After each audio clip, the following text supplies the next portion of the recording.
Welcome, everyone. We are back to the terrifying terror known as the Tontine. In our prior misadventure, our dear compatriots got together for some fisticuffs and proceeded to beat the ever-loving shit out of each other in order to inculcate themselves to dark and mysterious distant gods from beyond this plane of existence. And I don't know why, but it worked. The dust has settled, and you have acquired your benefits from the sortie, except for one of them, the making the friend thing you have not done yet. Um, all that's left is for you all to dust up. And as you are dusting yourselves off and basking in the mid afternoon sun out there in the Eldine reaches, um, someone's pocket begins to ring. Whose pocket? Whoever answers their pocket first. I check my pocket. Okay. Cajon, you pull out a rock. The rock is vibrating and pulsating. You open the rock. It is the professor. Ah, yes, Cajon. Um, we've had a new compatriot of yours arrive at base. I suggest you return post haste in order to have introductions, and we can have a little soiree to celebrate their new arrival. And then he hangs up on. I look at Oleander and say, I believe the professor wants us at base. Something about a new companion. Maybe this person won't be so aided by my antics. Okay, I can make that happen. And I unclip the Baba Yaga vessel from my hip, throw it to the Can't we just ground. walk back to this one? It turns into a magic school bus. We climb aboard and fly away. Oh, yeah, perfect. Before you, Can't we just park for this one? Aren't listen we on here. like a different plane of existence? Aren't we on like a little like You are not. demi-plane or some shit? You're Oh, out. You are in the Eldine reaches. Before you get into it, though, I need you all to make me a wisdom saving throw. And that's okay, give just, me 1 second. well, okay, well, after you do this, we will have to wait Well, for. I add +5 because I'm on the bus with Kahalan, so 21. Okay. Um, oh, Is this a Taro, magical effect? you didn't have to do that. It's back. All right, good. Welcome back. Okay, so all you missed was them rolling a wisdom saving throw. Every single one of them failed. Now I need Taru. You didn't actually have to make that saving throw. This is just for Oleander and Kahan. Kahan and Oleander, you feel the urge to let out a smarthy chuckle. Please give me your best smarthy chuckle. Yeah. And What? that was about it. And you felt like there was a compulsion to do that, and you're a bit bewildered by it. What in the hell was that? Wait, so was this a magical effect? Yes.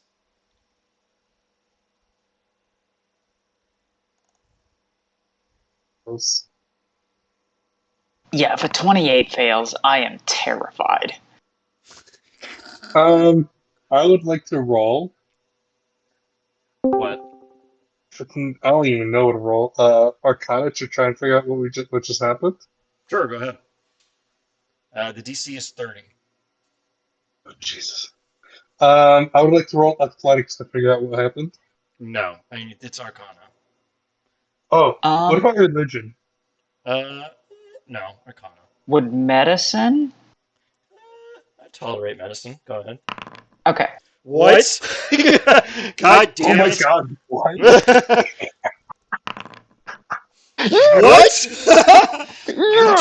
The two of you. Okay, so I want everyone to understand that currently Cahalan and Oleander are actually cruising through a uh, landscape of stars and magic inside a giant bowl.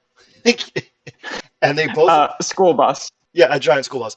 They make eye contact with one another and both say at the same time, "We're cursed." Um, guess what? Guess what I have? Hee hee What? ha ha. I assume we're gonna get a long rest Yes. before the next set of shenanigans. So I will uncurse myself and uncurse Kahalan. Okay, I'm going to be very particular with this. Greater Restoration does not get rid of a curse, it breaks your attunement to a cursed Uh-uh. item. One curse, comma, Okay. including the target's attunement to a cursed magic item. Okay. Uh, I'm gonna decursify myself. You always help yourself before you help a passenger, and then once I am decursified, so the way I do this is, since I don't have the vessel because we're in it, I will just pull out like a little wooden bowl. Oh my god! It is it looks like a helmet. It looks like an army helmet, but it's like made of like ice crystals and bark and shit. And you, Colin, being from the Feywild, you can tell that I stole this off of a soldier who served the winter, the blue dude, the dude who's all about winter and like ice and shit. I don't know. Just call him the Winter King. the Frost The Lord. winter lord, the Snow frost Miser. lord. Yes, Snow Miser. Oh, you know Uh, what? He's the Snow Miser now. Fuck it. You could tell that I stole this off of a soldier of the Frost Lord, presumably after killing them. And I start crushing up like berries and flowers, and I'm like druid crafting stuff, and I'm like pulling out like water, and I'm like mixing it together into this like really sticky salve. And I take half of it and I smear it across my forehead, and it like absorbs in through my skin.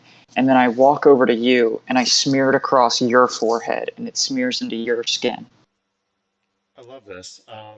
After a few moments, the material soaks into your flesh, and then a noxious black ooze flows out of the pores on your face and kind of just plops on the ground. Can I can I kill it or put it Probably. in a jar? Can I put it in a jar? Give me a alchemy check to scoop it up properly. I should have imported. Did I not? Can I just do herbalism Yeah, that's fine. because I don't have? It's the same Yeah. shit. They basically do the same thing. Go ahead.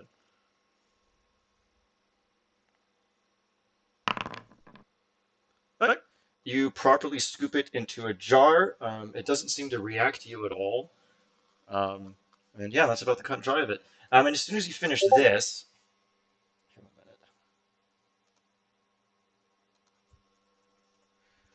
as soon as you finish this, you arrive at base. You can see that Taru is here. Taru is back at base, doing whatever Taru does in their free time. And you see the professor is Bird standing. quaaludes. Bird quaaludes, colludes. It was right there. Anyway, um, you touch into base, hop out, put it into its designated parking space, pay the meter, and the professor goes, "Ah, wonderful. The lot of you here. I'd like you to meet a compatriot of ours from one of our exterior offices. Please go ahead and introduce yourself, sir." Yes, much thanks. I was named Professor Pebbles. Well, lovely to meet you there, Professor. It Well, was definitely lovely to meet you as well. Yes, uh, it will be a good meeting. Good meeting, no, Professor Pebble. oh, this will get confusing real quick, real fast, because now we have two professors. Human professor, and I toss him the jar. Yeah, we got cursed, and that oozed out of us. So, if you don't mind, can you give it a moment and tell me what it is? Well, quick thing, actually, Professor Eats Cobble is actually a drow. I just never bothered mentioning his race. What is he? He's a drow. Drow. Oh, well then, the drow professor, I will toss him. Is he a busty drow? No. Can I polymorph him into a busty drow? You will make an enemy and he will not live. So, Yes. he catches the jar, looks it over, and says to you, "I will give this a quick examination. Now, I believe there's another item that you lot brought from your tourney with Messi Common. And Terminator 2 style, he pulls out like a long, elongated domed jar with a Rakshasa hand propped in it with a little crystal in it, and he hands that to you, Oleander. I believe you should scrutinize it before you try anything further. I've brought our compatriot here, Professor Pebbles, in order to assist you. You're a bit of an expert when it comes to fiends. Uh, Um, yes, I studied much of the lore and deep magics of fiends and lesser demons back in my home base. With a minor in interpretive dance. And, uh, m- medicine, medicine question mark? yeah, you're more than welcome to. Actually, if we're going to do this, let me. Oh, wow. Yeah. Anyone want to give me help? Oh, I mean, there's. before you get into the thick of it, I'm going to bring us over to the lab map, where we could do this a little bit more appropriately. Okay, so a lot of you are here in this lab map. Now, you put the thing on the table. Oleander, you want to describe that nat one medicine check, trying to discern what the hell's going on? Well, since we have I. equipment, wouldn't it always be with advantage? Oh yeah. That You're is right true. because I have a tool. All right, There we go. 24. So funny enough, Oleander takes it and like blows, like puts it to her mouth and like starts to blow into it, and just like all the blood vessels and muscles cause the hand to open and the crystal to fall on the table. And then she sets the arm down and picks up the crystal. And so that was the nat one, her blowing into it. The 24 was actually examining the crystal. Okay, perfect. Well, the crystal is not of biological origin. Um, you can tell that it was gripped tightly in the hands of what is a Rakshasa's arm. Strangely, the Rakshasa's arm, despite having been severed, a few hours ago and what have you, seems to show no signs of degradation except for very firm rigor mortis, which you overcame with your medicine check. Um, there's nothing outwardly strange about the crystal. It seems to be some semblance of fiendish technology, although you could tell that there's like a small little crystalline bubble in the center, which is black. Um, and you remember that when the crystal was previously seen in the hands of Messi Common, and blood was still flowing from the arm of the Rakshasa, that little central bubble was pulsating, almost like it was reacting to the creature being alive. It is now I gone silent. will I will hand it to the demon expert, and I'll go, Oi, oh, you have expert. I figured you'd be able to tell me what it is. Yes, I did examine it. Arcana check? Yes. Okay. And you can do so with advantage because it's demon shit. Okay. Oh, wow, now that you fucking need it, buddy. What? Oh, guidance. Uh, That would be a 40, 40. 42. It would be a 43. Oh, no, you can only gain guidance from one person, Oh, so... okay, Take then the higher 42. one.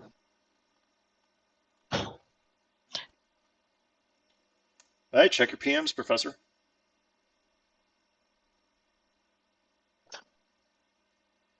hey, what happens if we cast Purify Food and Drink on the Scotch's arm? Do not do that. Professor Pebbles is going to raise an eyebrow and go, "Oh, this was not good. It's a fiendish IFF transponder. It was likely pinging Ashtakala." Well, good thing it's dead and not pinging anymore. No, It, it was pinging. it was pinging, that's right. Yes, it was pinging as we were speaking. No, Ah, the correction should be because that it did its job, which was to ping Ashtakala. It did that. It is now dead, though. So, aren't we on like a weird demi-plane that's only accessible to us? Yeah, like the object at present is dead. It is no longer working, but Oh, it okay, okay. did do its job before someone liberated it from the creature that was using it, rather forcibly. Cool. I Um, will cast Purify Food and Drink on the Rakshasa arm, okay. and take a little nibble. God, body. I'm gonna say it says all non-magical food. Rakshasas are ridiculously magical, so it doesn't necessarily do anything to it. It does make the foul claws turn into fingernails, and it also makes it so that his kind of sickening aura that's emanating off of it kind of dissipates ever so slightly. But it remains by Take and a large a Rakshasa arm. take a little nibble, just a little taste. Okay, okay. Give me a con I save. 30. Okay, you're fine. Is anyone else? Now, what does Professor Pebbles have to say about somebody eating a Rakshasa's arm? Professor Pebbles is gonna look kind of disturbed at Oleander, place a little bug arm on their shoulder and go, I would not do that again. Oh, And then put his arm back down. I wasn't planning on doing it again. Just needed to do it once. I want to put a hand on the Rakshasa arm Uh-huh. and try and pump 5 points of lay on hands into it. Okay. Oh my god, does anyone have the regenerate spell? What level is regenerate? 7. Oh my god, can we regenerate a Rakshasa friend if we... Oh, he's not going to be your friend. We can, though, is what I'm saying. Is I regenerate just mean, How many times? How many times would we have to liberate him from life before he comes back and considers being our friend? Oh my god, okay. By what you were arguing on Wednesday, are Rakshasa humanoid? they are? Oh What? my god. Oh my god. I know exactly. How long has it been dead? Uh, you don't know that. Would my 24 medicine be able to... Would I be able to figure out how long the arm has been dead? Well, you know the arm is definitely dead, but you don't know if, say, for example, the creature it was attached to is dead. Ah, I just need a piece of a humanoid, and since Rakshasa are technically humanoid, I know exactly what I'm doing tomorrow morning. I just need a long rest, and then I know what I'm gonna do. okay.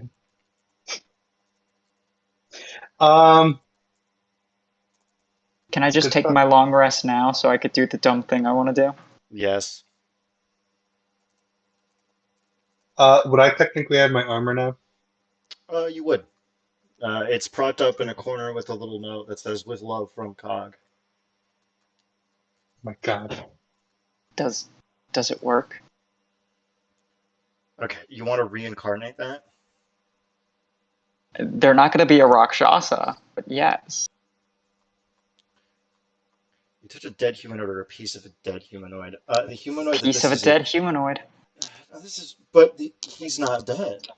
That's the thing. He's Is alive. this not from? Is this not from Messicommon? Yeah, it is, but like the guy lived. That's the thing. She just tore I off his thought arm. I thought Messicommon was the barbarian we murdered. No, this arm is from a Rakshasa. She tore off his arm, but the Rakshasa survived having his arm torn off. He's not Who was the name of the barbarian we murdered? messy common. But we murdered Messicommon. They Okay, experienced true death. okay. This is not messy common's arm. She is not a Rakshasa. She is a Furbolg. When you summoned her, you can deduce that she was beating the shit out of Oh my Rakshasas. god, now I remember. This was the arm. This isn't Messicommon's arm, as in it was attached to Messicommon. This is Messicommon's arm, as in it is in her possession. Yes, it was in her hand when she Okay, got teleported okay, in. okay. Yep. Now I remember. Okay, then I'm not even gonna try reincarnate. Yeah, it wouldn't work. Guy's not dead. Also, weird. The guy has to be dead, Hey, otherwise it doesn't work. I would turn him into a busty drow, and he wouldn't have his Rakshasa powers, and we would torture him for information. It would be very smart if he was dead. You can make a Rakshasa dead, and I will allow you to do that. And then we have a busty drow under our command. God damn it. All right. Very, very interesting interpretation, though. All right, gang. Taru. Yeah, what's up? Um, as you are watching this chicanery go on, a small raven lands on your shoulder and pops a letter into your hand. The Oh raven shit, is it the disappears. Raven Queen? Yes. No, it's the Corvid Queen. Of course it's the Raven Queen. Anyway, where's my tip? There's I hand a him some worms. hell yeah. He gobbles them up, gives you a wink, and flies away. In your inventory under loot is an item called Letter from the Raven Queen. Pebbles is gonna look in horror as a bug is fed to a bird. Well, you can see Professor Eats Call going, oh man, I'm going to have an HR meeting about this. I know we're the Illuminati, but we're very respectful of people. Okay, but are worms insects? Yeah? Are they Yeah. Yeah. What are they? Okay, we're not going to get They don't sidetracked have on this. exoskeletons, so like, are they insects? Oh, they're not insects. What What are are they? they? They're just tiny little invertebrates. Oh, they're annelids. They're annelids. I assume Okay, they'd I fall pasted the under the same contents of the letter in the chat. Oh, so technically, certain insect larvae can be called colloquially worms, Mm-hmm. All right, people, let's like get back to task. maggots. Now, Taru, would you like to describe to the party what task you have been given by your goddess? Or rather, patron, really, if we could get into it. I'm to pick up the Rashaka corpse from Ash Takala. Yeah. And the name is Lamashtu. They were once a lesser Prakutu of I can't read this. Something the Overlord of Deceit. I'll read it off for you. The letter indicates that Taru is to pick up a Rakshasa corpse from Ashtakala. The Rakshasa swore fealty to the Raven Queen for its powers, and now it is time to collect. The Rakshasa's name is Lamashtu. They are one of the lesser Prakutu of Eldrin Tulku, the Overlord of Deceit. Aside from the letter from the Raven Queen, there's also an infernal contract made in blood. You're supposed to roll for this, but I'm just going to give it to you. The thing's old. It's about 3 million years old. And additionally, there is a 3-inch wide amber disc affixed to a key in which is preserved an embryo of indeterminate species. Well, I guess we're going to Ashtakala. Okay. Uh, She walks outside, throws down the mortar. It turns into the magic school bus. Okay, everyone, seatbelts. Click, click. Pebbles is gonna grab the ruby Okay. and then enter. Okay. Now, is there anything anyone else wants to pick up before we head out? How about you, Taru? Yes. No, I'm good. All right. All right. Okay. Kahalan. I'm gonna pick up a couple squares and identify it. Yeah, sure. Go ahead. All right. Let's see what we got here. Oh, actually, before we depart, Oleander, would you like to do your chemistry experiments?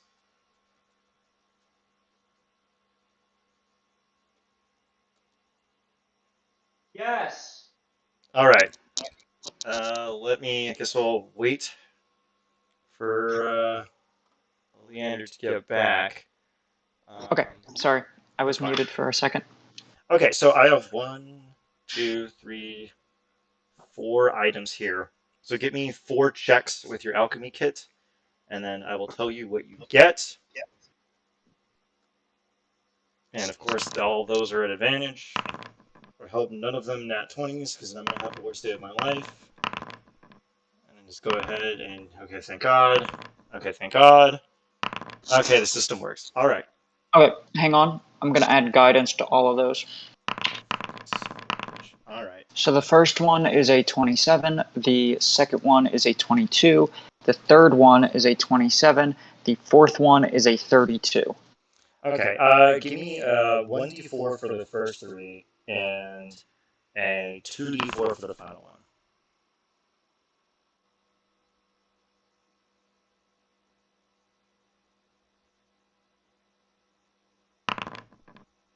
One and five. Oh, for each one. So you can get me 2 more 1d4 rolls.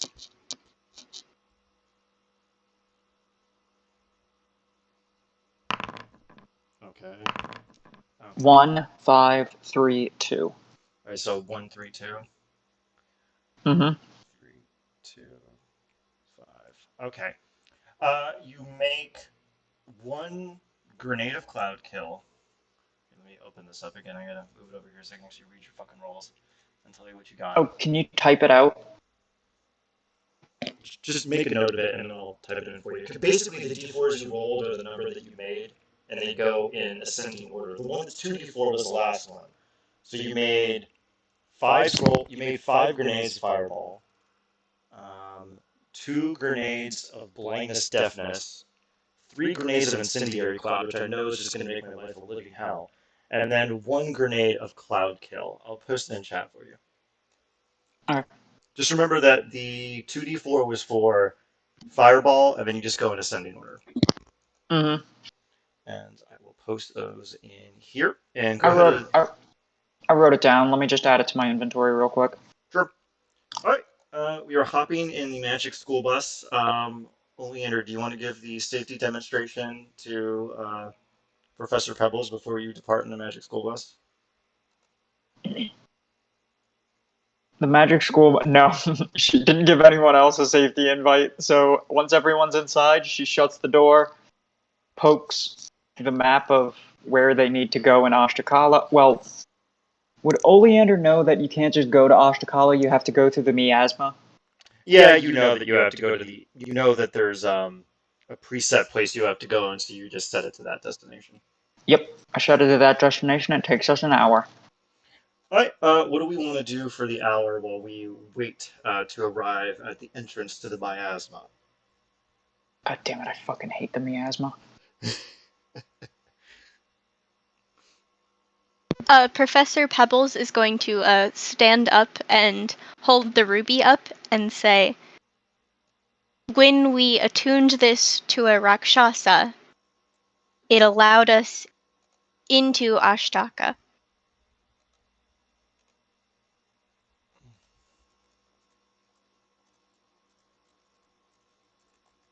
And then proceed to... Colin will admit that he has no idea what you just said. Oh, did it come through or no? Yes, it did. Colin Oh. just doesn't understand. Okay. Oh, Professor Pebbles, I sent you a little lore drop on the miasma that you are welcome to digest and explain to everyone. Because they technically don't know what this is as much as you would.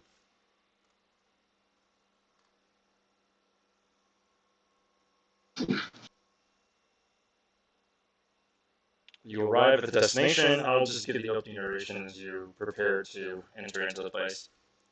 You descend down in the northern demon wastes. The air is choked with sulfurous fog. You descend through miasmic clouds before you arrive at a large circular portal lashed to tongues and statues. A large pit fiend and a small hellhound stand in front of the gate, beleaguered and bored. They stare at you. They stare at you, and they kind of give an idle cough and extend out their hand as if they are expecting something.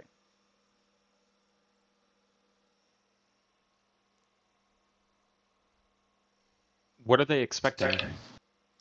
You can interpret, Taru, that the contract that was attached to your letter is something he needs to see before he'll let you in. Okay, I'll show it to him. He looks it over and everything. He takes out like a small pair of smooth quartz glasses and puts them on, kind of nods to himself, and says, "All right then, everything looks like it's in order." He extends out a hand. Always nice to make sure people get their contracts done. The name's Gaddis, and this over here is my little friend, Romit. Wallace and Gromit. I forgot about that. I forgot that Um, we decided on that. Colin's Alright. gonna extend his hand and shake it and say, "A pleasure to have your name, Wallace and Gromit." Jack, you're gonna have to speak up a little bit more because that just came in on my end as like garbled and what have you. Can you hear me now? Yeah. Okay. I'm going to shake his hand and say, "A pleasure to have your name, Wallace and Gromit." The guy lets out a hearty chuckle. I ain't give you my name. Who do you think I am, a git? It's called a nickname, bruv. Now anyway, you stand tight. I'm gonna get this here portal set up for you, and you'll be right on your name, right on your way. You see him kind of take out like a rake and kind of start parting the blood and what have you. He starts polishing off some of the infernal sigils and what have you. Um, Gromit is right next to him, prepping the rest of everything else, brushing things aside for him. He throws him a couple of pieces of what is obviously human flesh that he quickly chomps down to thank him for his good work. Then he'll snap back up and go, "All right then, I think you're ready to go. Just get right here in the center circle, and you'll be right on your way." Now, Like, Professor Pebbles, you can now frantically, in a professorial fashion, explain to them what the fuck is about to happen. uh, Professor Pebbles is going to stand up and say, "We did not worry. It was safe. The miasma was a large, ancient demon lord. He died long ago and was dying perennially. He connected to the fiend space. The realm was not kind to planar travel. We had to go through this way."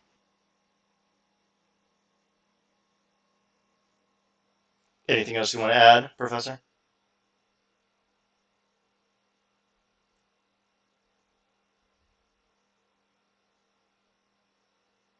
Professor? I feel like there should be, but I can't think of anything.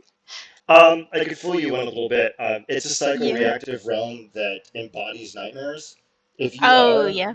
if you are a fiend, it's just like a Tuesday afternoon to you. If you are not a fiend, it is extremely unpleasant to go in here. Um, Olivia knows what happens when you go in here because it's in my other game. So go ahead and plop everyone down in the central little dais. Professor Pebbles will warn you to stay true and stay strong, and remember, it's not real. And that's about the cut and dry of it. I'll plop Mm. everyone down here in the center. You get Would into Intellect Fortress help at all? what does that one do again? For the duration, you or one willing creature you can see within range has resistance to psychic damage, as well as advantage on intelligence, wisdom, and charisma saving throws. Intellect Fortress would actually be very useful. Yes. Would you like to cast that? I can only cast it on one person, so Professor Um, Pebbles is gonna don't turn and You can say, upcast it. you don't bother with the spell slots. I'll use the Watcher's divine challenge ability. How long does that last? Oh, actually, no, that's a good question. It, Intellect Fortress is 8 hours, right? yeah, Intellect yeah. Fortress lasts about an hour, and you can actually upcast it to fifth, and you can target three people in total. So one person is just going to have to go on Mr. Bones' wild ride. Um, who I who can wants take to that. be? Already have advantage, Okay. I believe. All right. All right. So I Well, So could just yeah, cast it if on it's a everyone else. magical effect, then Caholen also has advantage. So the only two people who need it are me and Taru. If you would have advantage, and Well, I have advantage on wisdom throws and checks. Would that be useful? yeah, that would help. Hmm. So Oh, who? I'm immune to my thoughts being read. That would help here. you know what? Fuck it, don't cast it. Let's just raw dog this shit. Well, Professor Pebbles He's gonna like turn and Pebbles. say, Pebbles is trying to do something, and then Alligator just pushes them through this flesh wound. it's gonna at the group and say, "Were there any of you that had a weak mind?" The whole party just kicking rocks around and. Nope. Colin will readily admit that he has been told he's small-minded, but not weak. He's not the brightest boy. Then I will just cast it at third and cast it on Caholan. Okay. I don't need it. My You don't saves need are it? ridiculously high. Yeah, Okay. I don't have a lot of smarts, but my saves are incredibly high. I'm Okay a then. paladin. Pebbles won't bother with it. I suppose we're ready then. Are we all ready to go? Yes. I'm ready to get brain fucked. I love my asthma. All right, let me get into this narration then. Just give me a second. All right, you enter into the center portal. The blood and viscera that has been pulled up around the exterior begins to rise over you in a thick, fleshy, pulsating dome. Mucus and blood begins to drip down on you, and you are completely closed off from the outside world. All you can hear is the faint, undulated pulsating of this flesh dome, which begins to dry and crack and desiccate, and then it bursts open, revealing around you a vast landscape of flesh. The sky, which you can envision is the sky, looms miles above you as a large, quivering mass of flesh and sinew. Pulsating tendrils and organs and glands and all manner of living and dying and ceasing and living matter surrounds you on all sides. Ahead of you, you can see in the great distance seems to be a kind of portal, almost tantalizing you like a mirage. Ahead of you is a path made of exposed vertebrae with coiled nerves writhing around them. What would we like to do? I just start walking. Pebbles is gonna follow. Smart, smart, smart. Ain't nothing. Ain't nothing that the water hasn't already prepared me for. I've seen worse. All right then. Everyone, give me a Would wisdom saving. PTSD would PTSD give me advantage or disadvantage on this? You're about to find out. Give me a wisdom saving throw.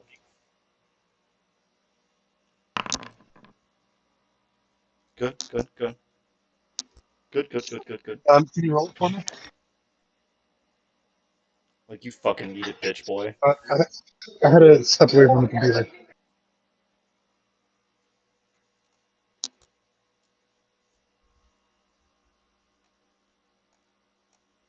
Okay, I'll roll it for you. Actually, wait. What? Wait. Are you I gonna choose do? to fail. I knew you were gonna do this. Okay, I'm gonna leave this up to carte blanche. So you fail the save. You feel the undulating, nightmarish presence of this liminal space bear down upon your psyche, and you feel it almost siphoning terror from the furthest furrows of your mind. Around you, the landscape falls into blackness and then rises again, almost as if a theater was constructed of your own horrors around you, piece by piece, in a fraction of a second. In that theater of terror, what does Cahulan see that would shock him to his core? What does Kahalan see that would shock him to the core? Someone The making Lady in sense of the. Shadows and the Summer Queen having dinner together on the stage. Huh, that's interesting. I like that. Okay, roll me 10d10. 10d10. Yeah, roll me 10d10. Okay. Oh, I was about to roll 20d20. Oops. Rules is written. All right. This 55. image courses into your mind, and you feel a chill run down your spine. You take 55 points of psychic damage, and before you chop that bad boy in half, Nothing resists this. Enjoy the 55. But take a point of inspo for being a Chad and choosing to roll when you fail. Alright, I will lay on hands myself. Okay, go ahead. You're shaken and you're rattled. Oleander, you passed. Do you choose to fail? Nope. Okay, smart. You see a vision, a tantalizing vision in the distance of a forest wrapped in fire. Trees are falling, animals are burning. You hear the sickening crack of ancient trees, their inner rings betraying lives thousands of years in the making, felled down by a single spark. But you look out at that shimmering mirage and you rub your eyes and you know it is simply a vision and nothing. Taru, Professor Pebble?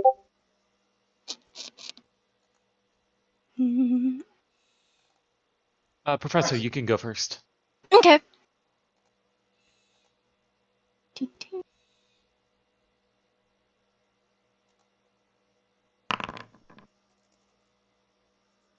Oh my That was god. lovely. That is And not my good. thoughts can't be read, and I have resistance to psychic damage. I will give you an advantage. You can Uh-huh. roll. Just click the plus sign and let's see if you pass. Otherwise, we're gonna have a fight. Oh no! Oh, jeez. So, Professor Pebble, I think since you're new to the game and whatnot, and I don't have too much of a feel for what your character would be super terrified of, why don't you narrate something that would just be jaw-droppingly horrifying for Professor Pebbles to see?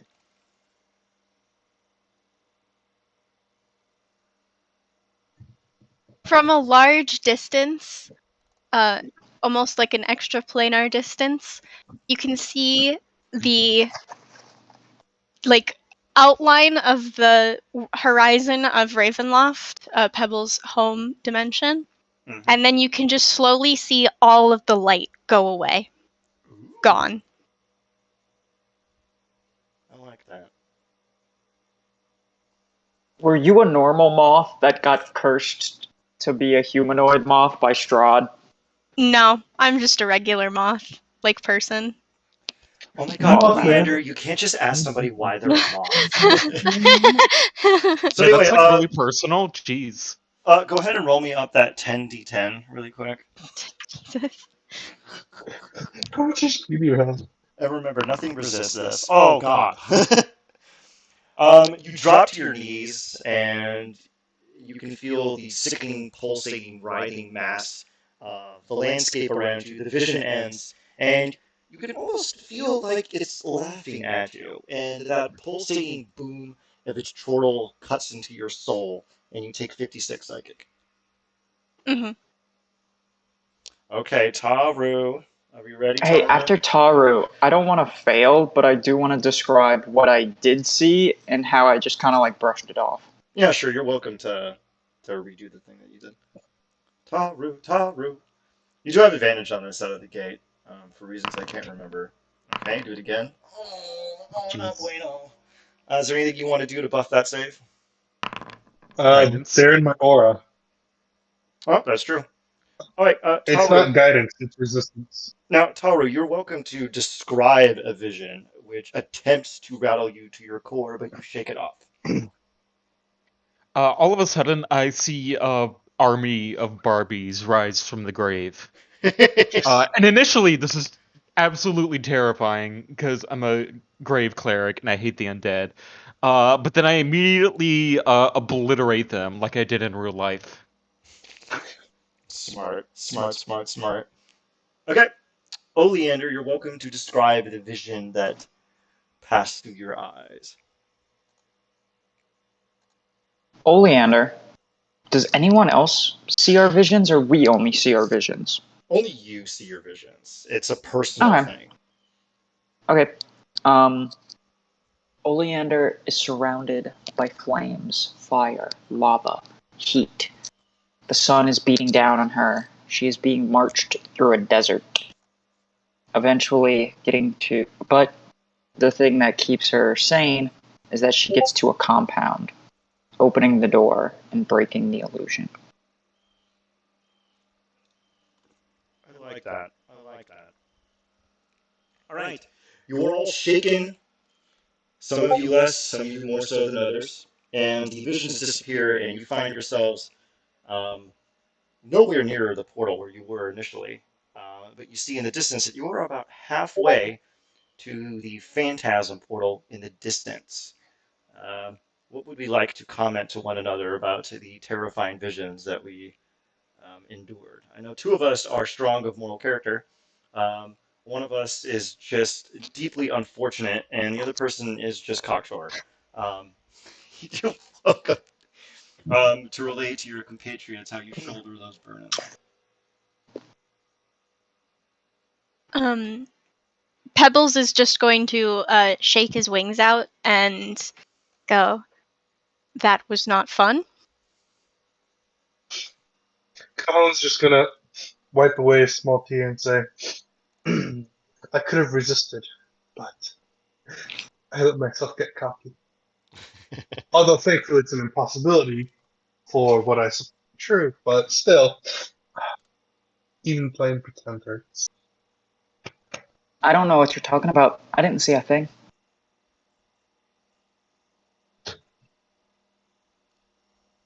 Taru? Well,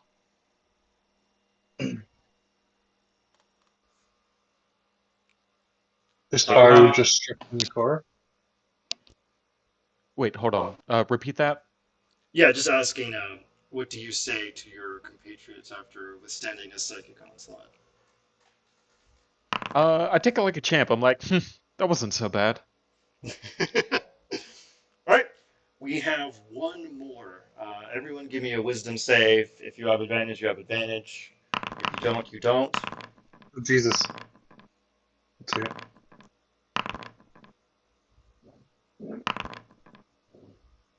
Huh. Did you just fail again, my brother in Christ? Because that includes your +5. That is amazing. All right. Everyone Yeah, else, I just failed that again. everyone else did fine. I imagine everyone is usually within 10 feet. So Pebble, you're 16, would be a 21. The only person who amusingly failed is Cajon again. I'm going to attribute his fail to his heart wasn't prepared to see what he saw. And you're still shattered. All right. Um, we can go from the top, and everyone is welcome to describe another vision which attempts to bombard their minds. Now, Oleander, what do you see and dismiss as fantasy? She sees the Summer Lord. Who looks like Fabio, by the way. Go on. She sees the Summer Lord appear and start to get bigger and bigger and bigger and bigger until he is the only thing she can see. And even though she should be in his shadow, and it should be a cool, refreshing breeze, his shadow is hotter than the sunlight. But she remembers her training, shakes it off, and keeps walking. Good. I like that. All right, Professor Pebble, what vision do you see that haunts you? Cajon, we'll go with you last. Ponder what nightmare bothers the world's most chaotic island. Professor Pebbles, what do you see and dismiss as fantasy? Professor Pebbles sees a flame engulf his beloved notebook. But then he realizes, but it's the flame. I can just ask for it back. And shrugs it off. I like that. Okay, Taru, how do you want to embarrass me with your color commentary this time? What do you see and dismiss? I just see like generic images of blood and gore and violence, but because I rolled so high, it's just kind of like whatever. Like, just a Tuesday afternoon. Yeah, it's like a B-roll. It's like a really low-budget college horror flick. It's really stuck in you. Hey, perfect. Cajon. It's Alfred Hitchcock chasing you with a bird net. Yes. Thank you, Tori. You got the joke. I No, liked that was really funny. Just like, wow, this is really meta. Yeah, it's like watching an Evil Dead movie. Like it's just more funny than it is disturbing. I like that. All right, Cahoan, what racks your tiny little fey brain? Um, the suddenly Colin finds himself back in the Feywilds, back at his college. Hmm. He's a student again, a cleric student. He's in class, Oh God, the most studying, terrifying thing ever, being back in school. yeah, Oh God, is he gonna be studying the baited? stories of the Summer Queen and the Green Lord, and like it's just like a sped up version of each day. He's just going through the days normally. That's quite literally it. He has lost his renewed purpose. He was not sent to be executed for being the wrong iteration of Gahalan. He was not saved by the Lady in Shadows. He was never special. He was just another actor in the story. That's that's some good shit. All right, well, roll up your 10d10, my brother Shadows. I remember to take it wrong. it. All right, good job, gang. Everyone taking inspo. Those are some pretty good color commentary. Just slap that bad boy down in your sheet. Oh, oh. What's the max amount of inspo we can have? You can have as many as I dole out, so just keep track of them. Can we trade in 10 inspos for like a super inspo? Huh, that's interesting. I'll think about that. All right. I'm at 9. Everyone is just going around, whistling, whistle while you work or whatever, and you see Colin drop to his knees and shed tears. How do we react to our fallen compatriot? I want to give him a hug. Roll to attack. Pebbles is going to place his two left hands on his shoulder and say, "It was but a dream." Taru, are you going to go in for the hug? Am I gonna get attacked? No, you're not. I was joking. You could just hug him. He's just a Okay, big, lovable okay, I dude. go in for the hug. I'm gonna hug Taru and pick him up. Hey, nice. Just Is holsters you. this the real life or is this fantasy?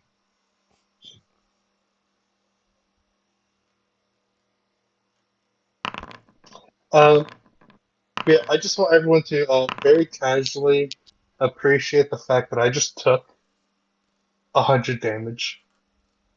Not bad, not bad. How You much rise up. HP do you have total?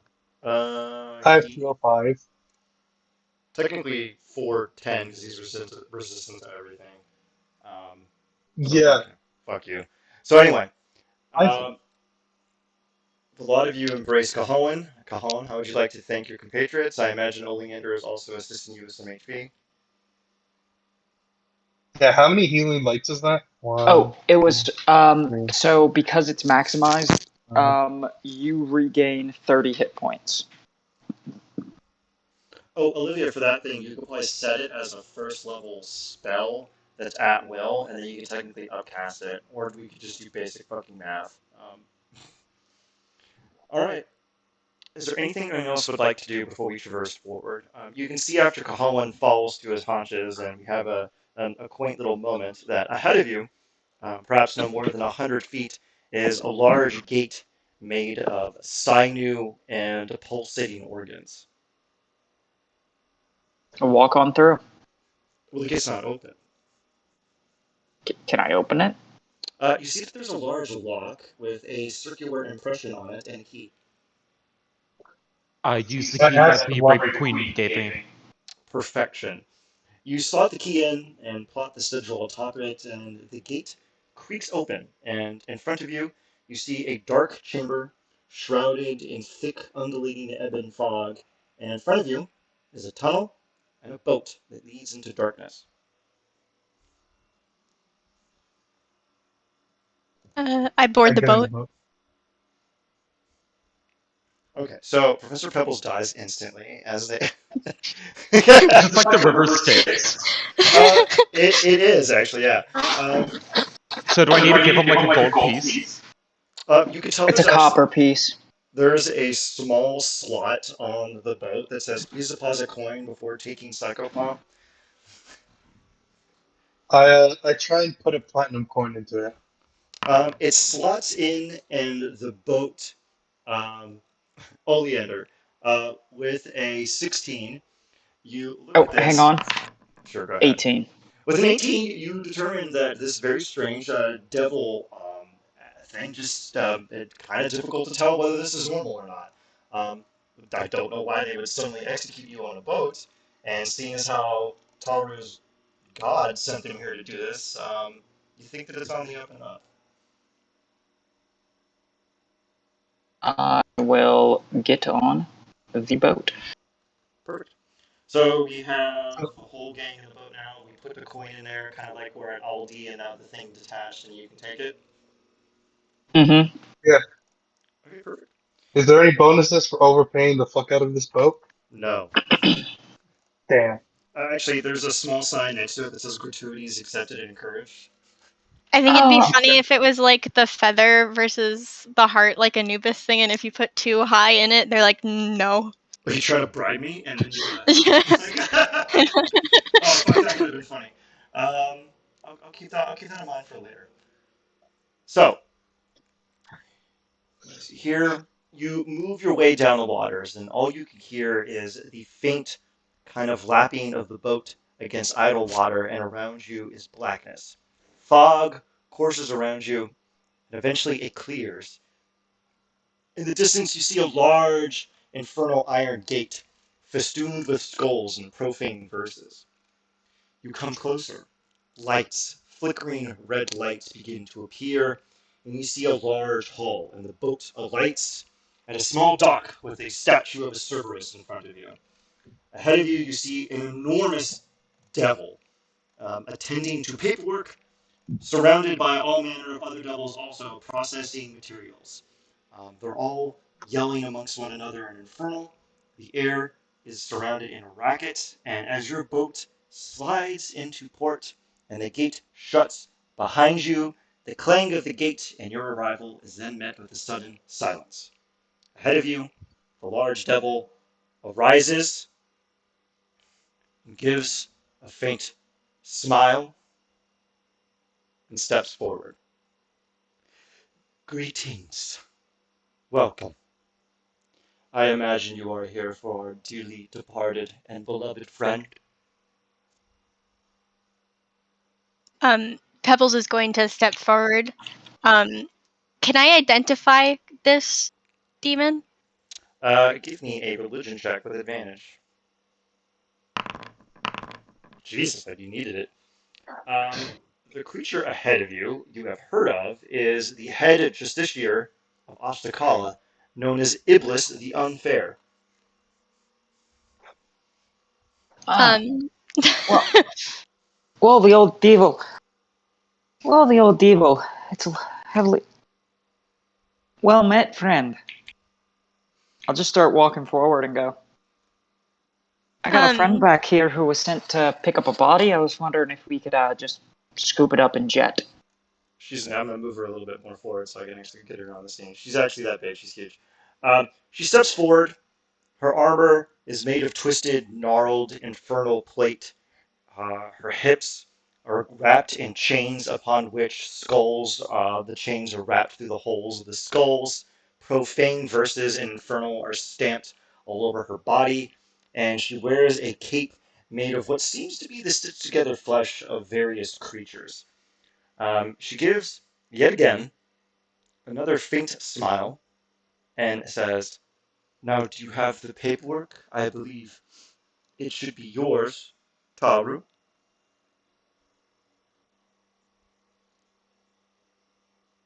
Wait, hold on. What is she looking for? The paperwork. There was a contract attached to the letter that you received. She is inferring about her Oh, company. okay, yeah. Okay, I'll go ahead and hand it to her. Okay. She looks over the contract and what have you. Oh, this is one last cosmetic detail I have to put in here to make Jack go crazy.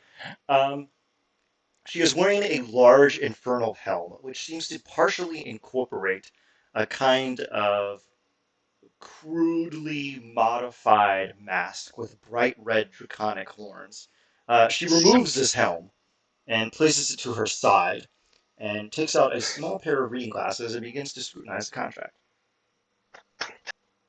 While this is happening, with his secondary arms, he's scribbling and drawing in his notebook. Yeah, this must be a field day for Professor Pebble. He's like, holy shit, holy shit, holy shit.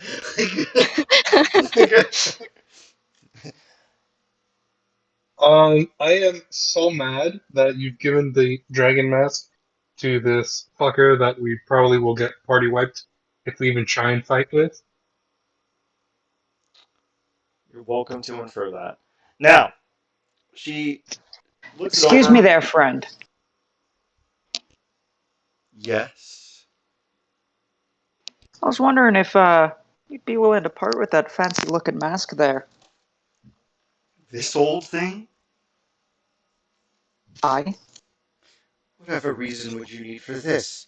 I wrested these Um, horns off a dragon myself, Well, Pep- can Pebbles chime in? if you wish. Pebbles is going to chime in and say, "Oh, Iblis, if you were to give us the chance, I would have loved to study your great helm." Okay. Oleander, anything you want to add in on that? oi. Well, you see, we plan on going fuck up a gaggle of celestials. And this gaggle of celestials is quite fond of fire, and I figured if we had that mask, we wouldn't get turned to roast ducks, so to speak. And she will use druidcraft or like a minute wild shape and quack like a duck.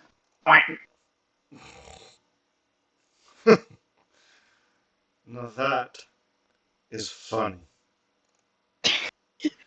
Why would you need something like this when she kind of leans forward a little bit and takes a deep breath, and you can almost kind of partially feel the air behind you move forward as it's taken into her lungs. And she points at Cahoan. That creature is already immune to fire. I look at Cahulan and I go, and my eyes just say, "Motherfucker, I thought you needed the mask. I thought you didn't have the mask yet." I don't have a mask. Instead, you're just gonna see. By the way, Kahalan doesn't look like a sailor. Is this a new token? Yeah. Can I have his new token plop down? What was that? How do I have his new token plop down? Okay, let me adjust that for you really quick. Yeah.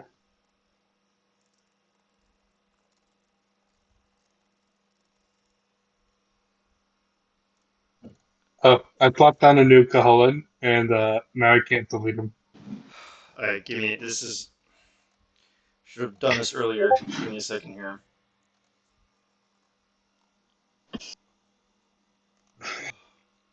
Alright, so why Oleander's don't we. eyes also convey the. While I do this, why don't we keep buttering up the double? Oleander's Uh, eyes just say to you, Cahulan, "You motherfucker, you told me you needed a mask, and now I'm lying to a devil to get it for you, and you don't need it?" I mean, I could still use it, and like Kahalan's Wait, just I have like, telepathy. I just telepathically open a chat line with you and go, you just "Motherfucker, IM me. I thought you needed the. I thought you needed a dragon mask. You said you needed a dragon mask. What? I need the dragon mask to heal from fire. Motherfucker, I can just heal you. You don't Yes, need but extra counterpoint. healing. Fireball to my face is damage to the enemy plus healing me.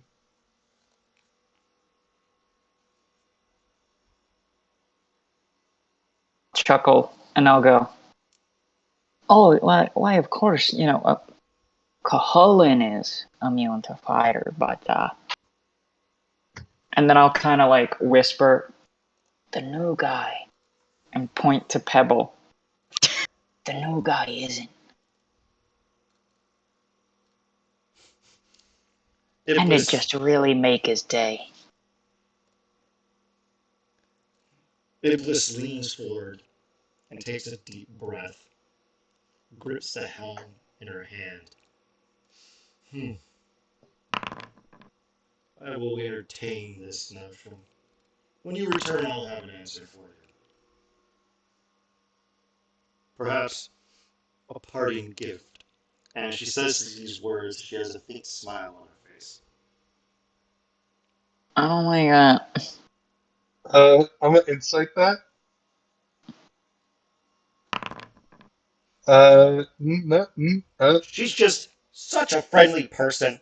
Just wants to give you a nice, firm, good old fashioned saloon handshake when you leave this place. I mean, she's just a peachy keen.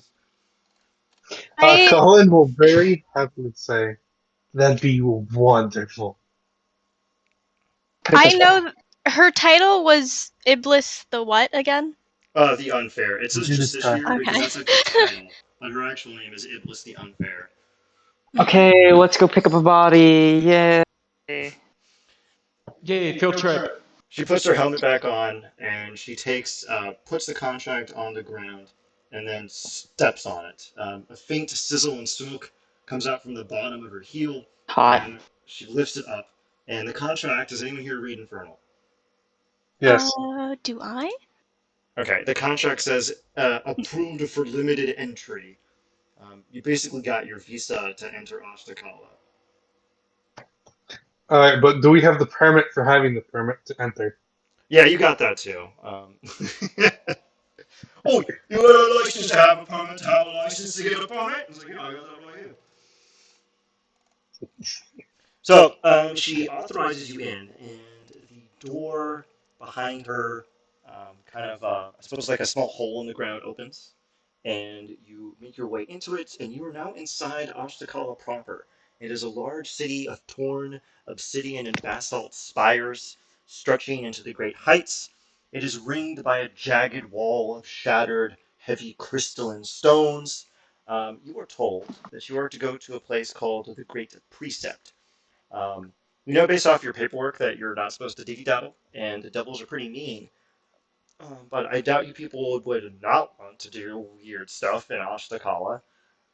So if anyone wants to roll a D100, I will give you 4 weird, extremely weird, bewildering distractions. And let's see what we got here.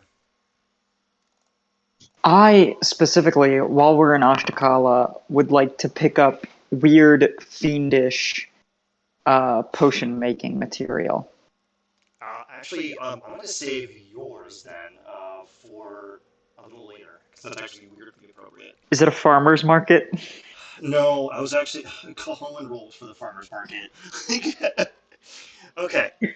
I'm going to tell the three of you what you discovered. You come across a sign. Um, one sign points straight ahead and says Farmer's Market.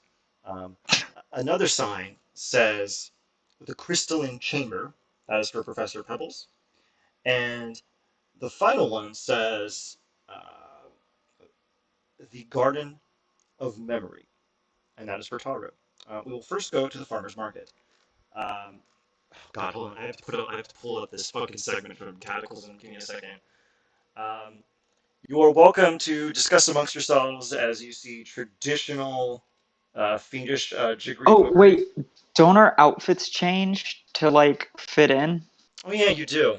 Um, you are all inside Ashtakala. This is one weird thing that I forgot to mention. Whenever you're inside Ashtakala, the city is technically alive, and it adjusts what you look like as far as clothing goes to meet its tastes. So if you could only imagine an early 90s Hot Topic look, or that you were an extra in a Blade movie, that is essentially what is going on here.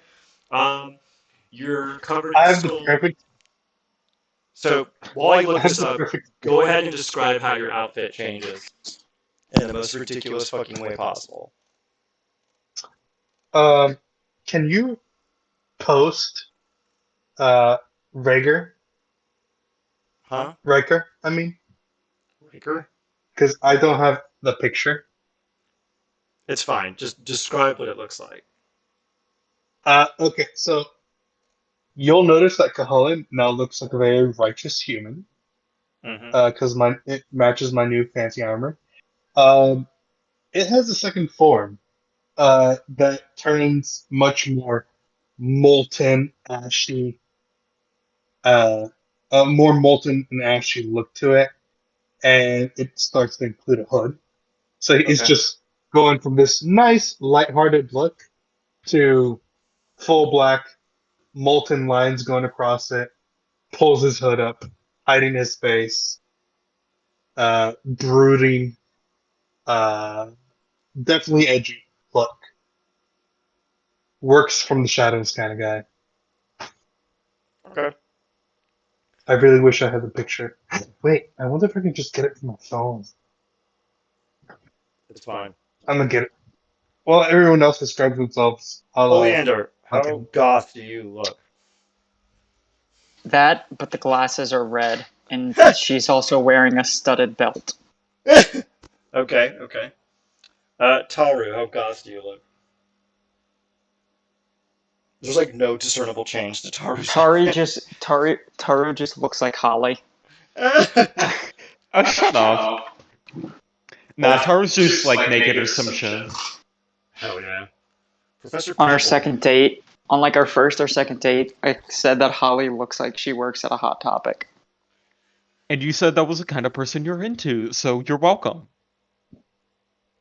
Smart, smart, smart. You also pegged me on the first date, not that you needed to know. Well, here we are. That's on the recording now forever. Thanks, Holly. Thank you for putting our business out into the street in front of a relative stranger.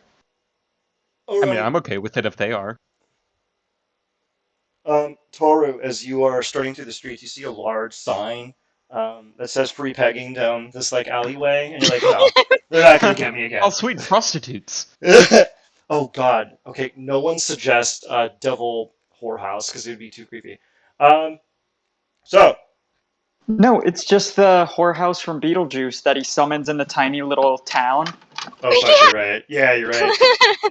Professor Pebbles, how do you look? Mothman.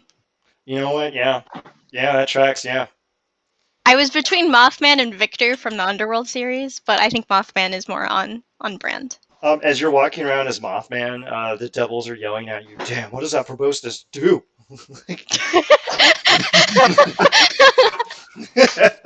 All right, you make your way through the gnarled, jagged streets of Ashtakala, and you eventually find yourself in the farmer's market. There's a large, strangely pleasant-looking sign that's actually in pink with like little desiccated flowers kind of ringing it.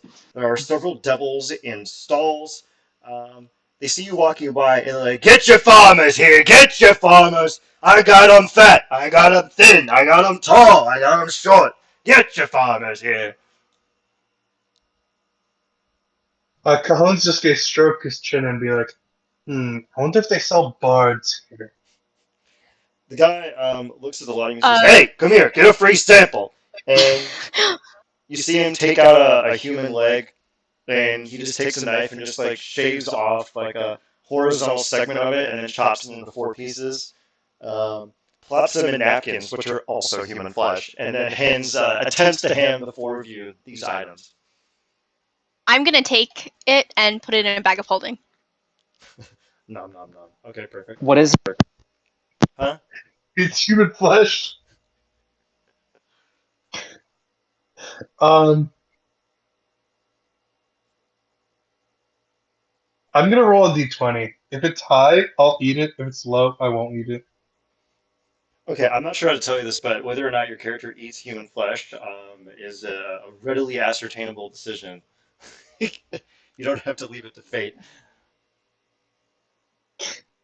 What do you mean, whether it's like, oh, What? geez, I'm crit. Yeah. Oleander, you're muted.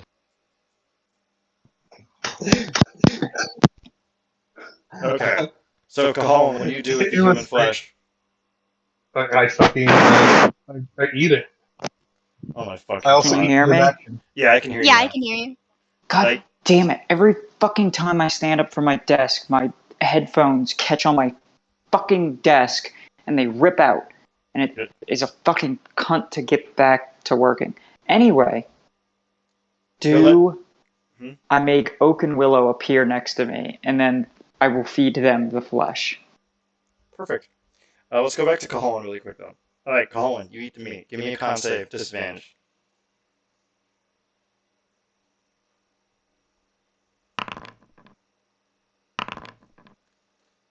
Congrats, you failed.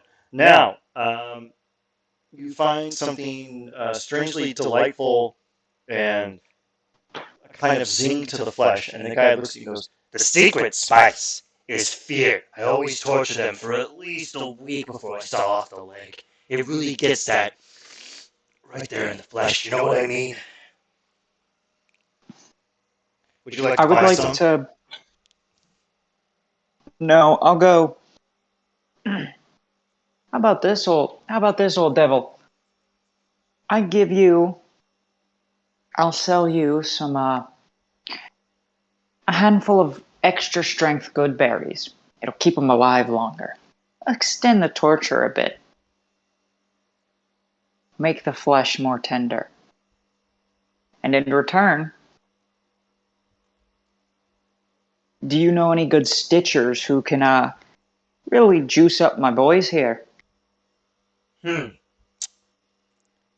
I got a druid down in there. I have him do that stuff. But I like to cut you a jib. You wheel and deal. Go talk to the giver of dust. She's really the what's what when it comes to the alchemical and transformational arts. She should be over at the Great Precept because, old Lamashtu last week, she's taking care of his body. Well then, friend, I'd like to thank you kindly for your business. Gives you a faint nod. All right, Taru, Professor Pebbles. I know Professor Pebbles put it away. Taru, do you want to eat some human flesh? Yeah, I don't want to pass up the chance. I'll eat it. Give me the con save with disadvantage. Oh, this is gonna hurt. Oh, this is not going to be good. Oh, wow. Oh no. What? Are you kidding me? Now, you can either choose to fail or spend an inspo to take the nat 20. What would you like to do? What happens again if I fail? You just get a hankering for human flesh that will kick in at some later point in time. Hmm. I think I'm kind of okay with that. Okay, tight. I'm not the only. Well, actually, no. This wouldn't make me a cannibal. Hmm? Yeah, exactly. Like I'm a kinku. Like that's not that bad. Cannibalism means eating a sapient creature, so yeah. Okay, Uh, I'll isn't save my cannibalism inspo. your own Whatever. It's species? just flesh, you know. that's fine. You nom on it. The guy leans in and is like, "I can see that you appreciate high quality goods. Weren't you interested in buying a little bit more?" And he kind of like slaps the leg. I think I'm gonna hold off. Nah, Um, damn Pebbles is gonna vultures. walk forward and say, "How much? I could take it. I had taken it. It's 10 gold a pound. How much would that be approximately? In what? Gold. 10 gold a pound. 10 gold. Oh, Yeah, but how many pounds is the leg? You want the whole leg? I don't know, probably like 20 pounds, so 200 gold. that's a thick leg. It's a fat leg. He was a farmer. Thick. It's muscle. That's what it is. Um, He'll extend a hand with 5 gold, and say, "I have given you money, and you have given me leg." Okay. He looks at you quizzically. He gives you a half pound, wraps it, and then hands it to you, and then ties it in a little bow. How, how much was it for the whole leg? 200 gold. Well, on average, a thigh only weighs about 11 pounds. It's a bone-in cut. All right. Anybody else want to buy some human meat? I'll buy the rest of the leg. All right then. That'll be 195 gold. All right, I'll give him. I need change for 20 flat. They need change for 25. 20 plat. 20 plat. Yeah, he gives you 5 Yes. gold. And then he gives you the entire leg. Cool. Wraps it up. I'm gonna ask him. You got anything to really preserve this? I already took care of it. It's a trade secret. It'll do fine. Can I Arcana or History check it? Yeah, sure. Go ahead. Which? You could do Arcana. What the fuck? You deduced that he has smoked it using some infernal salts, and they have supernaturally preserved the meat at peak freshness. It looks like it's been untouched, but it will not go bad.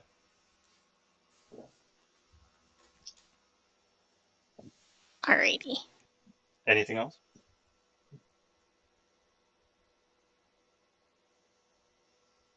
Nobody wants to order a baby, no veal, no caviar made from human eggs, nothing weird. Nope.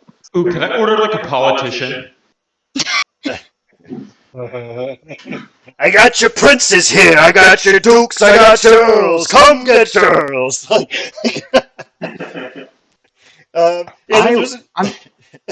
Ian, I'm gonna Five PM you points. something that I want to telepathically ask the guy. Sure, go ahead. It's a high quality cut.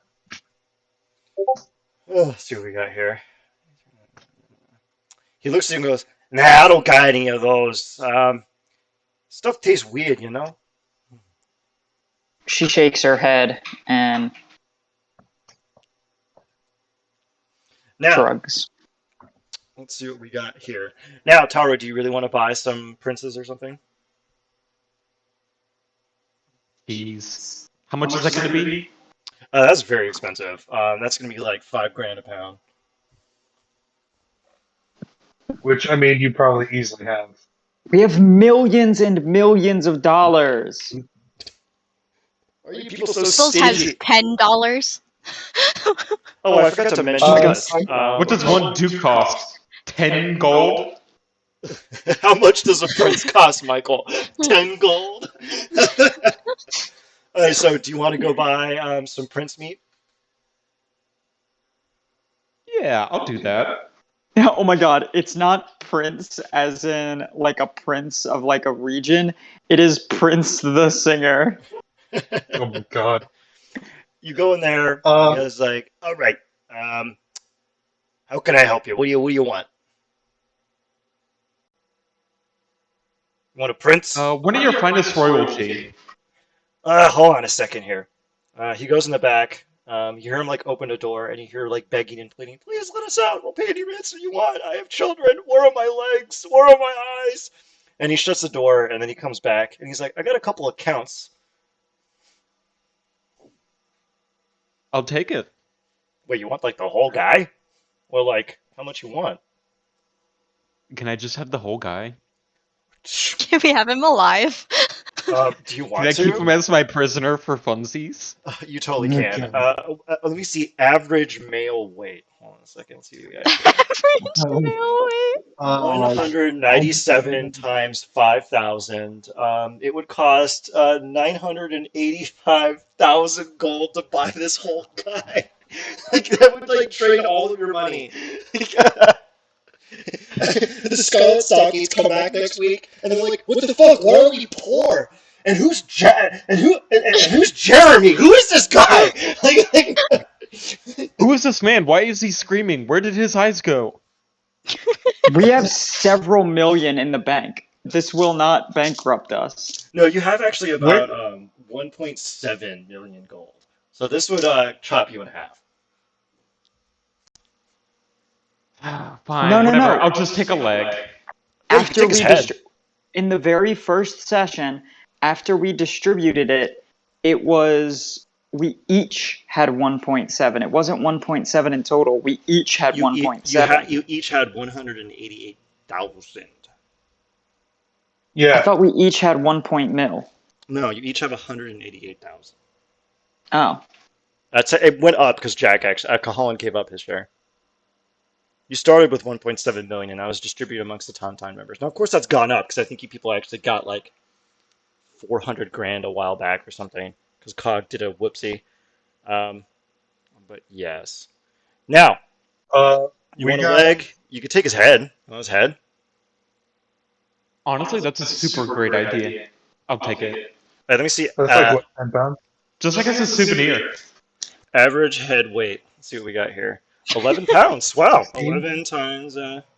Yeah, so that'd be 55,000 gold. You want to buy this prince's head? Yeah, I'll take it. I am now going to open up an entire plot arc about you bribing a kingdom to get their son's head back. So congrats. Oh my god. Sweet. Well, technically, wouldn't the prince definitely be dead then? Yeah, Yeah, you but they can, like- wanted to bury his remains. Yeah, exactly. Holly. Uh. Hang on. We keep his head. Because we have his head, he is like 100% super dead. Tomorrow, we contact the kingdom and tell them we will return the prince alive if they pay us a ransom. We then reincarnate the prince and return him. Or raise dead. And he'll We could have raise all the that. memories. Taro is morally This against this. is so stupid. I love it. I would like to buy the prince's hand. If you're buying the head, I'll buy the hand and do this dumb idea. This is I'm a dead ridiculous. cleric. I'm morally against this. Like, I don't want to bribe him. He's dead. Whatever you say, champ. I'll do this in my own privacy. All right, so Tyler, So you're not- 55,000 gold for the guy's head. Yep, I'll take the head souvenir. All right then. He actually gives you the head, and he's like, you know what? I like someone who understands what the good cuts are, and he also gives you his heart. And he throws the heart in for free. Anyway, I would like to buy his hand.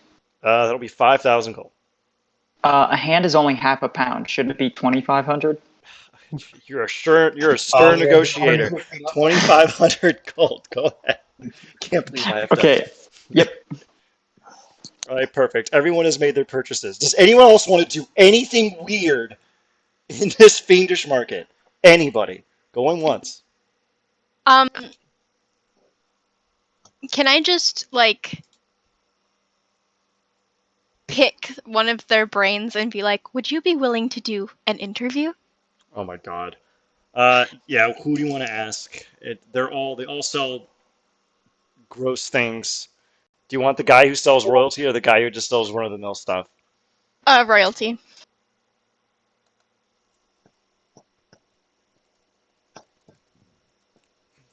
Hold on a second. Cool.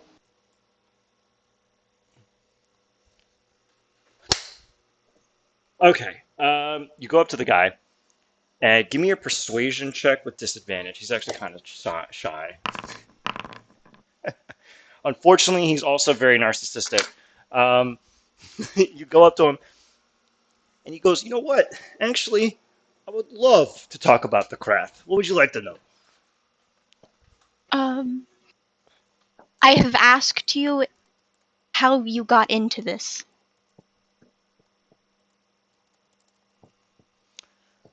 He leans back. Well, in the beginning of time, there was these three dragons. They fought one another. Siberius wounded Kyber, and then Eberron trapped Kyber within the inner depths of Eberron's body. From his dark machinations, Kyber dreamed of all the evil in the universe, and I was forged from some of those demon lords that emerged from that dark time. I take my parentage from the devourer who seeks to consume, and I don't know, it's just been my passion ever since I was sired from his mad dreaming to just consume and traffic, and I'm just, don't tell him, but I'm just not fond of monarchs, and it was just really my calling to torture them and lord over their royal blood and use them as a commodity, and it just really speaks to me, you know? I did understand. What type of fiend were you? I guess technically I'm a Yugoloth, if you want to get down to it. I have thanked you. I hope you had a good day. And Pebbles is gonna walk back to the party. Okay, perfect. He's very bewildered, and the guy goes back, opens his drawer, and like kind of yells, "Hey, which one of you still has eyes left? And don't be shy. I'll torture you if you're lying to me." And then he goes into the door. Um, a lot of you make your way down the gangway, and you arrive at a place called the Hall of Glass. Actually, the Crystal Palace, my mistake. Um, it is a very large, cavernous, what seems to be a museum. Um, you look in the interior, and it has 17 um, kind of sconces in them, these large kind of crystal spires, and they're entirely plastered in infernal writing, and they all each detail what seems to look like a very powerful demon.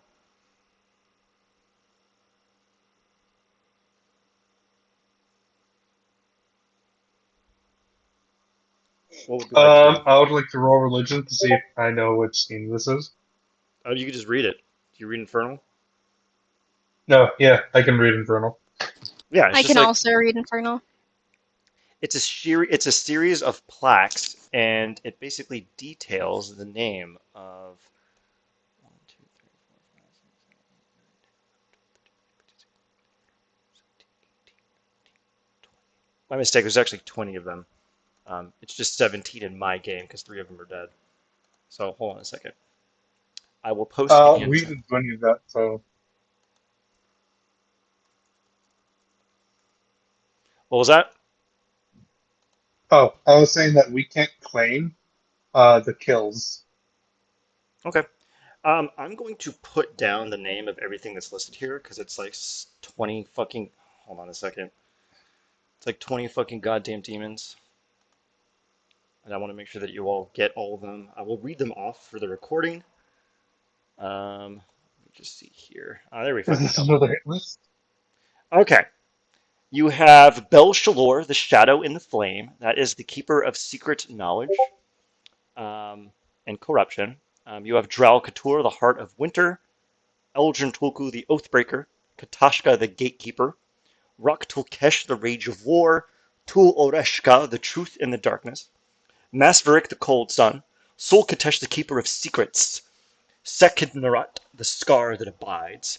Tiamat, the Daughter of Kyber. Shudra, the Flesh Render. Ron Elishiv, the Unmaker. And then there are three demons who do not have a plaque. There's no description of what they are, simply where they are located. And then there is Rod Rakesh, and then the Spinner of Shadows. Can I tell anything about the ones that don't have a plaque? Those do not appear actually in your Demonomicon, Mm. which is very curious. That'll be a research note for Who later. did who did he say that I need to go to about the souping up my boys? The Giver of Dust. They Giver are of Dust. located. The Giver of Dust. They are located in the Great Precept. Oh, okay. Cool, cool, cool, cool, cool. Cool, cool, cool, cool, cool, cool, cool. That's about the lot of it in here. It's just a little lore drop to get some demon knowledge. Is there anything anyone else wants to do while they're in here?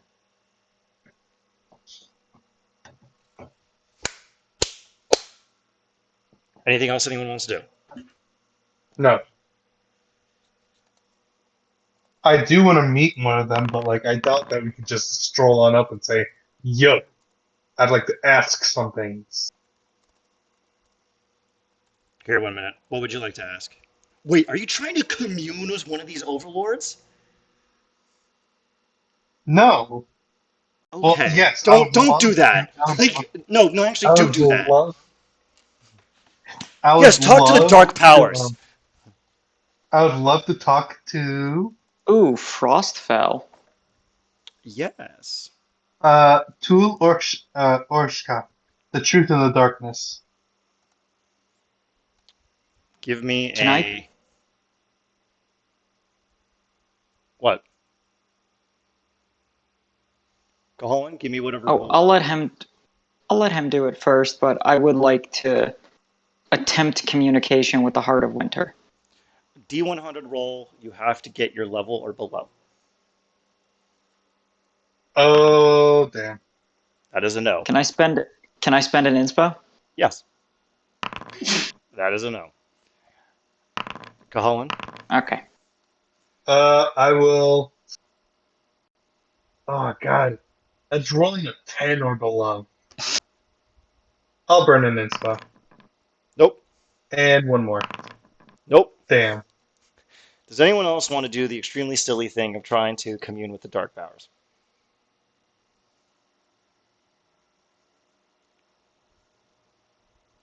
I was hoping that it was just gonna be a religion check.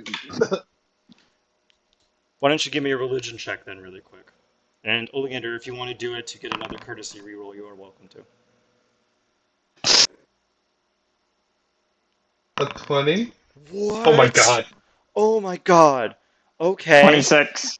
Cahalan, double the range, so 20. Oleander, triple yours, so 30. Yeah. Come on, baby. Oh, Oh. damn. Oh my god, I did it! Alright, which one were you trying to talk to, Cahalan? It was Tul Orksha, the truth in darkness. Alright, here, give me 1 second. I have to open up her stupid lore block.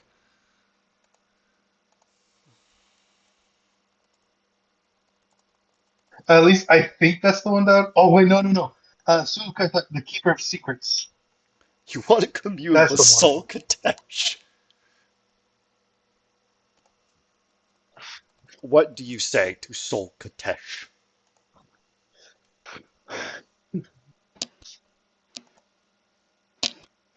I have to phrase this very carefully. So do I suddenly feel like I'm talking to somebody, or how do I know that I've successfully communicated? You know, when someone picks up a phone call, you can hear the other line open. You know something is listening. Something is listening. Okay. Hey, Ian, Yeah, what? since I'm using inspiration, can I choose whatever four numbers I want? What do you mean choose whatever fort? I'll allow it. Can I choose the 28 so that way it's within the triple range? Yes. Okay, cool. I will reward you for burning that much inspiration to commune with the Dark Lord. Now, Pebbles and Taru, how do you interact with these two obviously trying to make commune with objectively evil beings? I am, with my secondary hands, viciously writing in my notebook. But I have also pulled out my Demonomicon. Cool. Okay. Now, we will go to Kahalan and then we will do Oleander. Kahalan, what would you like Um, to ask? I would like. Well, first of all, would my god be particularly interested in any sort of information that a literal dark god could offer? I think she would be intrigued. She would not say no. I would like to tell the Keeper of Secrets that I am I am a follower of the Lady in Shadows, nor evil, but I do seek knowledge that would benefit one who is portrayed as the villain. I'm willing to offer a portion of my endurance for a flow of information. I'm willing to offer a permanent reduction in max HP. How much are you offering up to Sol Katet?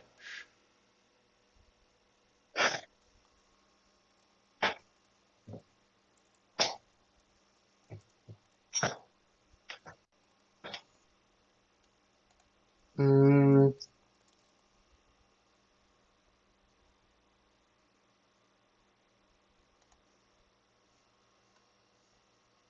45. Give me a persuasion check.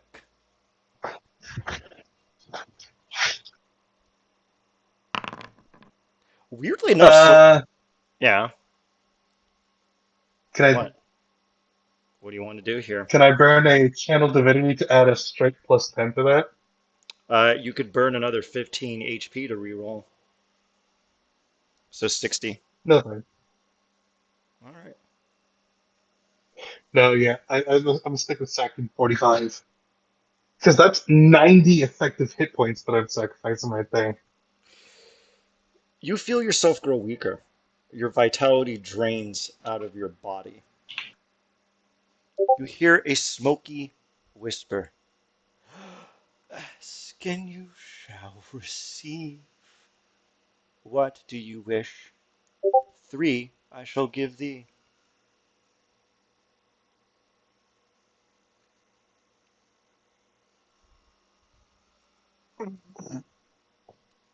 Shit. Um, so I get three things to ask. Yes. Shit.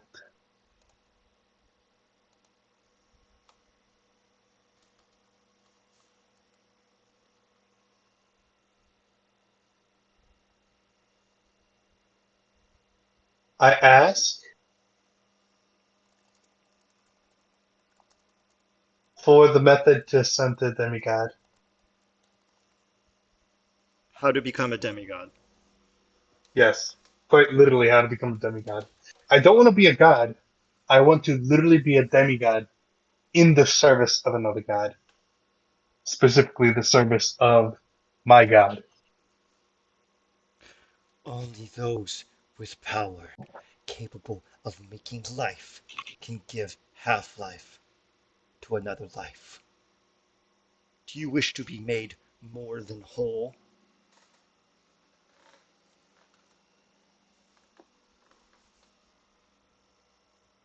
I wish to become however much I need to be an impenetrable shield for the one I worship. Were I on this realm, I would grant you that. But unfortunately, my hands are tied, and the others, my brethren, have gone silent over the years. I fear that which you seek can only be given were I to be set free. Do you wish to assist me? When you feel a finger trace across your cheek, cold but invigorating. Um, I tell her that she must stipulate that she will never bring harm, direct or indirect, to me or my god. Hmm. Your lord dwells in the other realm.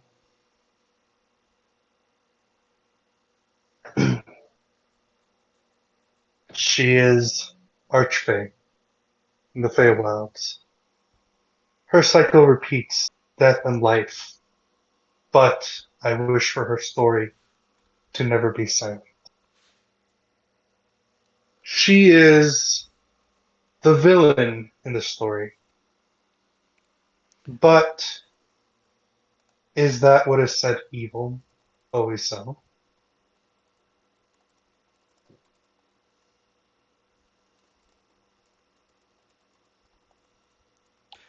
No harm will come to the narrative that you speak. Ask another.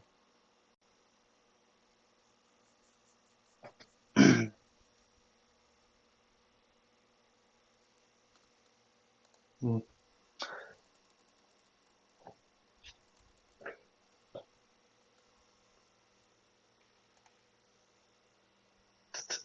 Um, God, shit.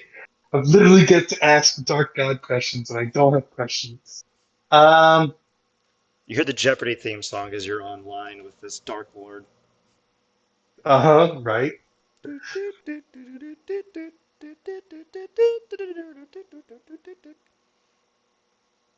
I ask her for the method of denying liches access to their own phylacteries. She gives out a chortle. Cover the thing in lead. Third.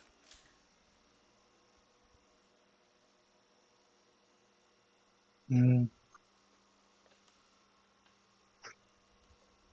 Is covering a lich's phylactery in lead a common knowledge thing? No. No. Interesting. Usually people just destroy the fucking thing. But you asked a weird question, so she answered it. Now, third. Okay. Third. Um. Hmm.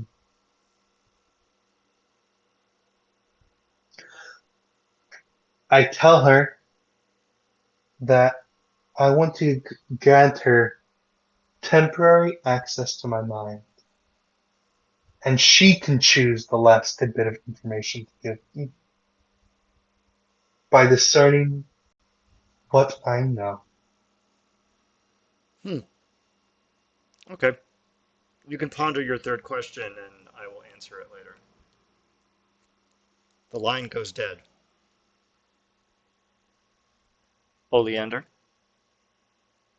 Um, she speaks up. She goes, "Hello, old devil. You are a fellow druidess. So am I.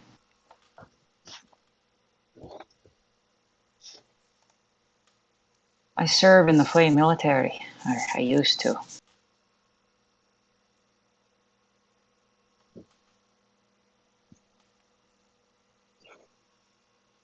You can Folk like hear her. yourself were You can hear folk her like listening. yourself kinda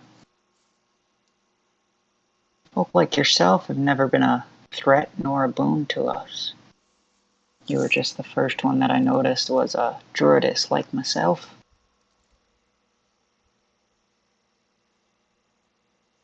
Wondering from one druidess to another if you could boon me in my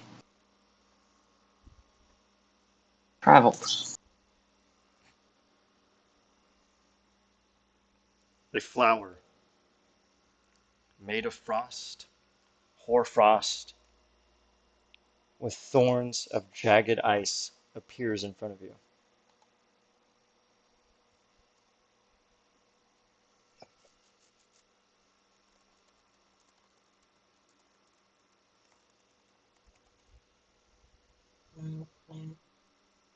I will pick it up. It falls and turns into a puff of snow that washes over your body. You have been given what you seek. Okay. I will PM it to you. Perfect. Now, Talaru, Professor Pebbles. Anyone want to do anything else? Isla. Anything else? We have no idea what you said, Holly, because you were overlapped.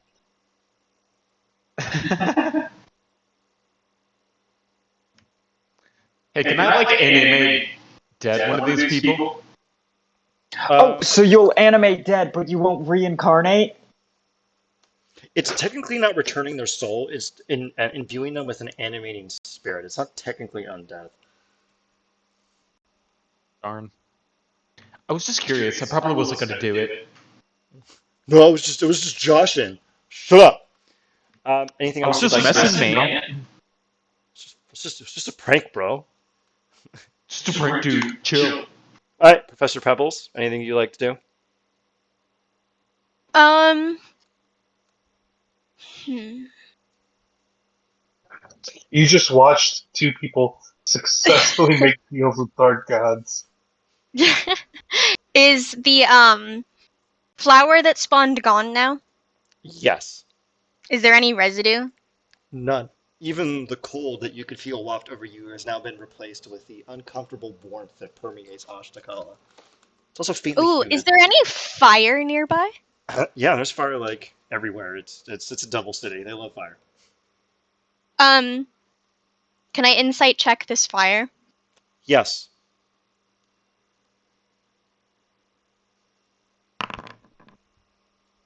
You may do so with advantage. Wow. Wow. This fire isn't coughing up nothing. As a matter I of fact, will I will offer to donate one of my inspos. how many do you have? I have 7. All right. Roll 2 more times with advantage. So 4?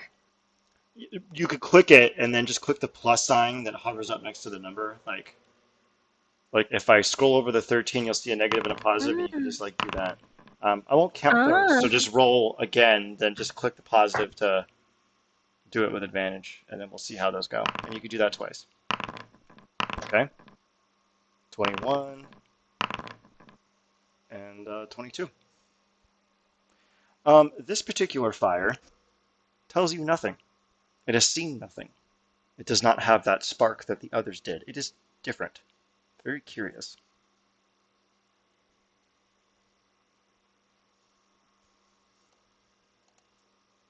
I'm going to lean in and say, "Where are you, old friend?"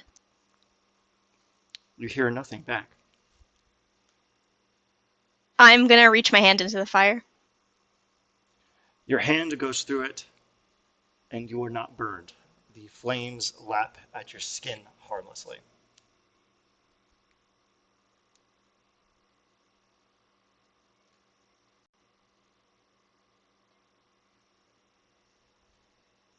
Anything else?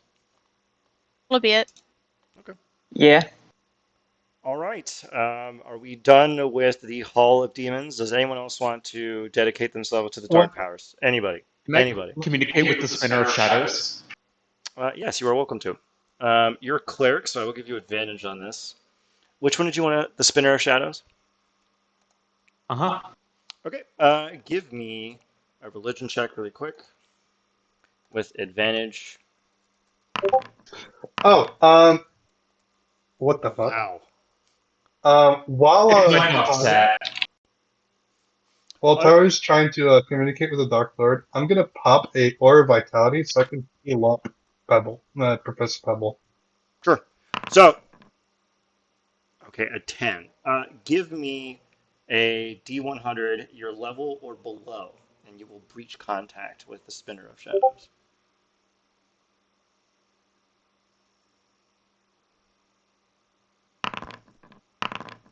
Ah, bother. You try to dial, but you just get a busy tone.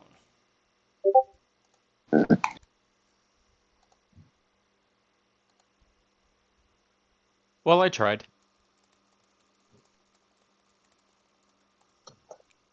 All right, anything else we want to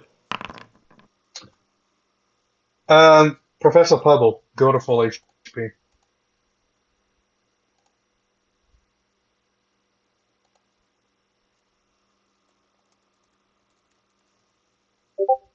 I'm gonna pull out a scroll of identify, And cast Identify on the torch that Professor Pebble was messing with. As you pull the scroll out, Pebbles is going to put your hand down and say, "It was but an illusion." Oh. Collins just gets sound a bit disappointed.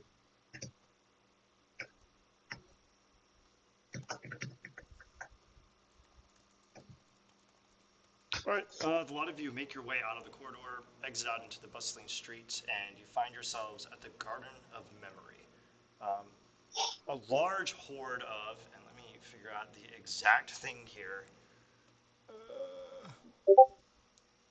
There is a large horde of weakened, emaciated zombies who are crowded around a large iron cage at which the center is housed a quaddle. What would we like to do?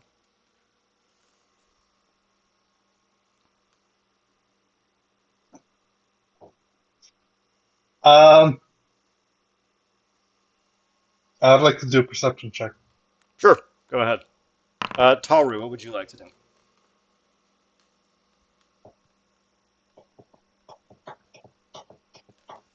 Are they hostile?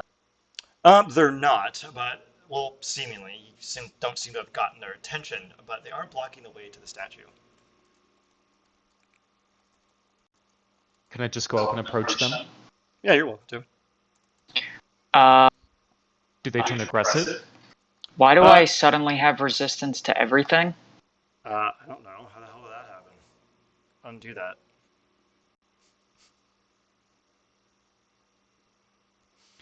You see them kind of grumble, and they move forward and seem to make a way out like they're going to attack you. There's probably a good 40 of them.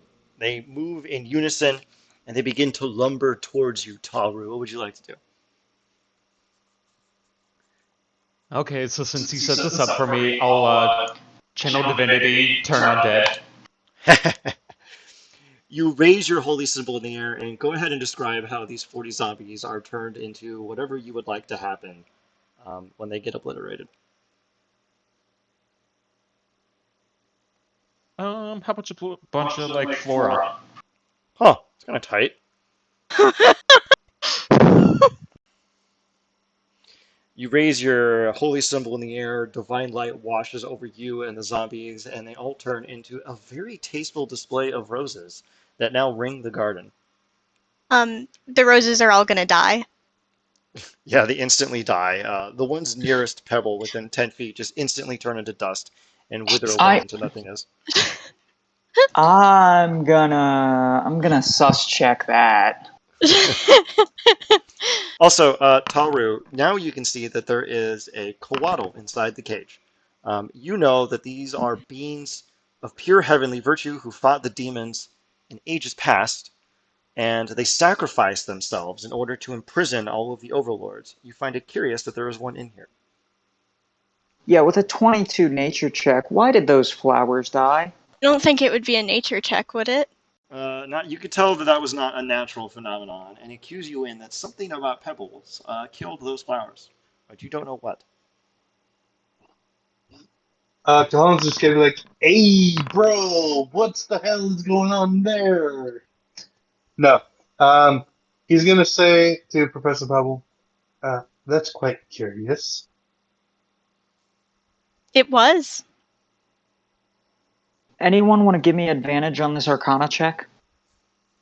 Sure. I'll give you advantage. 17.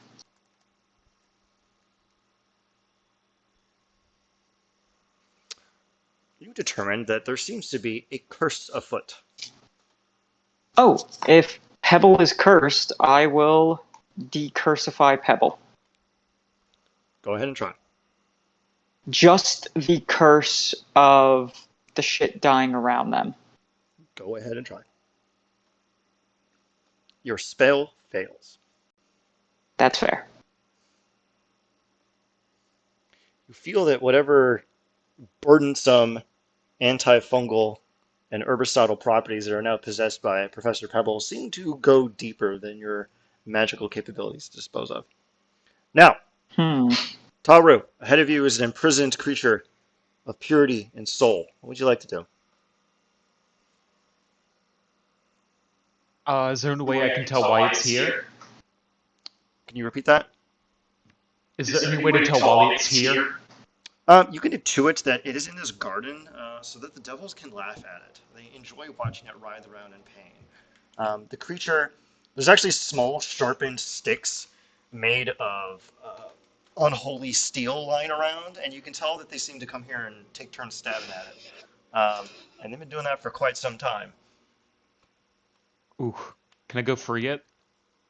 Go ahead and give me a religion check with advantage, or whatever you believe would be appropriate to examine why the creature is locked in here.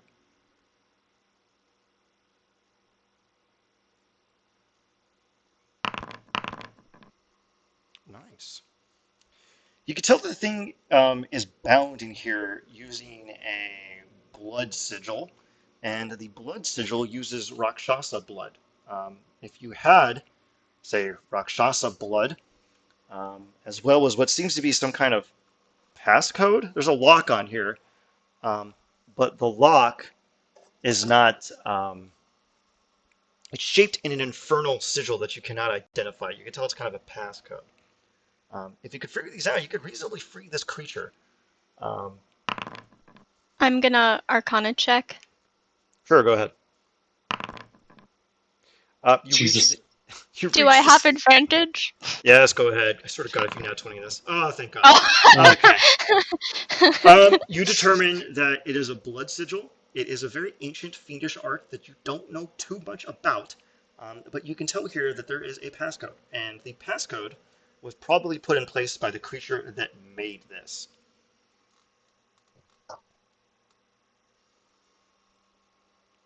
And you see a very small. Um, Go ahead.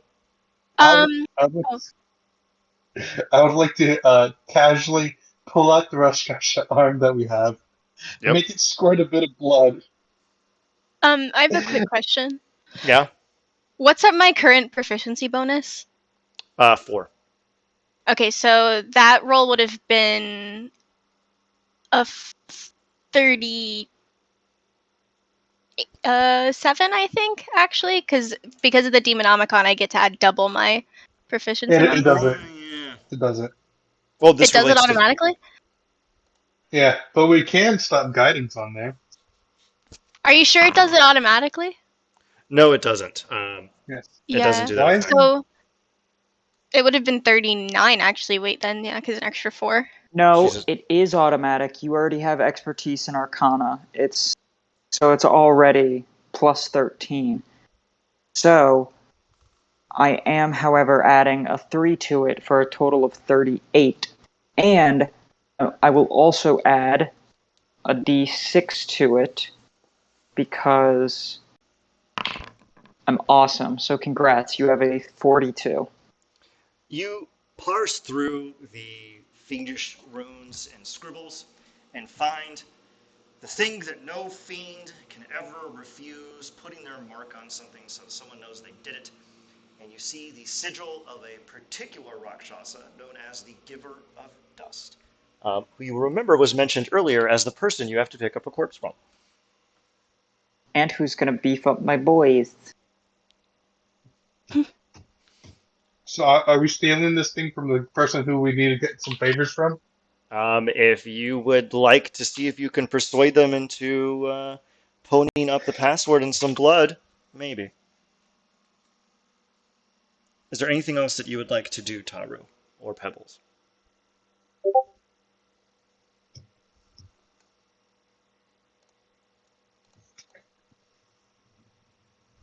Do we have any idea or any way of knowing who made the cage? Yeah, it was the Giver of Dust. You're actually on your way to meet them, oddly enough. Hmm. Hmm. Huh. Hmm. Hmm. Hmm. Hmm. Yeah. Hmm. If What? I. What? Hmm. What the fuck are you trying to do? Let me see here.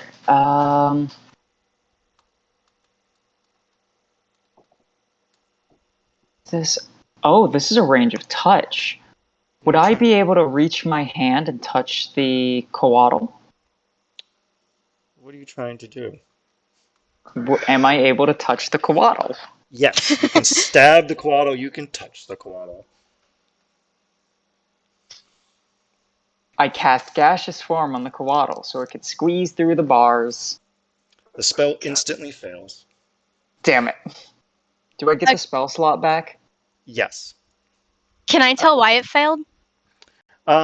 The cage is extremely warded. It is impervious to all magic except the magic of the person that made it, which is the giver of dust. We have. What if. Oh, no. Damn. I was Well, hoping why it's don't the we just giver of go dust's meet the arm. giver of Yeah, dust? let's go talk to the giver of dust. This gang. Oh man, how do we solve this riddle? The person in the next room. Oh, but it could be anybody. The person in the next room. Oh, but where are they? The person in the next room. Okay. Well, let's go chat with the giver of dust. Okay, here we go. Let me just load the next map. I'm gonna move you next to the fucking creepy guy. Okay. All right. Hold on. I gotta like undo the thing that I was doing because I had to go look up. I had to go look up the farmers market segment from Cataclysm to run that weird section where you people were buying weird crap. Is that the giver of dust? No. All right. You enter your Himbo way. McAngel. Yes, Himbo McAngel.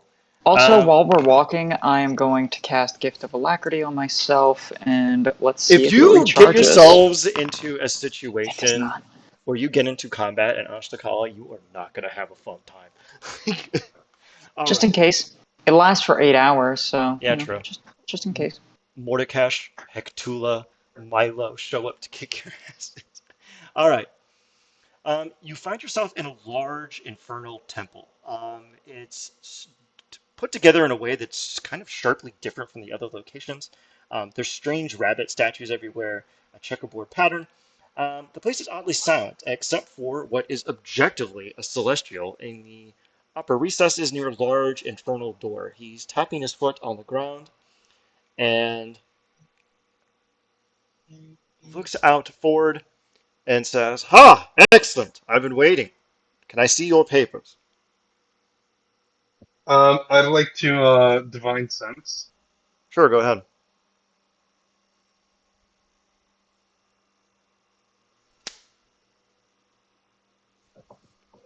It is a celestial from Sarania. He is a Saranian angel. The plane of peace. Uh, yeah. Cajones just gonna scratch his head and say, "I did not expect to see a celestial here. I He was gives you a expecting." he gives you a faint bow. I was brought in to oversee the transfer of the body. I was sent here on a special request, and I am honor bound to follow it. I am waiting for and you see him like fold his sleeve back, and then look at his arm. Taru, Yes, that's me. can I see the contract, please, if you don't mind? Of course, and I hand it over. All right. He looks it over. Okay. Oleander, with your 25 insight, your 26 insight, um, you determine that he is scrutinizing the contract legitimately, just doing his part. You do remember hearing something about how Saranian angels dedicate themselves to a particular craft, and they can be called upon to serve as mediators during certain situations. You can tell nothing about who that person is that called him here, but he is definitely here on business that is legitimate and not outwardly hostile. He's just doing his job. Is he a lawyer? He's basically, yeah. He puts the contract on the ground, drives his sword into it, and a secondary celestial seal appears, indicating that the transfer can occur. He hands the papers back to Taru and gives a faint bow and goes, "The body is in there. Enjoy."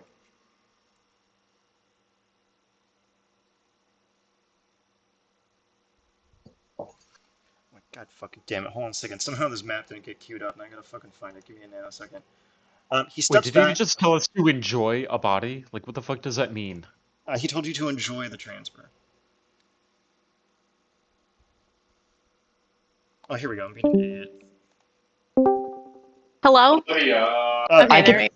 Can you hear me? I can think of a couple ways to enjoy a body. Oh, God. Jesus. All right. Can everyone see? Bonk. Yeah. Yes. Oh, Right. could I make a copy of the seal in my notebook using my calligrapher tools? Yes. All right. You enter into the Great Precept. There's a large pulsating heart at the center of this room. Its large ventricles and atriums pulsating and heaving, pumping blood. At the dead center of it, in a kind of hollow chamber filled with blood, you can see is a Rakshasa in stasis. You can see another Rakshasa to their right, passing their hands over the body in a strange kind of display. Would anyone like to insight check, see what the hell the other Rakshasa is doing? Do both Rakshasa have their arms? They do. I got a 18. Actually, I'll give that +4 to Pebbles. Actually, the other Rakshasa is missing his arm. It is gone. Which arm? Left arm. Does it match the arm Oh, that we have? You have a left arm. I will grab the left arm. Without saying much, I'll pull out like my medical supplies and I'll start prepping the arm for reattachment. I'll like smash a good berry into it, really rub it around, and then I'll look over at the Rakshasa missing his arm and I'll go, Oi, you little devil. Come here there, pal. I'll fix you up. The other Rakshasa breaks candor. Professor Pebbles, with your 16 insight, you deduce that the 20 Rakshasa, insight. 20 insight, the Rakshasa was engaged in what seemed to be a display of affection, and then kind of coyly adjusted to make it look like they were performing a ritual as a lot of you came in. She looks at Oleander and gives you a death glare. I'm holding up his severed arm. I'm waving at him with his Wait. severed arm. Don't Rakshasas exclusively have left arms? They have backwards hands, but they still have Oh, left and right backwards hands. hands. Okay. They're just weird as shit. What is the meaning of this? Why do you have his arm? Not. Is this not your arm? No, the dead Rakshasa is missing the arm. The living You said he Rakshasa. wasn't dead, motherfucker. Huh?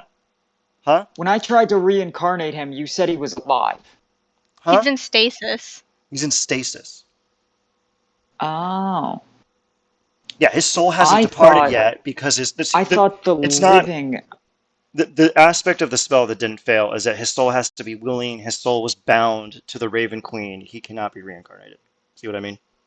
Oh, okay. I thought you said the living Rakshasa was missing his arm. Yeah, he. It's a little kookier than that, but basically he can't be reincarnated because his soul isn't willing. Because in order to Okay. yeah. So Okay, I thought you said the living Rakshasa was missing an arm. Not the mhm. giver of dust, the second. Are there two alive Rakshasa and a Rakshasa in stasis, right? Yeah, the giver of dust is on the right. She is tending to Lamashtu, who is the one in stasis. So there is not a second Rakshasa who is alive. There is not a second Rakshasa that is alive. I should have said. Okay, I was very confused. I thought there was a second alive Rakshasa who was missing an arm. Okay. Anyway, Anyway, the reason you and that's why reincarnate. I wanted to reattach it. Then no, I won't pull out the arm. I won't attempt to reattach it. Good, because I would have gotten you in the world's hottest water. So, um, For making sure he's buried with all of his limbs. uh, if you want to try to risk that, I don't know. Listen to what the giver of dust says, and then see if that is a good idea. How about that? She turns around and seems to wipe a kind of tear of furious pitch from her face and goes, "Ah, I take it you're here for the transfer."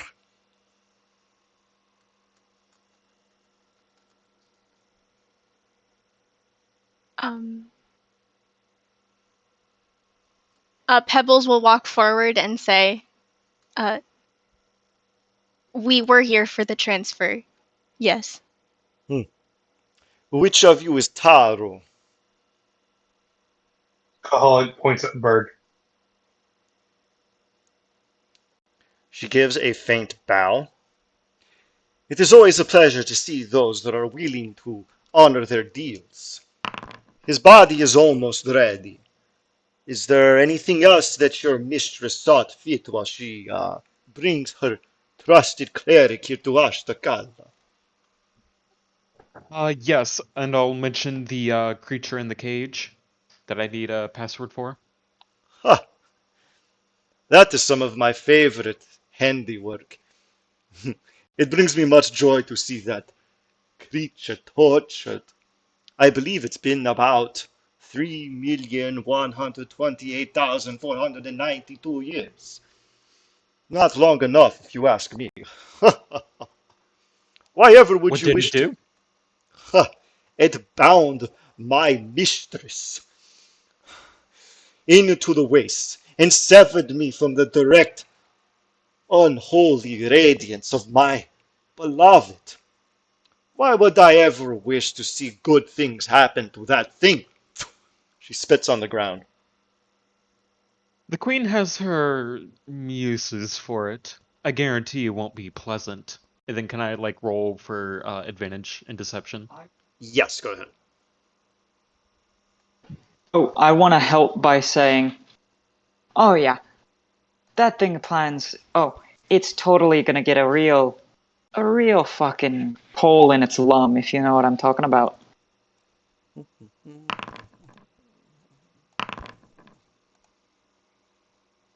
It's gonna get us. Hang on. Oh, you already have guidance, so I can't give you guidance, and I can only add a d6 to that. However, if Pebble gives you their d10 Bardic Inspiration, and I give you my d6 Cosmic Omen, there is a chance that we can outlie the Giver of Dust. Do we want to try? Yeah, try it. Yeah, sure. I'll give a bardic inspiration. Okay. Holly, roll a d6. Oh, Olivia, all your dice are rolling private. Yeah, I know. I forgot to. Blech. Okay, so we have 25, 27. A d10. A d10. You get a d10 inspiration. You need a 9 or a 10, 9 or a 10. Come on, baby. I swear to God, if this works, I'm Oh wait, can't I silvery barbs the giver of dust? You technically could. Yeah, you want to do that? Yeah, fuck it. All right. She'll roll And again. also do it. Does it stack? Nope. Yeah. That's Okay, sad. 35. She still has to take the lowest number, which is 35. So you have So to you roll need an an 8, 9, or 10. 8, 9, or 10. Come on. Oh. Do we have anything else? Because I would actually love for this to succeed. I will be charitable. Hang on. 1 second. You could burn an I inspo. used my Cosmic Omen already. Mm-hmm. We've silvery barbed her. Can I use my deception to re-roll? I mean, inspiration. Yes. Make another deception check. You can also use it to re-roll the. Okay. It's 8, well- 9, 10. It's only a 34. I will allow you to re-roll either the Bardic Inspo or the Woe or the Cosmic Omen by expending an inspiration. What about the advantage? I mean, you do have advantage because I'm helping you. Does burning an From inspo? Silver Dawn. Yeah, go ahead and do it again. You can. Bonkers. Damn it. Yeah. Okay. Reroll that d10. Ah, fuck. She puts her. 1 second. Can I Anything attempt to else? persuade her? I will allow you to make another roll in order to give Taru another deception. So go ahead. I'm sorry, I couldn't hear you. Roll Taru's something. gonna roll deception again. Okay. Roll what you are gonna roll, and then if it's good enough, I will. For fuck's sake. You could do it with Damn advantage. it. I know, seriously, all you need to do is just get like 3 more. Wait, so am I rolling a persuasion or no? You can if you want. If you nat 20 this, I'll let Tara do it again. Like Tara, I'm gonna try deception. all right, go ahead. Oh! You like walk up to her, spaghetti just coming out of your pockets. God Um, fucking damn it. All right, you can roll your inspos as much as you want to re-roll those cosmic omen dies if you want. If you want to burn all of your juju on this, you're welcome to. Nope. All What if right. I Nope. threw the one bag second. of beans? Oh my fucking god. Wait, I have my bag of beans automatically go off. What do you mean? Um, Are you gonna try to I'd like to. flashbang the giver of dust? I'd like to. No. What if I really like buttered her biscuits and was like, I'm such a huge fan. Oh my god. Okay. Oh my Please god. show me how your magic works. Since we're talking to her about this, would detect thoughts just tell me the passcode? Huh? No. Yeah. The high If I level cast workshops detect thoughts on her. they're immune to scrying and other stuff like that. They have that Sphinx ability where their minds can't be read and stuff. Shit. All right, so Do we want to try to I would kill her? like to turn. I would like to turn my 25 into a 35 persuasion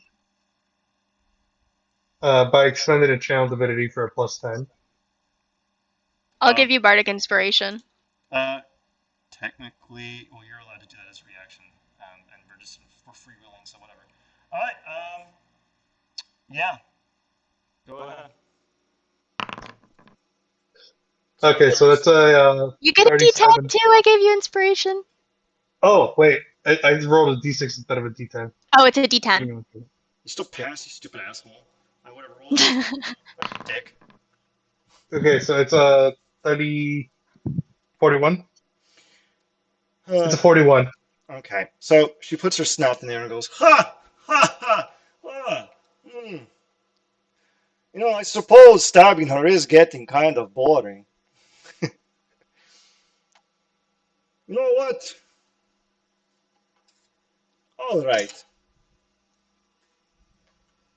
She goes up to Taru and whispers the password in Taru's ear.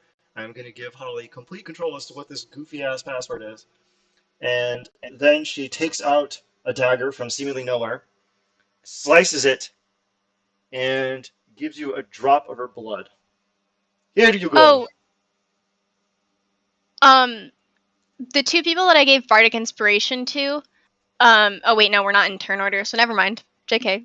Technically, they get to keep it until they fail. So you actually have it. No, not Cahoon succeeded though, so he has his gun.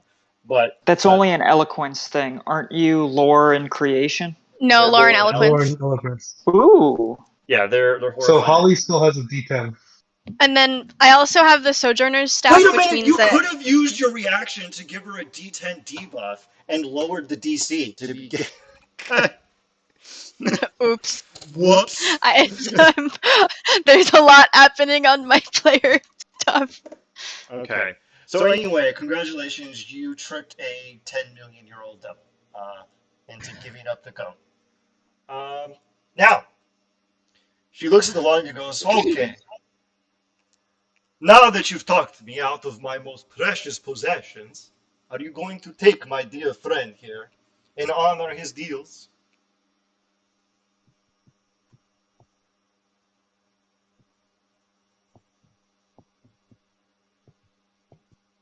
Cahoon's just going to be examining his fingernails because he doesn't want to take on somebody else's deals. Not without knowing what the deals are.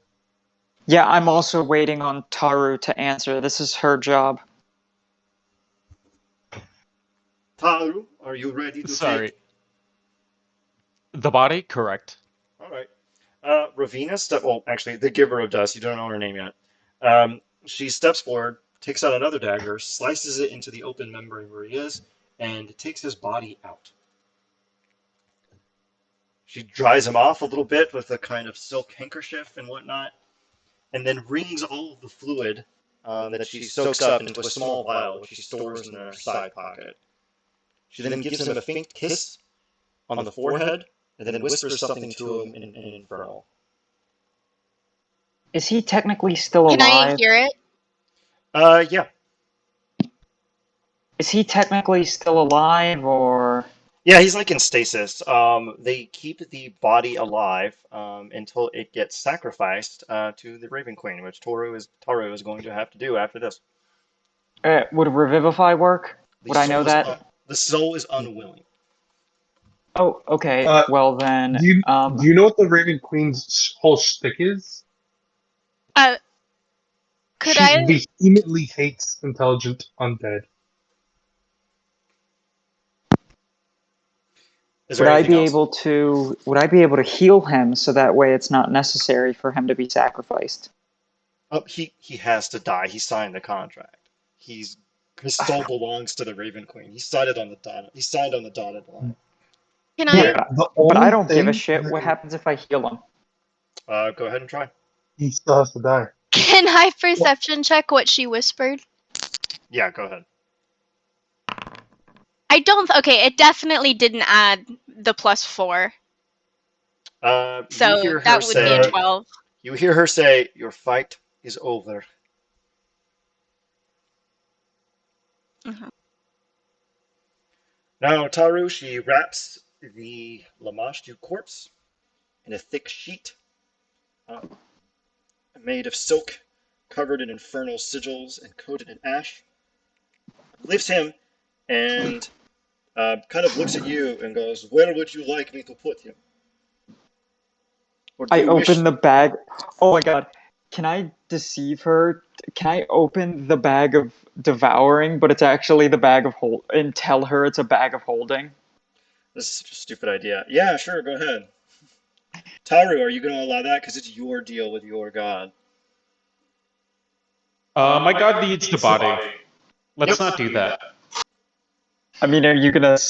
I'm gonna roll deception, so everyone has to figure it out.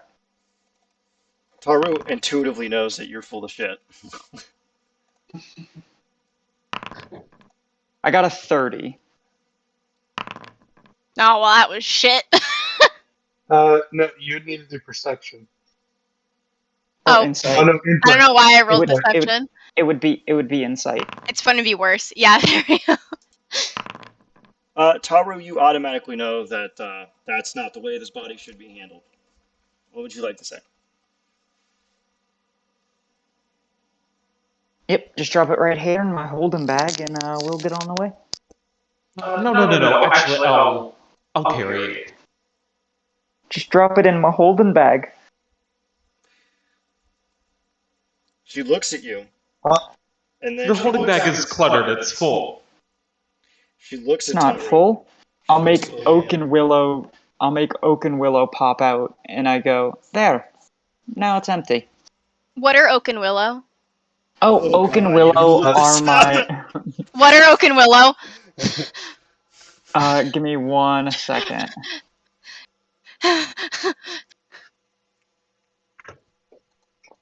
They're my flower friends. Oh.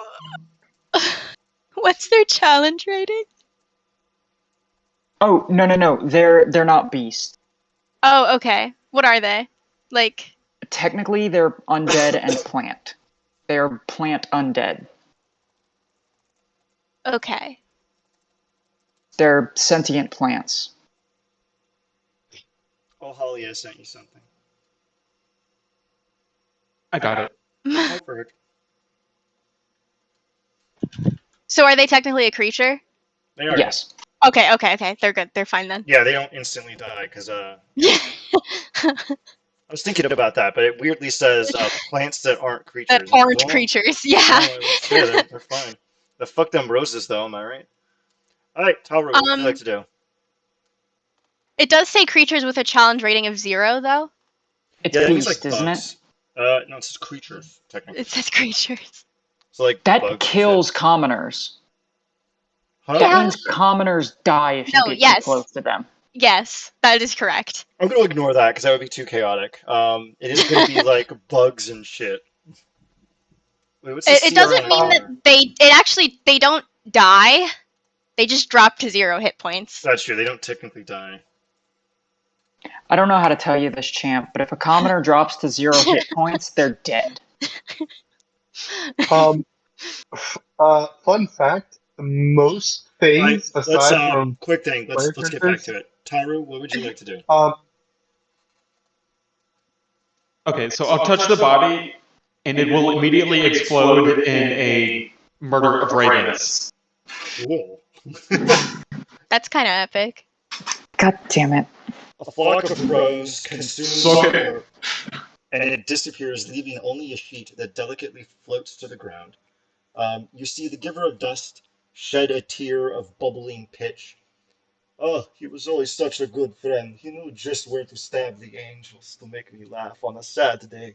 Oh, I'll miss him. Well, now that Oak and Willow are out, I will look at the Giver of Dust and go, She is actually Actually- immediately intrigued by your creations and has already started to inspect them.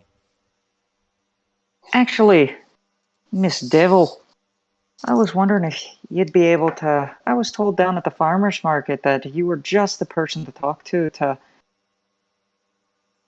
tune up, give my boys here a tune up. Hmm. She looks them over. My lads here. She looks him over and you see her muttering to herself, oh, it's a bit sloppy, but it works. Hmm. Ah, yes. Ah, good arcane stitching. Seems you have the eye. Ah, the old I was a headband military. trick.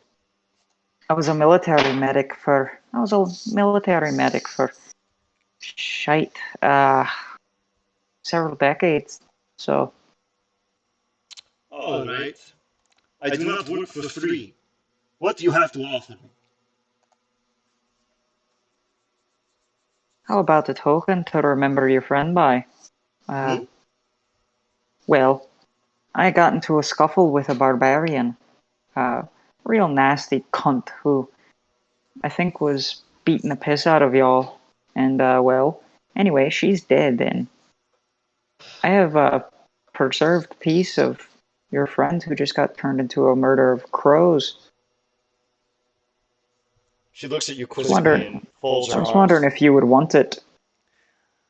Let me see the goods before we talk about making a deal. You can She tell. pulls it out. Okay. Pebble? What's your radius of shit dying? 10 That's feet. already dead. It's already dead, so it's not like a No, creature. no, It's like an no. arm. I will 10 feet. I will walk over here, pull it out, and as I'm pulling it out, I will druid craft catnip on it. Catnip? It's pretty racist, Olivia. incredibly racist. She looks at you. Kind of funny, though.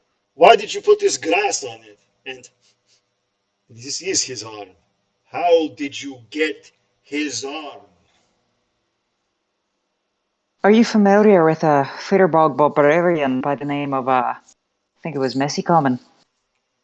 She looks at you and she snaps her fingers.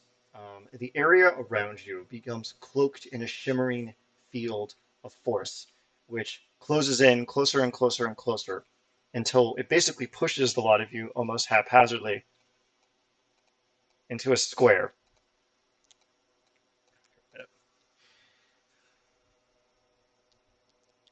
She's going to look at you and she's going to insight you. How? Oh my God. How did you get this arm? The barbarian Messy Common.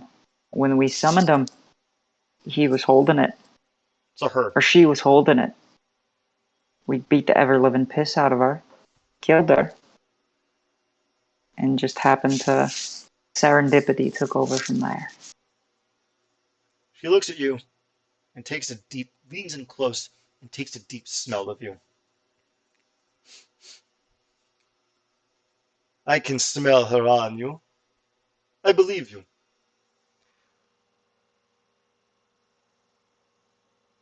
I do not care for that woman. I will give you a favor. What do you wish?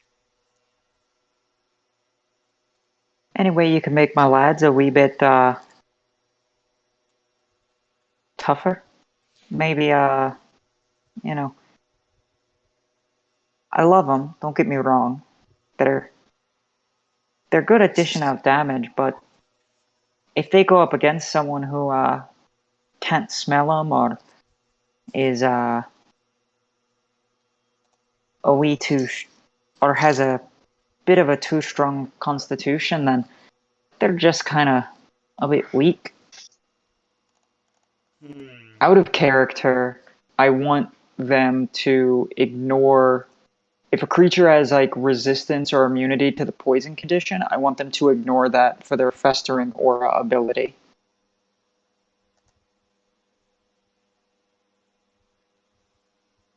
Hmm. She looks you over, ponders it for a moment. Hmm. All right. But you have to give me that arm. Deal. She hands the arm. She looks him I over a will little bit. also. Yeah. What is what would you say? Oh, I also ask her, what's your favorite type of mineral? What's your favorite crystal? Really, what's your favorite? Mineral, crystal, fluid, anything. I'm really partial to topazes. I will make 10 gold pieces worth of topaz appear, and I will pour them into her hand from my cauldron. Ah, thank you. She takes the arm and Do, snatches it. Yeah. can I tell if there's a reason why she likes topaz? You can insight if you'd like. I will also give her oil of etherealness Jesus and a Christ. Go, It's because go. it's a demon. It would be technically a 26, I think. Yeah, because it's ascertaining information about a demon. I will also offer her oil of etherealness. I also have this oil that can make you a wee bit like a specter. Really just get into some shenanigans. Really give people the dust. Uh, part of their tricks. She looks over the lot of them, and you see her reach into her pockets and take out a iron flask. You can hear something rummaging around in it. She opens the flask and takes the fluid into her mouth and then breathes that fluid into the mouths of both of them. They now ignore the poison immunity or poisoned condition on creatures that do not have legendary resistances. Okay. All right. Cool.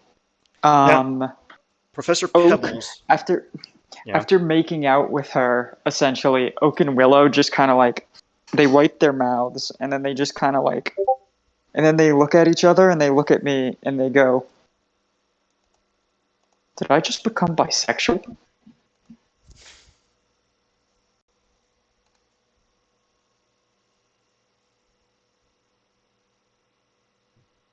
Maybe they did.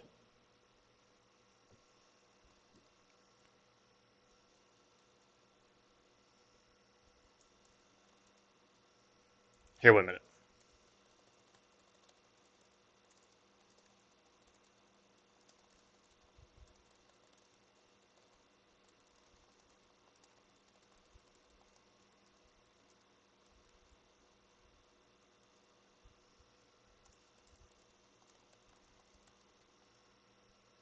All right. So, yeah, maybe they did. Maybe that's the fiendish surprise all along. So, she stretches back and goes, ha ha ha, I haven't felt like that since. And she like ruminates on it for a very long time. Since I force fed a soul out of his own wings. Oh, that was a fun day. Oh, Professor Pebbles, you intuit that she likes the topazes and the pale blue color of the ones that appeared because it reminds her of the pale blue light that flows off of Sol Katesh, her overlord, the keeper of secrets.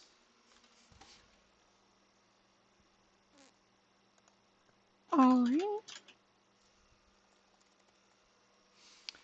Now, is there anything else we would like to do harassing Ravana, the giver of dust, who, if I may remind you, is one of the BBEGs you have to kill? Oh, that will be really fun because all of my fucking damage will just max on them. Except she's a Rakshasa, so you better have 7th level slots, asshole. Alright, anything Oh else? fuck yeah, we can't even fight her until later. You could stab her. I mean, you can just stab her right now. I think she just won't die. Um, Oh yeah. We could just beat the shit out of her. We just can't hurt her with spells. yeah, that's true. I mean, that's like, I don't. People are like, oh no, a Rakshasa. It's called fists. Cast fist. Anyway, is there If anything I else? cast magic circle or planar binding, it's automatically 9th level. Which is insane. I know, which is pretty good. Now, is there anything else you wish to ask Ravina, the giver of dust, before we depart? Nope. Okay. Yeah. Uh, what? They would. What was the thing that you mentioned about the Keeper of Secrets? Whatever. Oh, the light blue of the topazes reminds the giver of dust of the embrace of Sol Katesh, which he has not felt in over 3 million years. You know what I have? Oh, Hmm? I have napalm, which is Yeah, an 8th level spell. that would do damage, yes. I'll. Would all my pipe bombs do damage? Uh, no, they're cast at the level that they are. Incendiary is the only one that's high enough to damage her. Okay. I will ask her if she knows where Soul Katesh is being kept now. Why would I ever tell you that? Do you not have good memories of them? Are you not on speaking terms? We talk. Now, if you do not mind, I am busy. Is there Can anything I else? can I insight check that we talk? Yeah, go ahead. I swear to God, if you do not. What the fuck? Oh What is my with god! you? 26. This is ridiculous. So anyway, um, she's telling the truth. She actively talks to her overlord, Sol Katesh. You know that this means that she communes with them in a very special location that the fiends use. Okay. Now, is there anything else? No more nat 20s on anything. Got it? Do we want to kill her? It would be impossible. I don't. No. You would die a horrible, horrible, horrible death. I Yeah, mean, no, we could like, try. no, I don't think we can. I mean, I could Uh, chug my potion of invulnerability. That gives and then just like start beating the piss out of her. So like, I mean, okay, but I could how try much, to magic circle and planar binding. It takes a minute how to much cast. damage do y'all do that isn't spells? Like my none. Not. staff. Here, I'll show you. My staff does 1d8 plus 2d10 plus 1d6. That's not bad, actually. And it's all necrotic damage, and I ignore resistances to necrotic damage. If we come back when we have level 7 spells, all of my damage from my level 7 spells will be maxed out no matter what. Yes. Nice. Specifically against fiends. I would like to ask Mustafa for her contact info. She just glares at you. I believe we are done now. Enjoy your day. You depart, and you are escorted out. What would we like to do? Yeah, let's just leave Ashtakala. Right. Can You I get take back. the school bus, or or do we have to go through the miasma again? Uh, you can go through the miasma, but I'll make it go relatively quickly. You've shouldered your burdens. Um, they teach you some I mean, secrets that. do we have to? Yeah, you have to. You can't teleport in and out. Damn it. Okay. I suppose you could just you would just fly through the miasma on the damn magic school bus. You want to do that? Yes. Oh my So god, it's the boat scene from Willy Wonka. yeah, exactly. So you arrive at the front entrance again, and Iblis is there, still scrutinizing paperwork. Does somebody want an answer to their dumbass question? Yes. Okay. I'm gonna put my hand on Cahulin's shoulder and Cahulin, would you be willing to is Cahulin willing for telepathic communication? I imagine he Yes, would I'm be. willing for telepathic communication. Okay, in telepathic communication, I'm going to say they were a demon known for unfairness. We did not accept any gift, and then stop the communication there. Okay. She's gonna look at Caholen and go, all right. How about we make a deal? I will strike you, and if you are standing afterwards, I will give you this helm.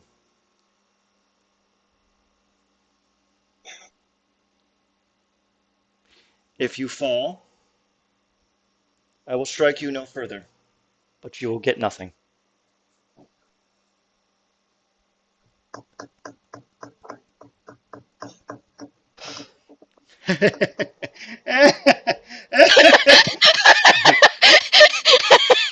You're sort of not wrong. Um, Colin? Um, mm,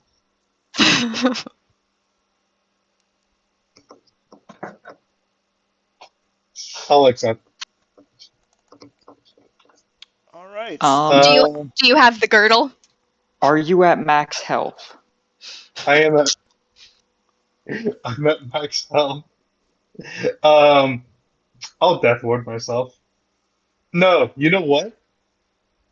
I won't death ward myself. I'll be to whatever bull chicanery they're going to pull. Mm-hmm. I'll meet it up front with honor, and I'm not going to death ward myself. Oh my fucking god, I I'm forgot what just I. gonna.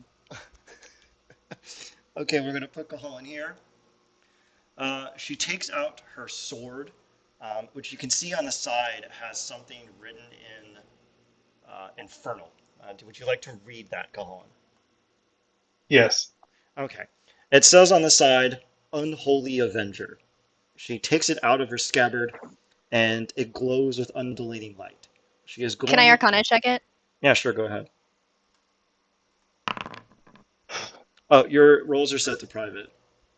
Oh, It was a 32. do I get advantage? You do, because this is a fiend weapon. Okay. You got the same thing. So, um, this weapon was forged by a demon lord, and what it does is it does one die of each die type. So it does a d12, it does a d10, 8, 6, 4, and then it adds everything else. He's going to attack you 4 times. Oh, Jesus Christ. Oh my god. Okay. All right, Cohen. I'm going to apply I all this take damage. Go ahead. 34, 67, 98, and the last one's a miss. So I take what? Fucking 49 points of damage. Okay, not bad, not bad, not bad. Let's see, 33, 34. Wait, 31 plus 20. Oh, geez. Oh, wait, 1 second. Why does it keep Oh, popping up my Hammer? any critical hit against you becomes a normal hit. Yeah, Smart. I know. I already took that into account. All right, so 33, 34, 31, 90, 45. Okay. Now she's going to do the rest of her crap. Let me see here. She's going to slap. God damn it, why do I keep clicking on your dumbass? All right, here we go.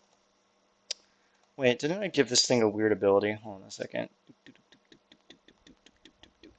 Oh, shit. I forgot. Do you know what this weapon ignores? Resistances. Yeah, only to one type, slashing, because it's a Vorpal sword. So Take all that flat, my brother in Christ. Remember, she's Iblis the unfair. All right, now she's going to slap 4 Eldritch Smites on you. If I see Cuhullin falling, can I sleight of hand to boof a good berry into him? Yeah. So that way, at the end of all this onslaught, he'll gain 4 hit points and still be standing. I love that. I don't think she actually is proficient in perception, which is kind of funny. So go ahead and give me a sleight of hand check. Anyway, Cuhullin, are you at... Cuhullin, tell me when you get to 0. I hit 0 on the second smite. Okay. No, wait. Yes. No, I resist force. So that's minus 2. I think I'm gonna. Is that 29? No. Oh, can I counterspell the last Eldritch Smite? It's You not can't a counterspell a spell. smite. Oh, It's you not a can't? spell. Oh, It's okay. not a spell, yeah. Sag. It's literally just a smite. Oh, okay. 17. You should be down with the rest of that, but you might be dreadfully close. Especially after you just took 90 straight fucking damage. You know what the funny thing is? What? I'm at 4 HP before the last one. So the last one is the one to down me. Okay, well, I'm And gonna it sleight wouldn't. of hand. I'm gonna sleight of hand to boof a good berry, so that way you hit 0, you're about to fall, you regain 4 hit points and are still standing. Give me a strength check, Gahal. Strength or athletics? Just straight up strength. Fuck. Those are pretty low. She actually is proficient in perception. It's just not that. Oh fuck! Forget it. I lied. Oh my god! Oh my god! Yes! You beat her! 24! You beat her! Oh my god! Cuhullin, after all that, you still have 4 hit points, because my good berries automatically do 4 hit points. Nice. So yeah, you just see Cajon like just and just cough out tons of blood.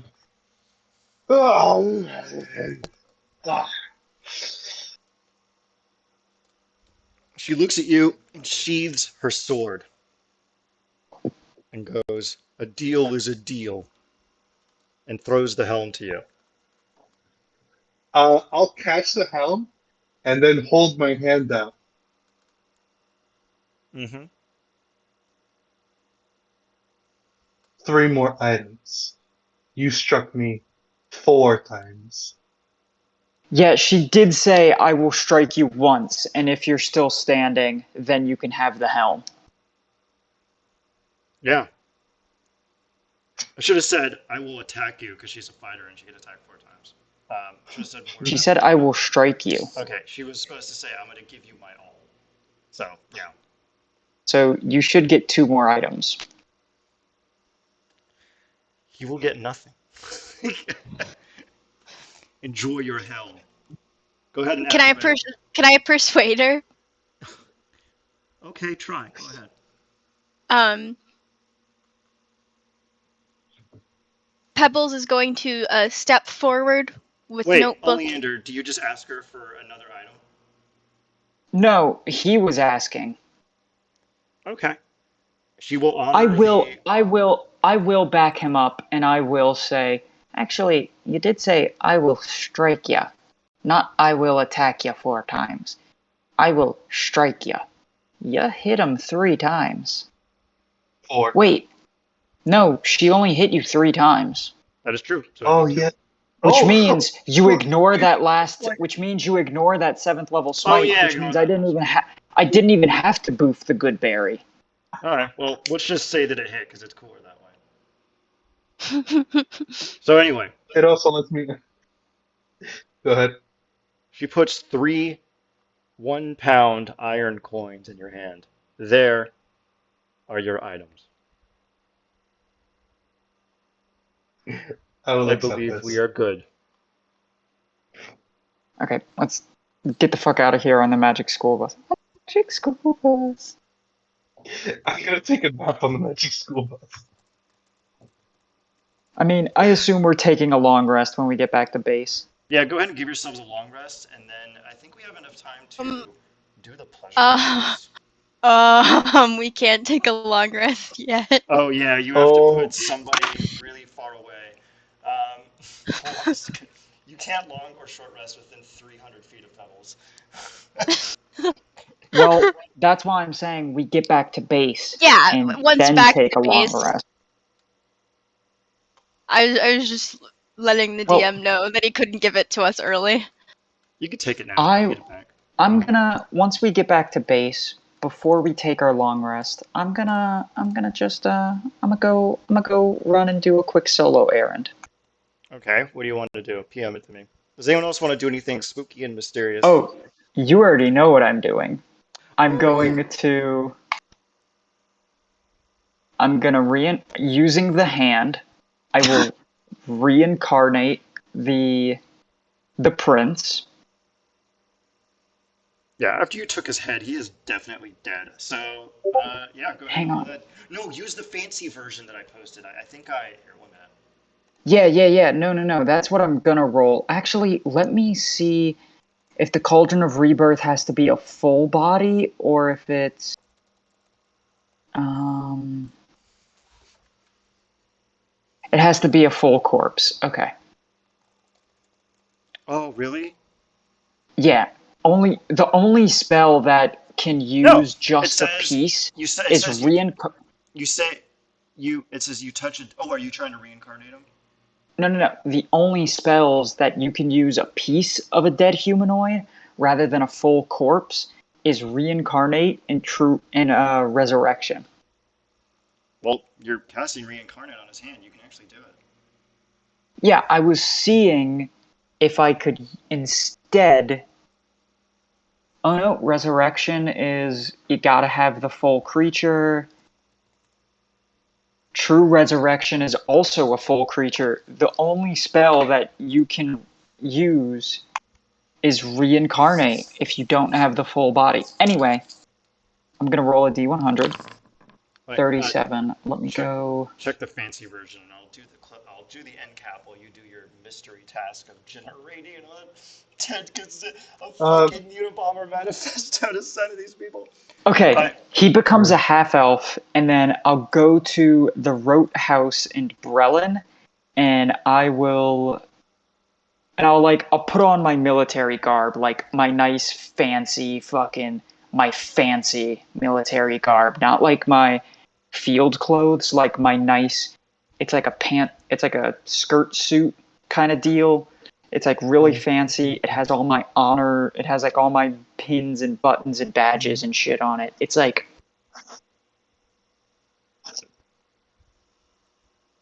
okay.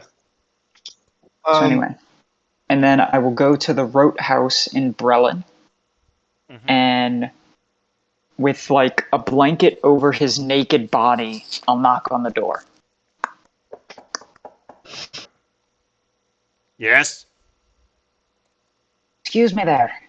My name is Oleander Thorn. I am a chief healing officer in the I am a chief healing officer in the military. We recently did a raid and we believe your son, however, was unsavable, but we did manage to reincarnate him for you.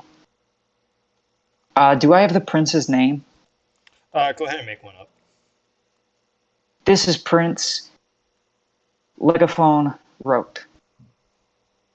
He has been reincarnated to be a half-elf, however.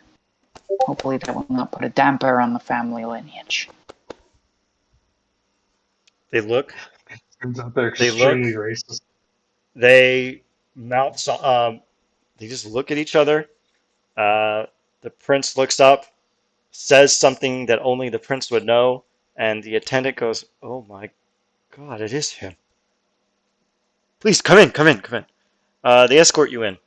The family comes down to aplomb and fanfare. They are initially incredulous, but after a few minutes of conversation, and some intimate whispers in one another's ears. They are convinced their son has returned. Um, they come to you and they thank you, and they'd like to know the circumstances of how he died. Um, he, He died fighting a fiend. they go A back and very check with. honorable death. He relays his encounters in the farmer's market, how they shaved pieces of flesh off of his body. The family is deeply thankful, and they'd like to know how they can repay you for your service. Oh, that's not necessary at all. But if you insist, how much did I spend to cast that fucking spell? Because Like whatever it is, 1,000. I'm gonna I think if whatever it you, I is. think you can technically use the mortar and pestle as a spellcasting focus. Doesn't that eliminate the material components? Nope, not if the material components cost money, and the Oh, material and they're components cost money. consumed. Oh, but they're Yep. not consumed. Yours are consumed, so yeah, it was 1,000 gold. Yeah. Um. Ah. Well, for a spell such as the one that was cast in order to bring your son back to life, it takes about 10,000 gold to cast. So They immediately walk over to, whatever, speak to an attendant. He goes upstairs, comes back downstairs. 50,000 gold. I will thank them, put it into my bag of holding, walk outside, get in the magic school bus, and go back to base. Nice. That's about 15 times return on your investment. Because you invested three and a I half. spent that is 50 times my investment, champ. You bought the head for 2.5. No. Okay, yeah, you're right. I bought the hand for 2,500, and then I spent another. So I spent 3,500, and I made. Let's see, what is 3,500 divided by 50,000? It's like oh, I need to do it the other way.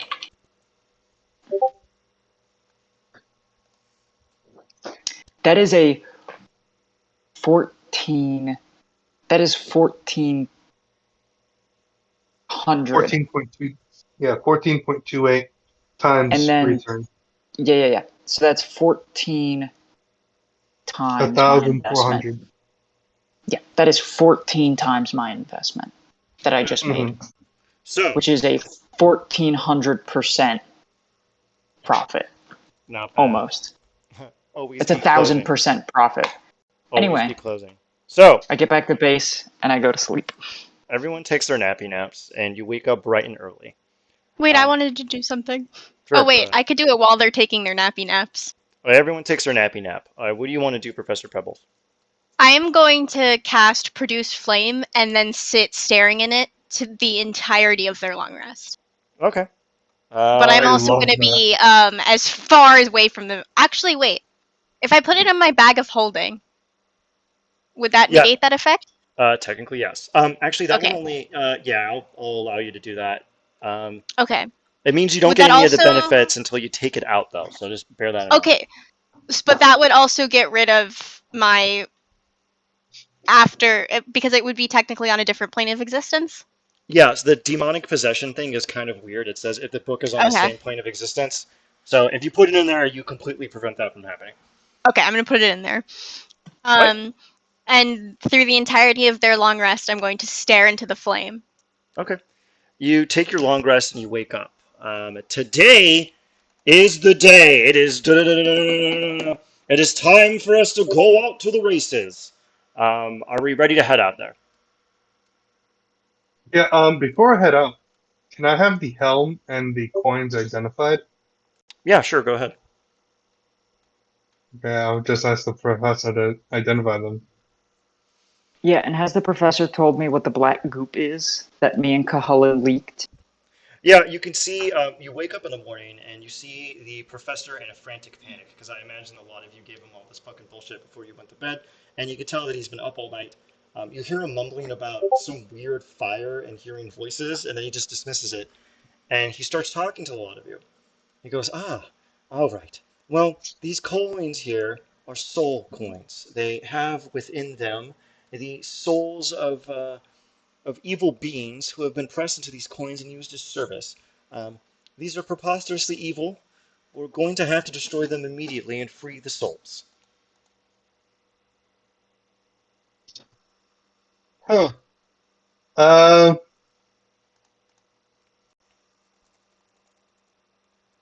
Sure. You'll watch Kahalan take the coins and flip them in the air, and they'll disappear as I offer them to my patron. They get taken away. Now, this helm And he's just here. gonna. What were we saying? Sorry, he's going to say, this helm here is most curious. Give me a second, I have to look up Iblis's fucking goddamn loot again. Uh,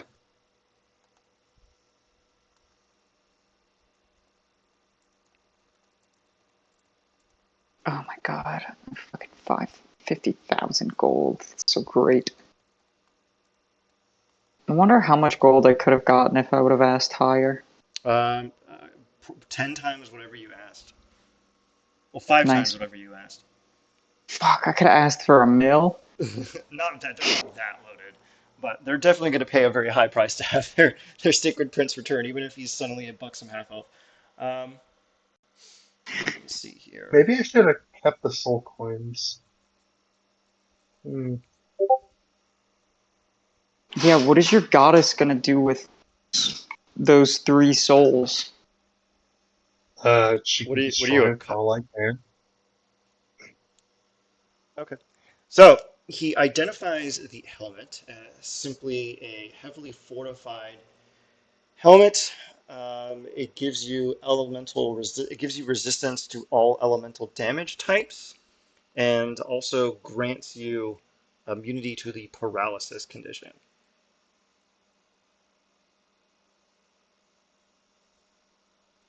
Sad. You should have fucking checked it. Anyway, um, Don't I already have? I think I already have. Yeah, I already have paralysis immunity too. remember her name is Iblis the Unfair. So what It's we're gonna not. do? Wait, it's not the Mask of Tiamat? No. It's not. Never asked. Never masked. I So anyway, mean, shit. Can I wear it anyways and stack the resistances? Pebbles no. tried to warn y'all. Wait, don't I make mean, deals with to be devils. It's fair, terrible. So anyway, The black the goo? yeah, I'm getting to the black goo. The black goo is Dalkir magic. Um, he couldn't identify the exact provenance, but it seems to be something um, that whenever you would laugh would bring power somewhere else. You managed to remove its influence from you, but he thinks that with a little bit more study, he can figure out where that laughing energy is going. Can I assist him in his study? Yeah, you can assist him as a downtime activity after the next scene if you'd like. Hmm. Okay, perfect. That's about the cut and dry of what he asked to tell you. The next scene is relatively short. It's just going on a boat ride. If you people somehow manage to fuck this up, you have to travel to Trollenport, where you will demo the racing vehicles on behalf of Parsifal Parcelac. Are we ready? yes. Yeah. All right. Oleander, Magic School Bus. Yep. All right. We all hop in the Magic School Bus. All right. You arrive in Trollenport. It's a bustling city. Everyone looks above as they see a strange streak of night just course across the sky before it lands in the harbor.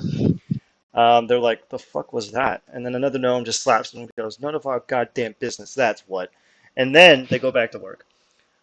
You alight in Trollenport, and the gnomes tell you that Parsifal Barslack and the board are waiting for you on the deck of the ship, which is called the Caliuch.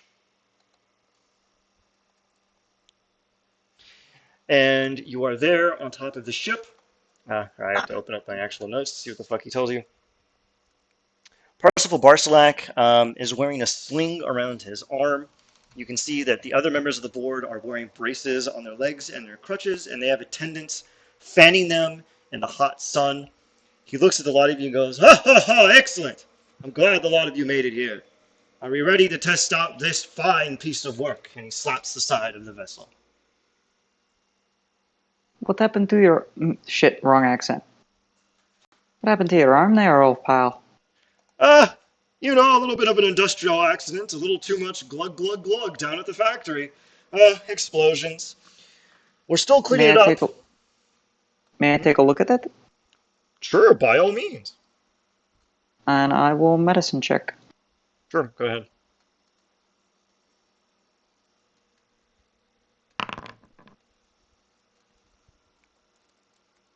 27. You can tell. Ignore that 4.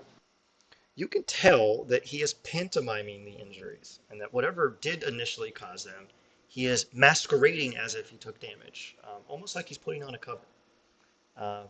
Now, you are welcome to feign surprise at, like, "Oh, wow, how are you alive?" I won't. I'll just go, your arm's perfectly fine there, friend. Ain't nothing wrong with you. "Oh, you're just trying to butter my biscuit. I don't heal as well as I do back in the days when I was working the mine." No, Now, I mean, I'm a medical professional. Your arm is as right as rain there. oh, it's still bruised. You're just trying to... No, man, no. You don't have bruises, no, nothing internal. Your joint's not fucked. You're Can I perception check? Yeah, Or sure, would it go be ahead. insight? It would be insight. 16. Let me roll his deception really quick. Crap. I'm gonna fix this.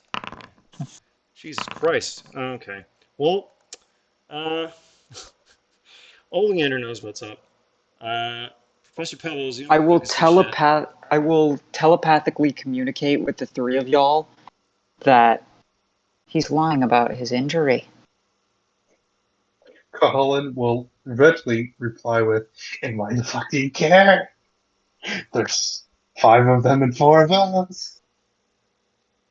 Can I do insight on the other 4 and see if they're of Heimdall's capabilities or if they're just like schmucks?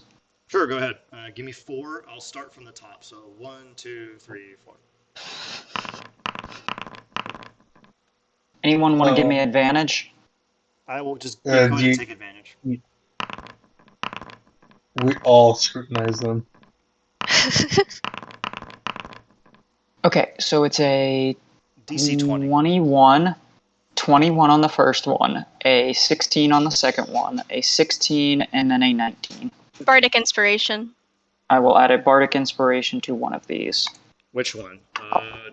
2, 3, or 4?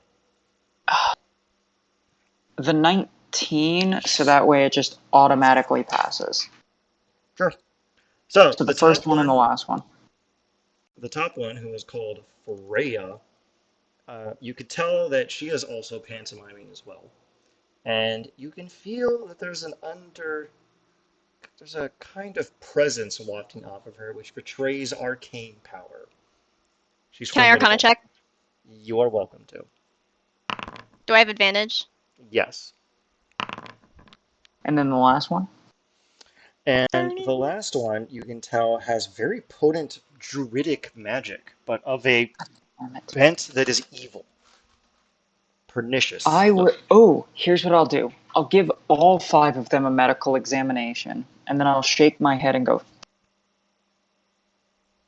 with your legs injured the way they are, I cannot recommend you ride an airship.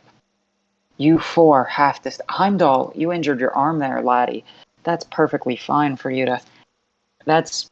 won't be affected by the airship travel, but you 4 with your injured legs, I can't recommend it. It would go against my true nature as a medical professional to let you board this airship. I just can't have it. You hear them kind of yell off, "Doctor!" And you see a stout gnome come out from the woodwork and go, "Yes?" I'll walk over to the gnome and I'll look at him and go, "Excuse me there, how many years experience do you got?"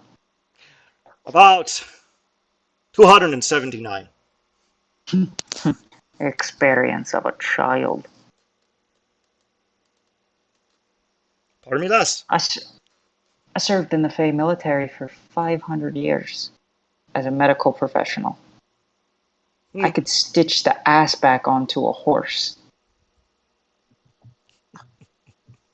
and have it up and running again within a day's time. And even I don't think that their injuries can be patched up enough to get them on an airship today. They've already been cleared, and they're the ones running the show. So why don't we get going?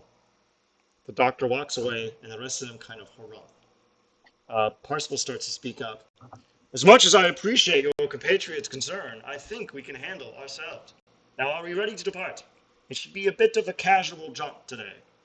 What did my 30 Arcana check on the top one tell me? They are a very experienced wizard. Can I ascertain, like, the school or no? No. You could tell that they are hidden by illusion magic, a lot of them. This is not what they look like.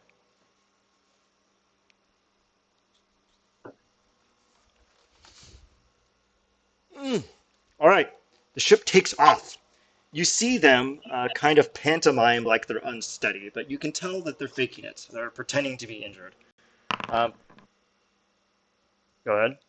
The ship takes off into the air and careens across the heavens. It's picking up pace, going faster than you would normally anticipate a airship to go. You can see that there's actually a bunch of crates on the deck of the ship, and they're all filled to the brim with what seems to be clinking glass. You can hear it tinkling as the ship goes on. Parsifal starts kind of giving you all a speech. I'd like to thank you so much for this excellent vessel.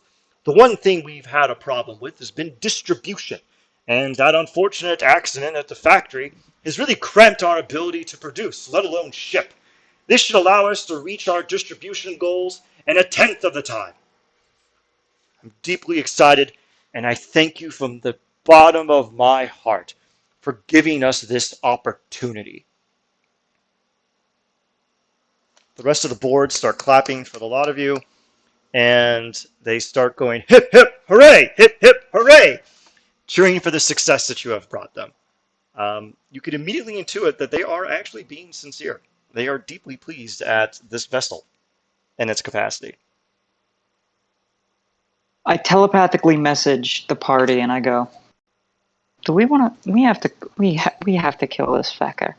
Do you think we can convince those four that he's worthy of not working for, or do you think they're because they're high level mages and high level compatriots doesn't mean that they're want to be in line with a lich?"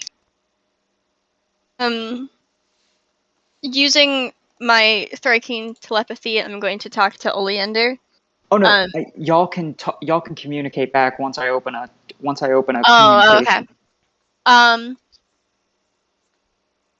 I'm going to inform you that the top one, I forgot its name already, appears to be an incredibly experienced wizard. And I'm also going to say, I did my best in persuading. I was pretty good at it.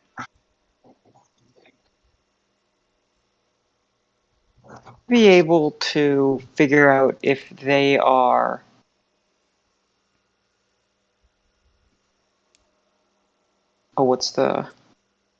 if What? they're also undead or lich-like. You could have your little friend here, Cahollin, uses divine sense. It's not something they would outwardly be able to tell. Not a single one of them rings as undead. Wouldn't Heimdall, Not because even. he's technically a lich? He reads actually as a beast. Ugh, God damn it! It's the fucking misdirection. It's whatever spell.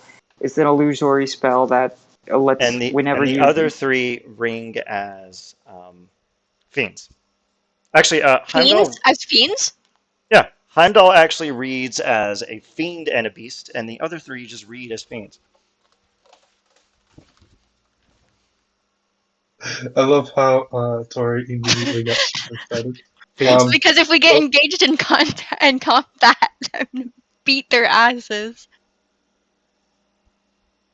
Want to Well, kill him? knowing that You wanna Yes, try? but are there any parachutes on deck? No. Fuck. You're about like 10,000 feet up in the air, cruising at like 800 miles an hour. There's a hell of inertia. What? Yeah. What I want to do is pretty much do this kind of like a stealth mission. Get them divided, and then like I have strap, a question. Yeah. and then like tie a parachute to them and pull the ripcord, so that way they get sucked away.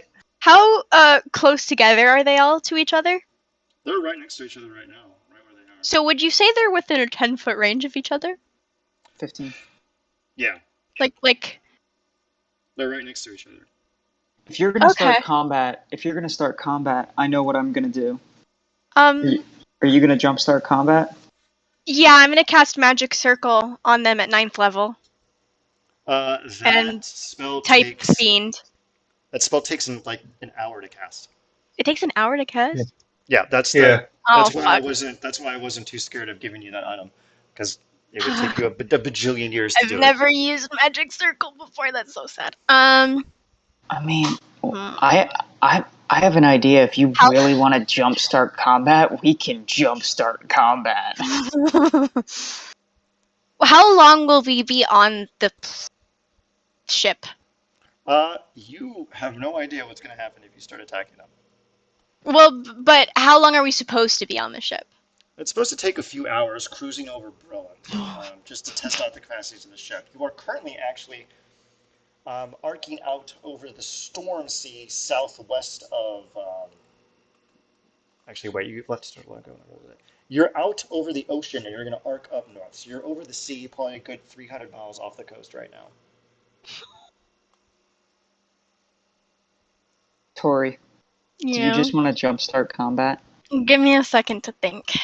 Think of Okay. whatever the Because biggest. I have a pipe bomb. No, casting time for Magic Circle is 1 minute.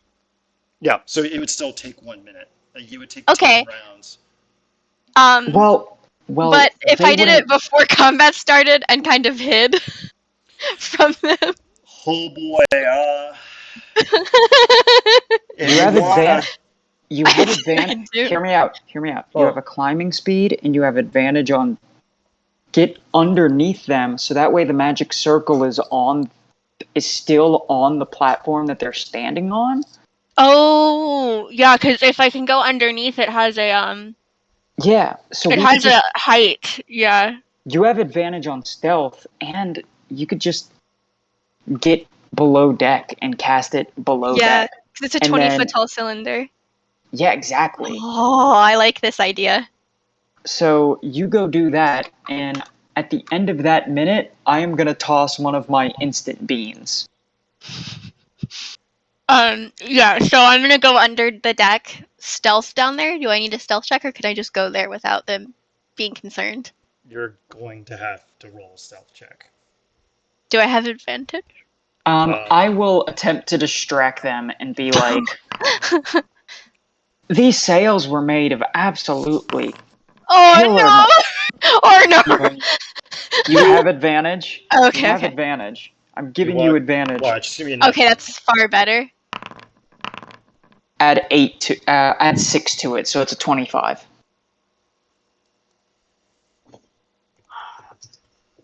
Let me see here. I have a 26 performance to keep them engaged and close together.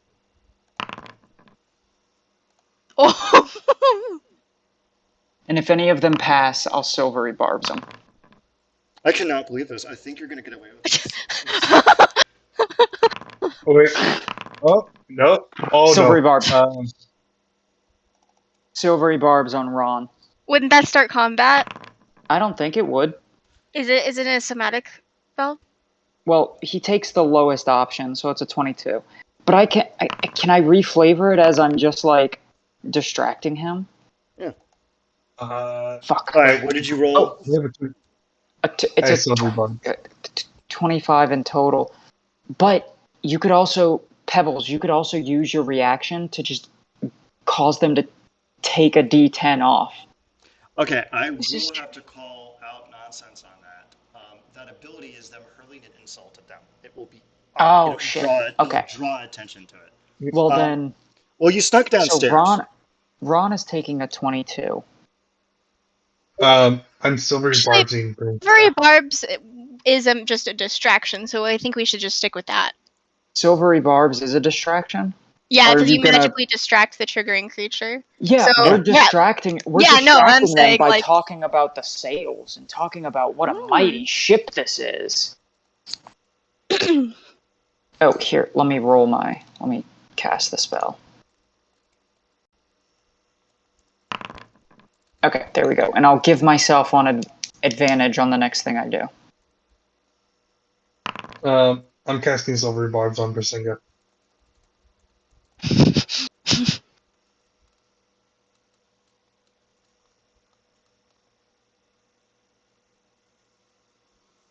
Did I succeed? Yeah, you're fine. You managed to sneak downstairs. I am now I give going- myself Where do advantage. you want my token to go? Just like in underneath them? Yeah. Anyway, I'll Right. start the second they go downstairs. I'll start counting a minute, and then when I what we're can gonna tell do that is the we're gonna roll initiative, and then we will go through 10 rounds as a courtesy. We'll add everyone to the counter. 21. God, that takes so fucking long. 30! Jesus!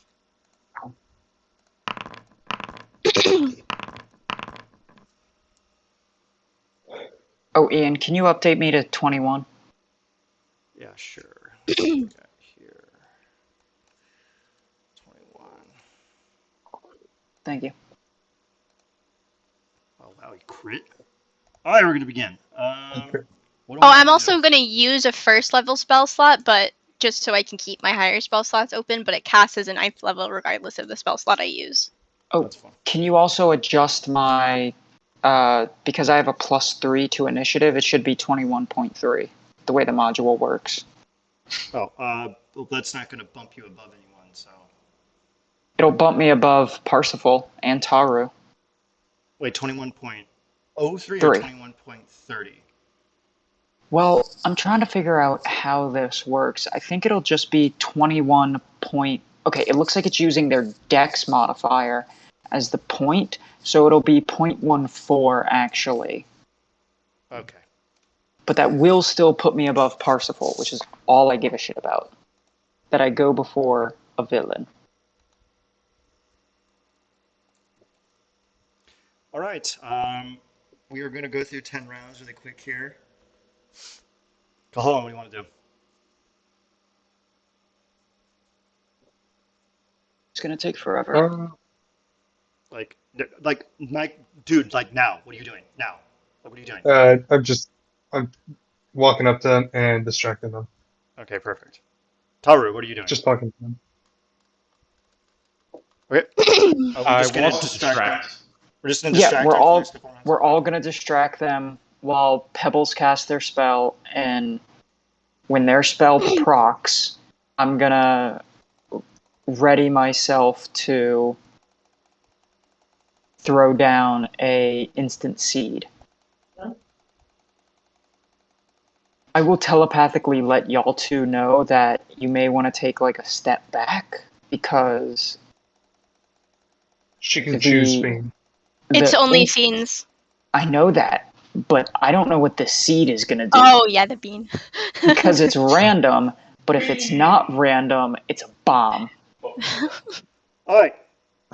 It is round 10, so go ahead and cast Circle of Power really quick and put it down on the ground. It's not Circle of Power. It's I mean, whatever. Magic You know what I circle. meant. Let's not. Okay, No. so because I targeted fiends, it's a DC 20 save throw that they all have disadvantage on. Interesting. Let me just read this really quick. Oh, Just means, charisma. right?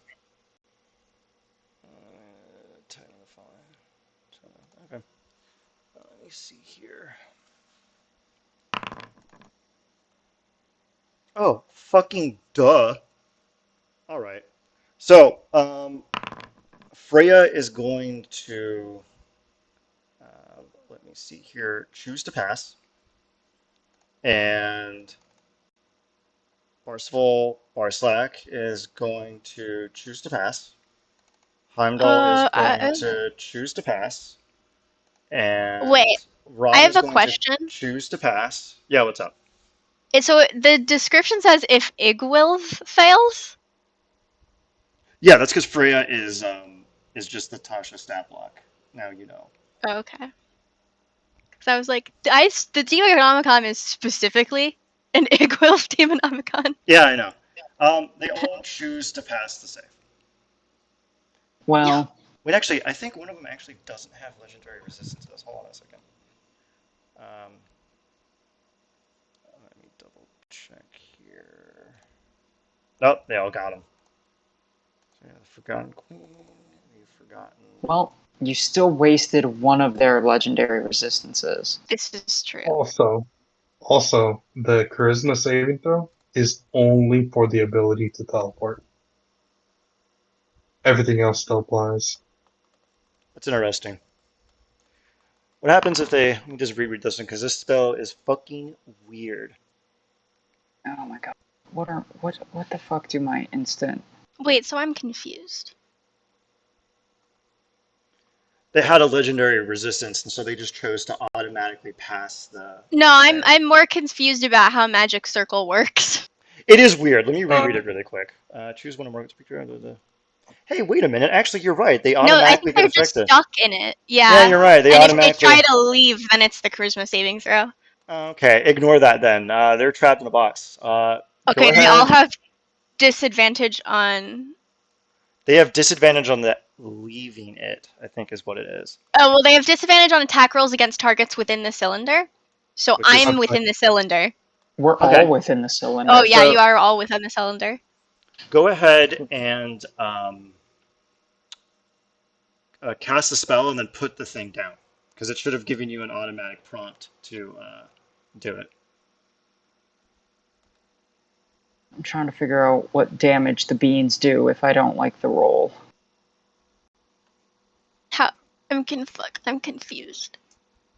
Okay, you have to here. I'll do it for you. You have to cast the spell, Magic Mhm. Circle. When you cast a Magic Circle, oh, it's not actually in your spell list. Hold on a second. Let me add it so you can Yeah, actually that's see why it. I'm. When you add it in there, it'll automatically put down the thing that'll tell you what it does. So let me just do that. um, Um, I can cast it. yeah, can you put it down in range so it covers all of them, and then just give yourself the spell slot back? Go ahead and Yeah. plop it down. Oh, what a goofy ass spell. This is interesting. Huh. Uh, technically, it doesn't. What happens if they get caught in the thing? Let me see here. God, at least I know that they have a legendary resistance, so I can't try to put them in my book. So here's the question. People don't line up like this when they're talking to people. So I Except, would argue that we're a lot more grouped up. I'm sure. I'll plop Brisinga in here and Freya in here. I imagine everyone is in the goddamn circle. Yep. Yeah. Okay, yeah, so just you are all in the circle. Whoops, don't put yourself there, Leander. You're not. All right. Now I imagine that you all saved some reactions and shit, right? Yeah, pretty much my So reaction was the second the spell goes off, I'm dropping an instant bean. I already rolled it, what was it? so it was a 90, which produces the eggs, but we already decided that if it's not a cool effect, then it does damage. But I'm looking through our conversations to try to find where the fuck what it does. If you dump the I bag's want the egg. contents, they take 5d4 fire damage on a failed save. Okay, well then just, yeah. They all take the 5d4 fire then. It's after a dexterity saving throw, but they technically have. Just gonna make them roll it flat. Okay, let's see what we got here. Parsival first. Okay, I that's mean, 12. it's only 11 damage. I was It's. hoping for either the pyramid or the beanstalk.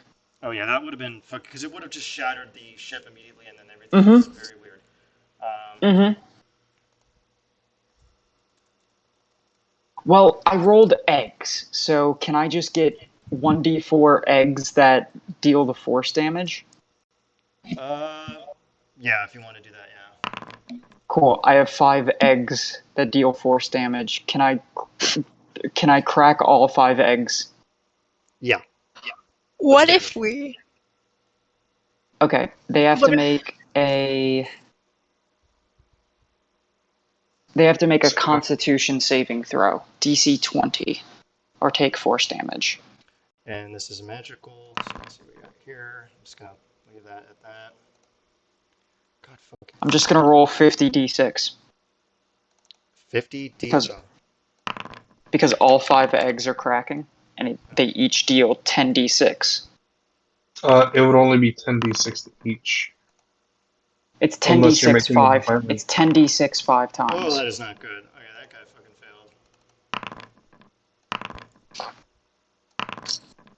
failed. Okay. Everyone has to make that save.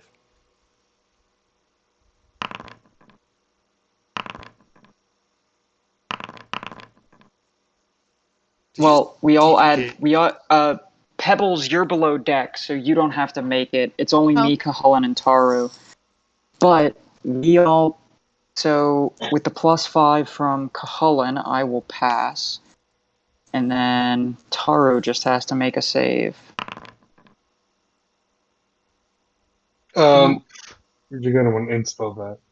Yeah, Oh, inspo hey that. Gabe, you there? Okay, good. All 3 of us pass. Waiting. So, just the only person who took, as the spell is written, the only person who took damage is Ron. He takes 189 because it's a save or suck. He's gonna choose to succeed. Cool. Neat. All right. All right, Colin. Now it's your actual fucking turn. I'm gonna run to the bathroom really quick. Sure. Go on. It's your turn. Okay. My what you call it? My no, actually, I wouldn't have thought greater invis. I'm going to go ahead and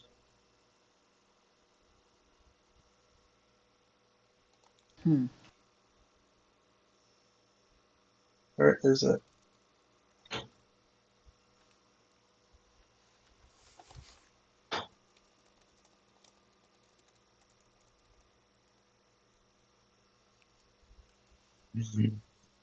Um, so I'm going to pop a sickening radiance. Let's Go go. ahead. Where the fuck? Spell list is getting too large now. So Rayon has already used one of his legendary resistances. Or 2 of them. One to escape, one to not take the damage from the bean. I just gotta go there. You're gonna what? I'm not sure. Yeah, so the big, really big circle, that's a sickening radiance. Okay, weird. All right, so it only hits you and let me see, 30-foot radius sphere. That technically, this light spreads around corners, but I guess it wouldn't go through the wood. So I guess Professor is fine. All right, so Yeah. DC 21 con save when they start. When the creature moves into the spell area or start. Okay, they'll do this on their turn then. All right, so anything else? Um. Oh, that used my action. Uh, can I just bonus action? Smack one of them in the face Go ahead. with like an unarmed attack. Sure, go ahead. That's a 32 to hit, and it deals 5 damage Why would it deal 5 damage? because it's unarmed. It's not my whip. Oh, Yeah, he's just punching. I have a +4 to strength. Oh, Oh wait, no, I have ram horns. Give me the Carfax. How much damage? Yeah. It would only be like a D8, I think. it's a d6 plus 4. I'm back. Welcome back. Okay, 6, so 6 damage.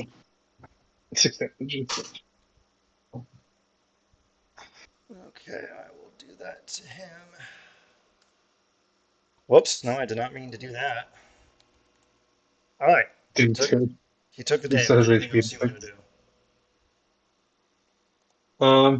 And Kahan's just gonna be like, sorry about this, folks. Okay, let's see what we got. And that's it. Attention! This is our captain speaking. We're gonna experience some minor turbulence. As in, I'm going to crash this ship. If you crash it, I have feather fall. Yeah, the 4 of us can just instant teleport away, and they will just suck as the ship crashes with them aboard. Hmm. In the binding circle means they can't fucking get off of a sinking ship. Okay. He is going to use his legendary action to stab Cahalan. Probably gonna fucking end up missing. It was a 31 With hit. disadvantage. Yeah, With disadvantage. Okay, does a 31 hit. 31 hits. Okay, go ahead and take the damage. He has a weird secondary effect when he hits you with this. Hold on a second. Is it Ron's turn? Well, he was using his Legendary legendary action action. because Cahalan finished his, and now he is going to. Okay. Ooh, all right. Everyone, give me a. Actually, the 3 people I can see: Taru, Cahalan, and Oleander. Give me. Is this a spell? Yes, Okay. Wisdom saving throw. Actually, No. this is not a spell. Actually, so it's an ability. Well, he made an attack, so What? he made an attack roll, so I'm gonna shunt him. Okay. He failed. Oh, No, he he passes. passed. He has magical advantage. Anyone wanna silvery barbs him? Um, I don't know. not this Holly, you're about to level. take your turn. Silvery barbs him so that way he can't do this dumb ability to us. Fine, some rhubarbs. He chooses to pass. That burns all. God, I hope he doesn't have more than 3 legendary resistances. He only has fucking 3. Good! Ron's out of legendary resistances. Okay, everyone give me a wisdom saving throw. Including me. Not you. Ooh, I'm gonna burn an inspo. Muy bien. You actually failed. The DC was 23. Alright, Oleander. They get +5. Oh, god fucking damn it. Well, Alright, well, I congrats. could just add a d6 to it. Oh, let me fucking reroll. Oh, no, wait, you recharged it? Based. Let me see here. Does he have any stupid bullcrap he I got can a do? 25. Okay, he is going to use his bonus action. What the fuck is this dumbass bonus action? Oh, I'm afraid he can do this. Wait, what the fuck? Oh no, I used my reaction to fucking attempt to shunt him. So yeah, I know I fail. Oh, wow. No, you Nice. get a +5. The +5 you would pass anyway.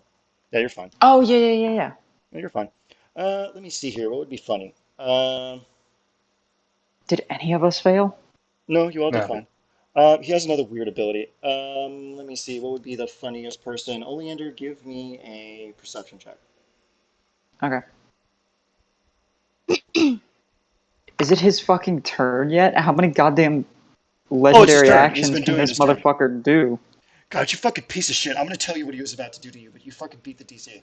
Oh, I mean, it's still showing as Kahalan's turn. So is this Oh, it's his because legendary actions no, I or just his didn't. actual? Okay. I didn't click next. Yeah, that is. That's all she wrote. All right. Taru, it is your turn.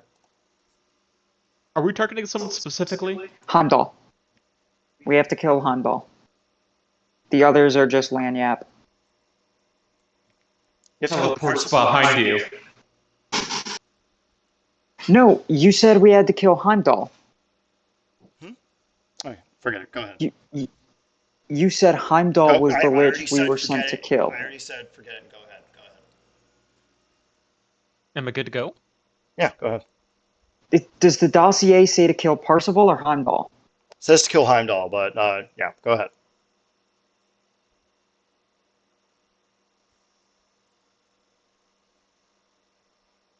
Okay, as my bonus action, I'm gonna do that feat that makes him take double damage.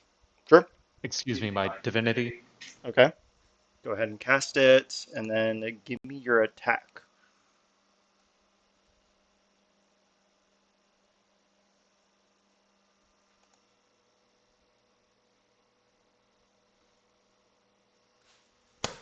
God damn it! Finally. Piece of shit. Oh, did you cast it? Yeah, that is. Oh, you have advantage Yeah, go ahead. because of silvery barbs. I think he has the AC of a toddler. Yeah, you hit him. 39. Oh, is that adding? Did double that. Oh, did it already do it? Oh, God. No. Okay, let me see here. He. Yeah, it's a 39 damage. So he will take 80. 78. All right, good. You took a chunk of change out of him. Is there anything else you want to do, Taru? That is all my actions. I'm good. Okay, let me see here. All right. You're gonna get a dark scythe attack from the Forgotten Prince. Oh, he's gonna fucking miss you. All right. And let me see here. I think technically you're in range of Weird Lady. Holy fucking shit. Um, yeah, she's gonna use her legendary action to do a grasping vine attack on you. She's gonna fucking miss with that one too. And then Heimdall's gonna use a legendary action to attack you. Let me see here. Where the fuck is this goddamn motherfucker? I'm gonna bonk you with this. That's gonna be a disadvantage. Wow, god damn it! It just. Alright. And I think that is. Oh, Parcel can technically bonk you, but. Let's see what we got. Taru, hey Taru, can you move? Can you move? Can you not be there? To where? Can you not be Yeah. next to them? Tar, make a con check. A con save. Wait, why am I making a con save? Because you're in my Oh, I have to sickening make it radiant. for. I have to make it for Ron too. Oh yeah, you teleported into the sickening radiance.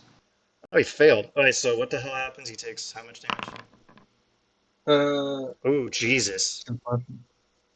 Alright, give me the Carfax and the damage he takes, and then he takes a level of exhaustion, right? Yeah, Oh. one level Oh. of exhaustion. Oh, he's immune to exhaustion. So just give me the damage on Radiant. Can you choose creatures or is it all creatures? It's It's anyone. it's everyone. There's Yeah, a reason why I made it so it only hits them and me. Because I can consistently pass it every single time. Alright, so they take 14 Uh, Radiant. Let's see here. yeah, I need you to get out of there, like ASAP. And you take one level of exhaustion, Taro. You will lose it when you exit the radiance. Yeah, it doesn't stay in there. Alright, Oleander. Oh, wait a minute. I didn't realize that. I'll just. For my Nope, move you're action to still get in outside of the it. circle. Nope, that is the big circle is the sickening radiance.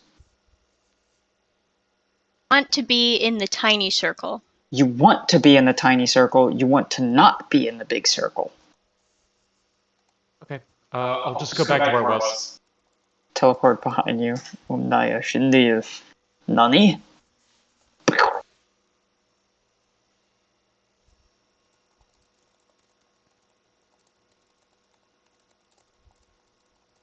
Oleander, I believe it's your turn. Oleander. No one. Okay, there we go. I'm gonna activate my shenanigans. So let me. I'm gonna wild shape as a bonus action. I'm gonna choose the starry form of the. I could change it at the beginning of my turn, so it doesn't really matter. But what does matter is that.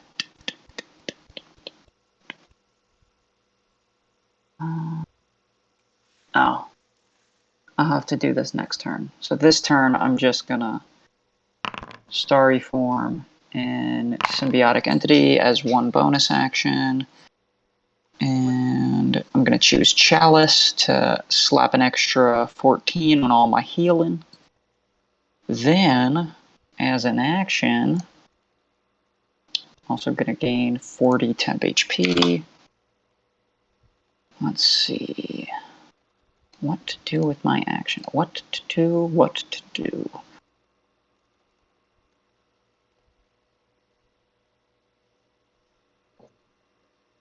Well, you're below deck, so this isn't going to hurt you.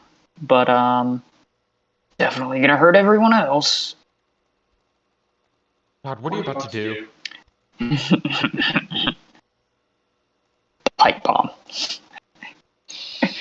I will make it so. Oh, Jesus. Hang on, I can arrange these squares so that way Cullen technically isn't hit because I could put. You could I could put it put. on. I mean, I could put one 10 by 10 square. Oh yeah, you're immune to fire. Yeah, it doesn't fucking matter. yeah, just stack them on us. Yep, just there we go, and it's only a 10. It's only 10-foot cubes, so technically, I can have it do that, and then also just do some of that. And let's just burn the ship down. Fuck this shit. Anyway, let me cast the spell for you, so that way.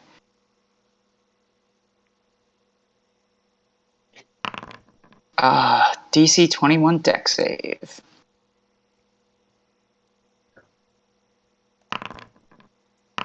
Oh, today's not a good day for Bitcoin.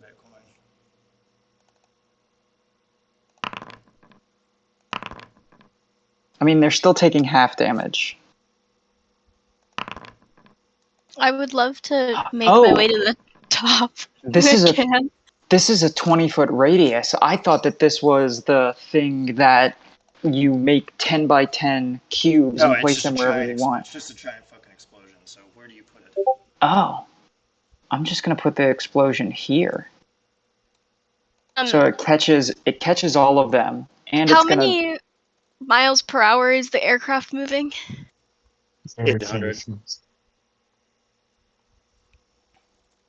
I mean, I can control where the cloud goes, so it just will move directly upwards. So that way it misses. Once it deals damage to them, it will move directly upwards and drift over me and Taru, but it will catch the rest of the sails on fire. So the ship is currently on fire. And Isn't yeah, that nice? all five of them need to make deck saves. Wait, why did I even have Heimdall roll? Forget it. Is Let's see. Heimdall immune to fire? Yup.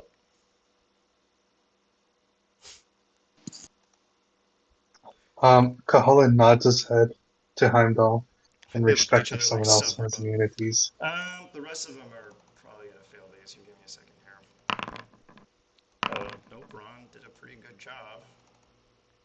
And so let's see what we got here. All right, the rest of them are gonna take half. Cool. Freya takes her full. Let me see. Sickening Radiance doesn't affect undead, right? No. Okay. So then Oak and Willow are just gonna pop out and start beating the piss out of them. Specifically Heimdall. Okay. And of course, I assume they have to make a con save, but I assume they're immune to poison. It Yeah, does because they affect have them legendary dead. resistance. Because they have legendary resistances, so they're No. resistant to that. Are they resistant to poison? Let me see here. Oh, oddly enough, no, they're not.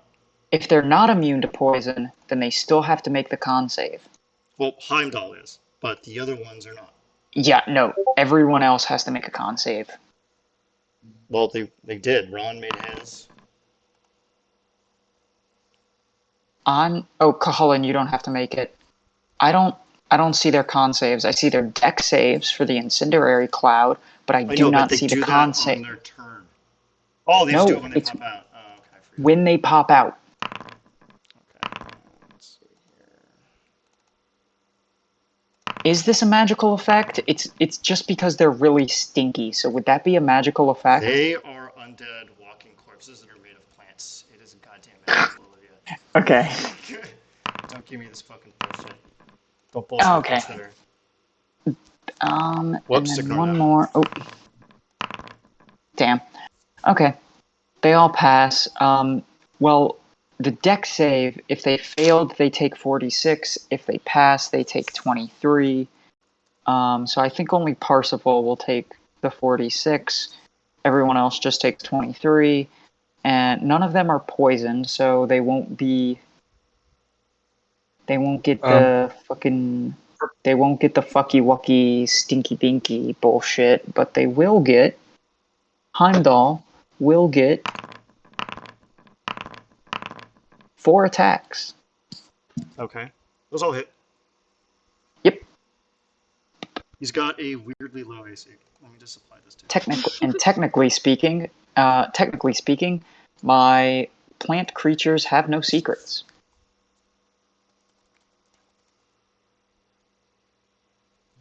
Did they take some to their grave? Nope. I'll count them. You don't know what actually kills them yet because you didn't do the research. That was supposed to happen after the scene, but yeah, you don't technically know what kills them yet. Out of character, I am letting you know that my plant creatures have no secrets. Okay, I will tolerate that then. All right, anything else? Oh, yeah, I'll just don't need them in the tracker. Anything else? Nope. Okay, let me see here. Okay, legendary action time. See what we fucking got here. Oh, actually, now if I stay in the circle, they have disadvantage, so I'll stay in the circle. You guys also can't be charmed, frightened, or possessed. Fuck yeah.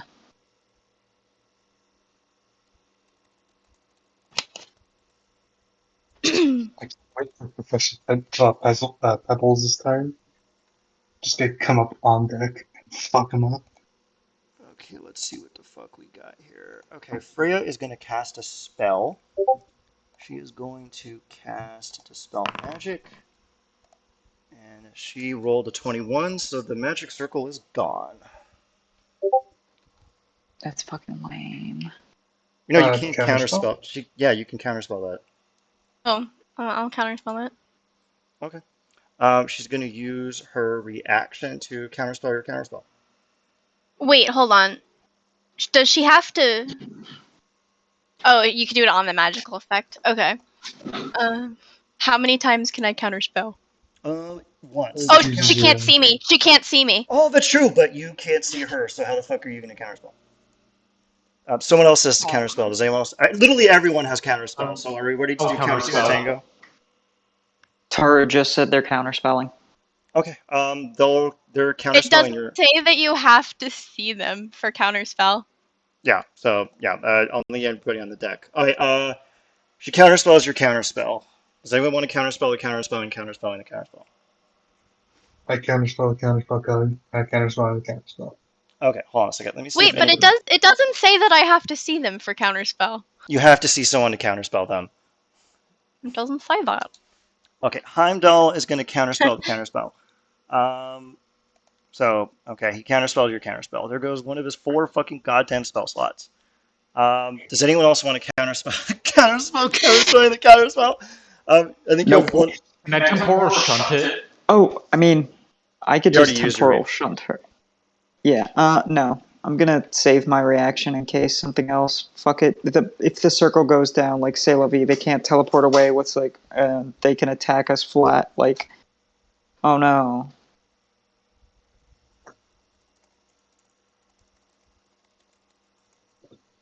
All right. The She did magic that. circle to be there for the funny thing. I mean, Well, So sad. the ship is still on fire. They just are no longer cuckolded.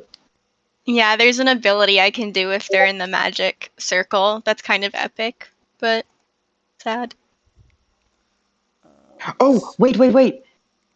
Pebbles, do you have to see them for your to throw an insult at them?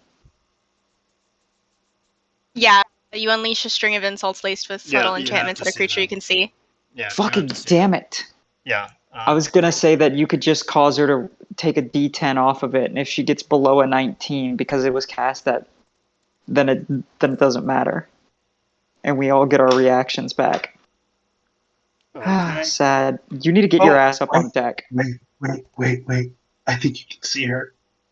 She's No. on top of a grate. No. No. She They is on don't top of the grate. they don't have to see the exact point where I cast it, do they? To dispel it? No, she's casting it on the effect I am not. itself. I'm Okay. not undoing the Anyway, 16 anyway, counter spells. Just remember where you are on. If you had told me to begin with, I would have allowed it, but not after 16,000 counter spells. All Well, right. if you're just doing it on the effect, then it still applies no matter what. Is we're not going back in time. All right. So, wait, where the hell are you? I think you were. No, you would be direct. You would not be anywhere near that great then. You wouldn't be Me? able to. Yeah, and then also Oh she's under the no. Yeah, sickening no. radiance, and the sickening radiance would be generating weird light. It would throw off the vision reasonably. No, yeah, I'm just completely under the deck. I can't see them at all. Yeah. You did get a sneak a magic circle on him. I never thought you'd I be able to did. do that, and of course you did it the first fucking time. This is my life. All right, Parsifal. Let me see. She did her reaction to this reaction. Hamdal is going to attack. He's going to expend one of his legendary actions to attack with the Staff of Power against our good buddies here. Does a 23 hit? Yeah, they're basically children, Ian. Okay. The one directly in front, that is 14 plus 17, whatever the hell that is. I don't think they're. All right, yeah, just go ahead and apply that. What is the Um, other damage? What is that damage type? oh, hold on a second. That is if he expended charges on the staff. Give me a second here. Oh, okay. Yeah. Yeah, don't apply the 17 damage. It's only the 14 damage. Okay. Yeah, just give him the 17 back. That's if he expended charges and what have you. That's pretty lame, dog. I can't believe you did this. I did what? I can't believe you fucking did this. I can't Can't believe believe. you've done this. I'll never financially recover from this. Let me see here. Wait, what the hell is this? Oh yeah, cool. Let me see here. Hey, are any of you? Let me see here. Oh god damn it! They expended all of their reactions. You know what I could have done? I could have done Power Word Frog, and it would have been impossible to. Oh god damn it. Okay, let me see here. Did they expend all the reactions on that counter spell? Yeah, they're all. None of them have reactions left until their turn starts. So congrats. I'm just trying to see what the fuck we have here. Okay, you know what? Yeah, Oleander. Mm-hmm. She's gonna use her legendary action to cast Dominate Monster on you. Give me a DC 23 Wisdom saving throw. Oh god. Oof. I'm gonna spend my last inspo. Yep. You Plus the pa- 5 you from passed. Cuchulainn, I pass. Yeah, congrats. And I think Parsifal Buddy Boy here gets one attack against. Let me see here. What's the range on this thing? You can do it. Yeah, that's gonna miss where the fuck he was trying to hit. And then Ron gets one dark scythe attack. He's gonna attack the weaker member. There's a 20 hit. Your flower friend, top one. Yep. Give him Yeah. 17 and 6 necrotic. Let me see if Immune to there's a. necrotic. Oh, ignore that then. Let me see if there is a. There's no save or anything. Nope, you're good. And yeah, that's it. Now it's Parsifal Barcelak's turn. Um, he is going to. Oh shit! I'll use that after his turn. He is going to attack. He's going to attack. He's going to attack the other undead spirit once. Tell me if this hits. He's going to berserk on this, so he's going to do that. 28 hits. Are they down after the 19? Nope. Oh wow. Okay, he's going to attack them again. Are they down Yeah, after the? Okay, good. that'll knock out Oak. Okay, he has one more It attack. just teleports. Its body will just instant bloop back into my bag. He's going to attack Koholin and enjoy your 4 slashing damage. Jesus Christ. Yeah, and that's all she wrote. All right. Professor Pebbles, it is now your turn. You hear an enormous commotion occurring upstairs. Get above deck. Yeah, seeing that my magic circle has been You automatically diminished. tell it got dispelled, yeah. Yeah, I'm gonna. Can I make it to deck in this turn or no? Is that my turn? God, I wish there is. I think reasonably. No, everyone's on the latch. I'd say it would be about 70 feet to get on deck. Jesus. Okay. My movement is 30 feet. You I can mean, dash. if you could just, all you need to do is get underneath the grate, and then you would be able to see them, and then just pew pew pew pew pew pew pew. This I is would- true. I would allow that. It'd be partial Do you have cover. teleportation? Do you have Misty Step? Do you have? No. Hold on. You should have Misty Step, Oh don't you? yeah. You should have access to it. Oh, if I should have access to it, then. I don't think it's a bard spell. It's not. No, Do you it's have not. any? Do you have any teleportation? No. Damn, G. They really did you dirty like that.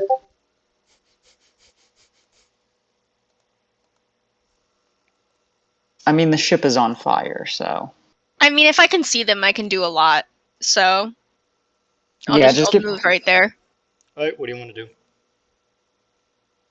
Still have your action. I mean, you only moved like 10 feet over. Yeah.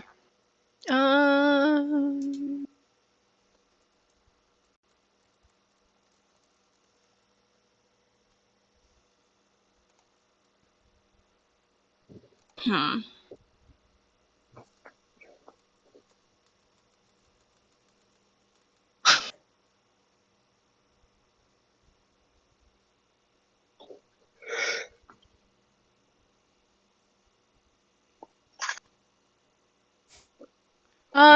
You can make one of them basically fail something automatically by bonus action debuff, cast spell, reaction debuff. The only two you can reasonably see would be Heimdall. Freya definitely, but Heimdall's a bit questionable since everyone else is ganged up over there and the sickening radiance isn't playing. Okay, I'm gonna cast. Oh, Cahoon, give me your Babby's first con check for when you got the 4 damage. Let's see what we got here. Okay, sure, go ahead. All right, what do you want to do, Professor Pebbles? I'm gonna cast Hold Monster on Freya.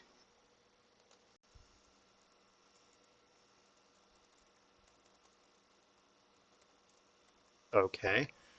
Let me see, she burned 1, 2. I think she has like 1 more left, right? Let's see what we got here. All right, she passes. Damn it. All right, anything else? Remember, did you do your bonus action debuff first? No, I didn't. I will I allow you to forgot. do that. Now, of course, she will then use her legendary resistance to automatically pass, but then you do burn one of them. I think that's her Yeah. last one. And that is her last one, so do it. Yeah, I'm do it. gonna do it. I can't find it in my abilities. Just roll a d10. Just roll a Uh-huh. d10.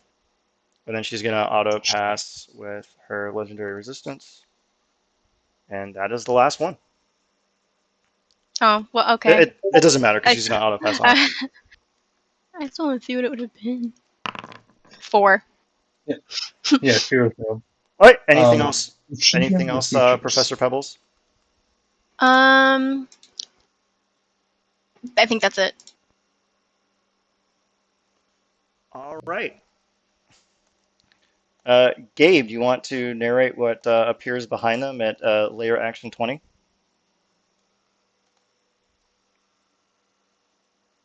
That's just rude calling it a lair action.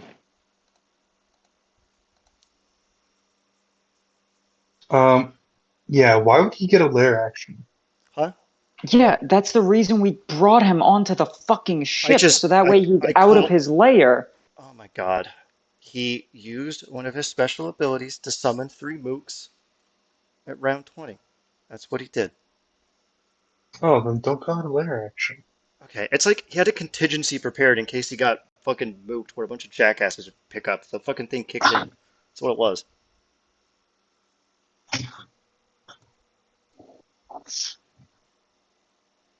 Wait!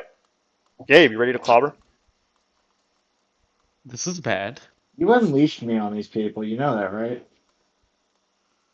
All right. Let's see what I can. Let's see what kind of harm I can put you in.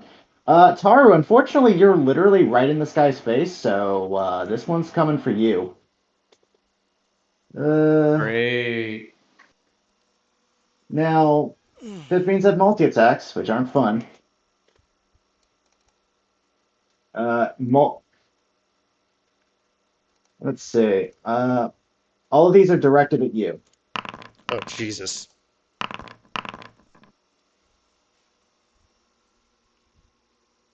Is the circle still? Is that a magic circle still up, or is it just gone? No, I got dispelled. It's gone. All right. So, all right. The 24. Well, the 24 hits you from the bite. All of them hit except the That mace. one. Yeah. Now, someone has a reaction available. Would they like to use it? Were any of them nat 20s? No, none of them were. If I send one of these pit fiends away with on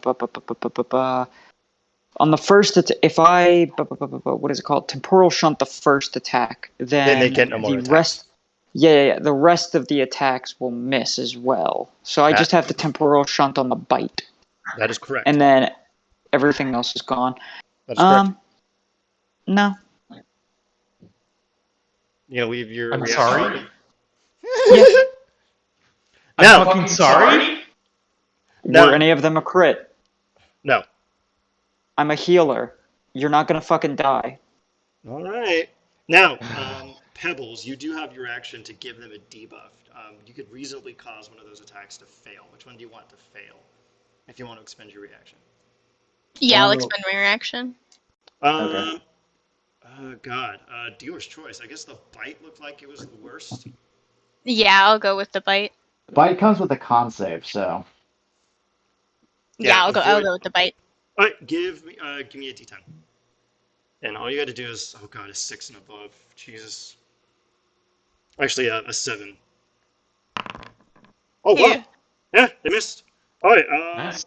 Just apply the tail and the claw attack, then Taru.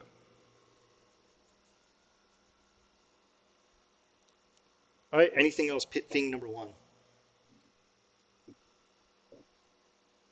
Pit Fiend number 1 looks done.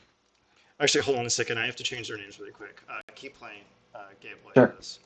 I'll add that damage for you, Taro. Oh, thanks so much, Gabe. Thanks. Right. The claw and the tail, no one thinks that hit. Don't assume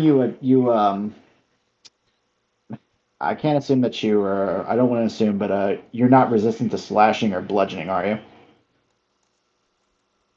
No. Okay, I just wanted to make sure. Okay, so, oh boy,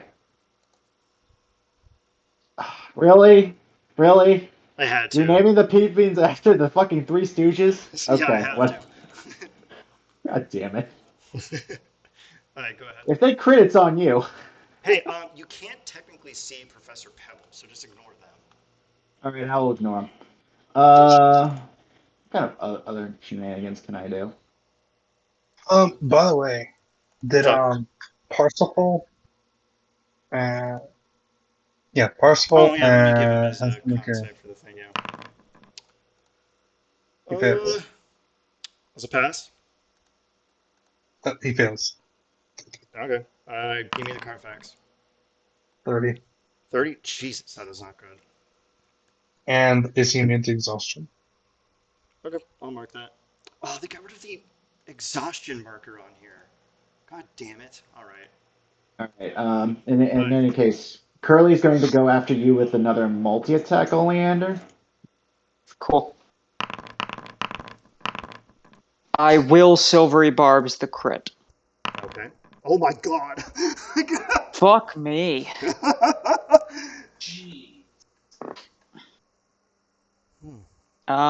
Yeah, I'll just start. I'll take all. The 20 will miss, but I'll take everything. Oh. My.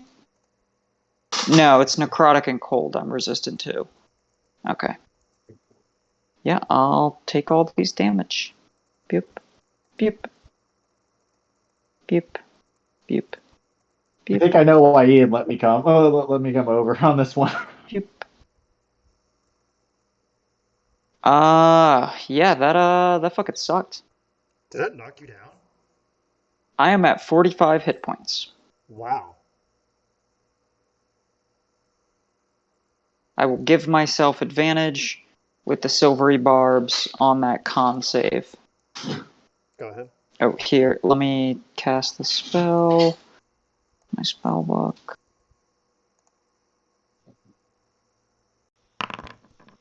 Also, Professor Pebbles, you're welcome to, convey that information to others.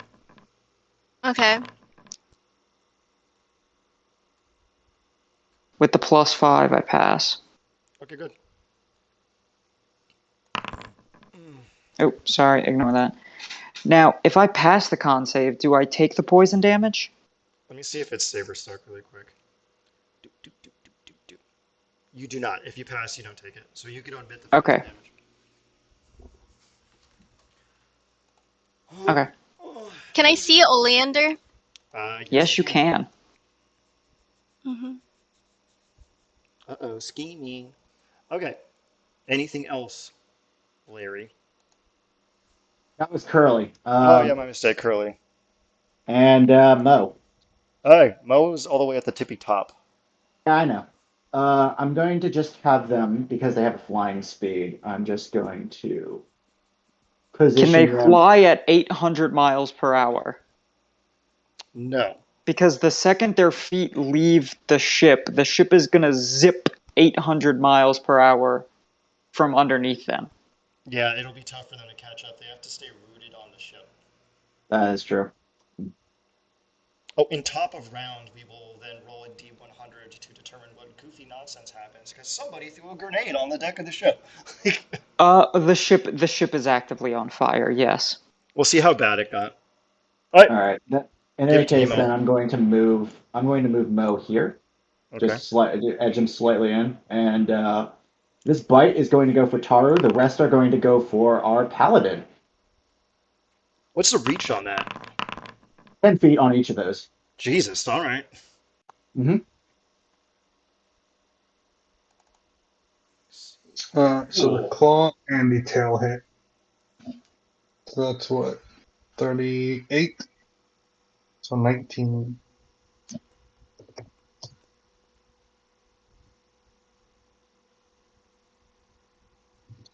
Taru, the bite is going for you. So, Yeah, I take it. all Just right. take the Uh, hits. I need you to make me a Constitution saving throw. DC 21. Oh, I'm not making that. You get +5, so. Yeah, you made it. You passed. Oh, So you okay. don't take the poison. All right. You're not taking poison. All right, you're good. That's going to end their turns. I'm gonna really quickly use my Thraken telepathy to communicate to the entirety of my party and inform them that these creatures were conjured and they were able to be killed by a DC 16 dispel. Cool. All right, it is now Heimdall's turn. Let me see here. Hmm. Hmm.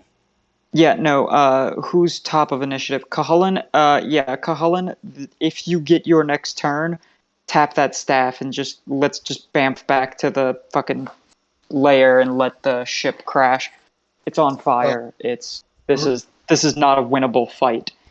It's 5 high level player character builds and then 3 CR20 motherfuckers. Just hit the staff if you get your next turn. yeah. Were you supposed to kill Heimdall or Percival? This is not this is this mission is fucked. We gotta bail. I have a plan. I have a plan. I have a plan. My plan is living. My plan is teleporting 30 feet below the ship, turning into a bird, and flying down to the ground. Oleander are half dead. So Yeah, you know. I have 45 fucking hit points, champ. I get hit by literally anything else, and I am fucking gone pecan. I have 60. I'm close too. All right, let's go. Heimdall uses his action to cast Gate, basically just targets himself, and he yeets his ass away. He disappears. I Wants to counterspell that. can Can I see him? You can. I signal God him? damn it. Ian just said you can. No, you said can't, I thought. No, I said you can. You can, Oh! yeah, you can see him. You see him through Yalka. Cahollin's weird fucking thing. All right, Yeah, I will. you cast it. The DC is 19.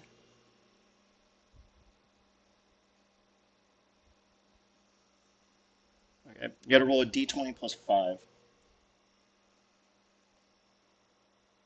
+6. Oh, that's true. D20 plus 6. Come on, let's go. Let's go. Add that into Delete. this. Here, I'll /R D20 plus, where am I at? Plus 6, like that. I don't know why it Okay. translated that into Infernal. It's so fucking funny.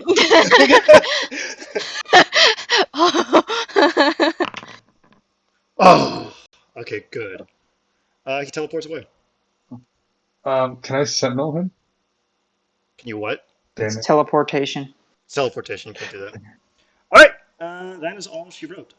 It is now Freya's turn. Let's see what Freya's gonna. Oh, let me see here. Freya is gonna take a cue from their other friend and dip. They are going to teleport their asses away. And let me see here. Yep, that's about the run and drive it.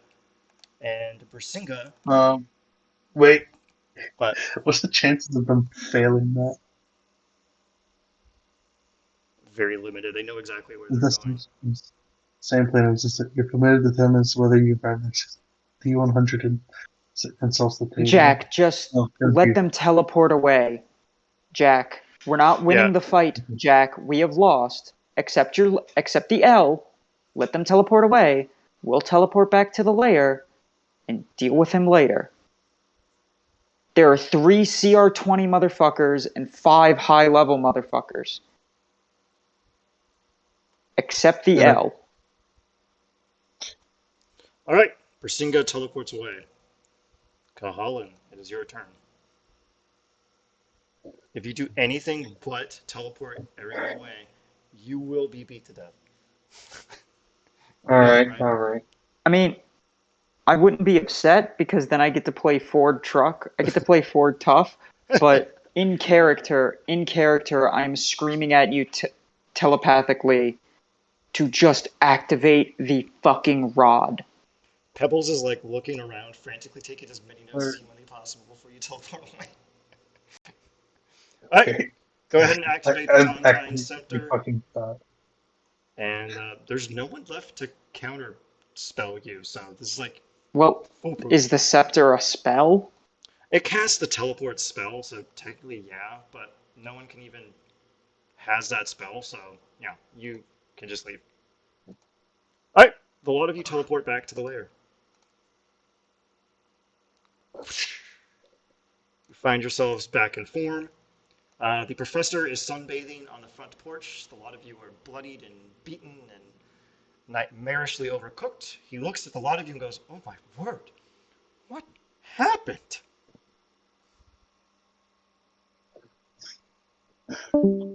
We got beat Hey, up. Oh. Well, Okay. Are the you back? plan was to get Heimdall away from his lair, get him on an airship, get him way out in the middle of the water, kick his fucking teeth in. We were expecting him being away from his lair, he'd be a bit weaker. Unfortunately, he brought along 4 compatriots and summoned 3 pit fiends. Colin's just looking at everyone else who's acting all hurt. Like I'm just like, man, I got beat up. I'm fine. He gets up and says, I'm gonna bonk Cuhullin. This isn't to deal damage. This is just like a old lady hitting you with a cane. You shut the fuck up. "Oh, why don't you It just get quickly yourself an item bounces off called my the memory. anti-Cahalan stick, which you can then use to bonk." You remember how Asger has the stick of bonking? Yeah, it doesn't deal damage. It just is like a fucking bonk. All right. Congrats, you all. I was wondering, I wonder if they're going to do it and trigger his contingency, and you fucking did. So, thank you so much. He's got some That was tricks the up his. plan. The plan from the fucking get-go was to jump him on the ship. That was our plan that we made 10 fucking months ago when we first met Heimdall. Mm-hmm. That's been the plan for the past 10 fucking months. Yeah, and I had him. He's very neurotic, and he has some stuff prepared. But you nearly fucking got him. You all did an excellent job, actually. Everyone. Let me think. I think is something to reward yourselves from. But go ahead and take your rest and everything. You're now gonna be. He doesn't technically know who you are, so it's not like he can hunt you down. The info that you have um, is that he was seemingly attacked by something and it caused an explosion at the factory. So that's obviously kind of your next thing to investigate. And I think you're getting pretty close to being able to clobber him. Let me double check here. All right, we will be meeting on October 9th. Everyone take an inspo and give yourselves an extra 10 HP because you all did a pretty good job today. Is there anything else you want to do before we close out, aside from slapping Cahalan in the back of the head or checking to make sure that Professor Nah, I'm a Pebbles dip. didn't. I wanted to Arcana check that goop. Oh, the goop? Let's do that at the beginning of next session so we can be weird with it. Okay. All right. Good job, everybody. Take care. I'll have to stitch together the old session, but I'll see you all on October 9th. Alrighty. All right. Take care. I want to figure out. Yeah, I want to figure out what my last question to little dark god is. You will find Oh, out. also, I asked a question in your DMs about the fire. Oh, yeah. I will answer that. Oh, yeah, it does. It immediately dies. Oh, okay. My cosmos. All right, I'm gonna close everything out. Good job, gang. You all did a good job.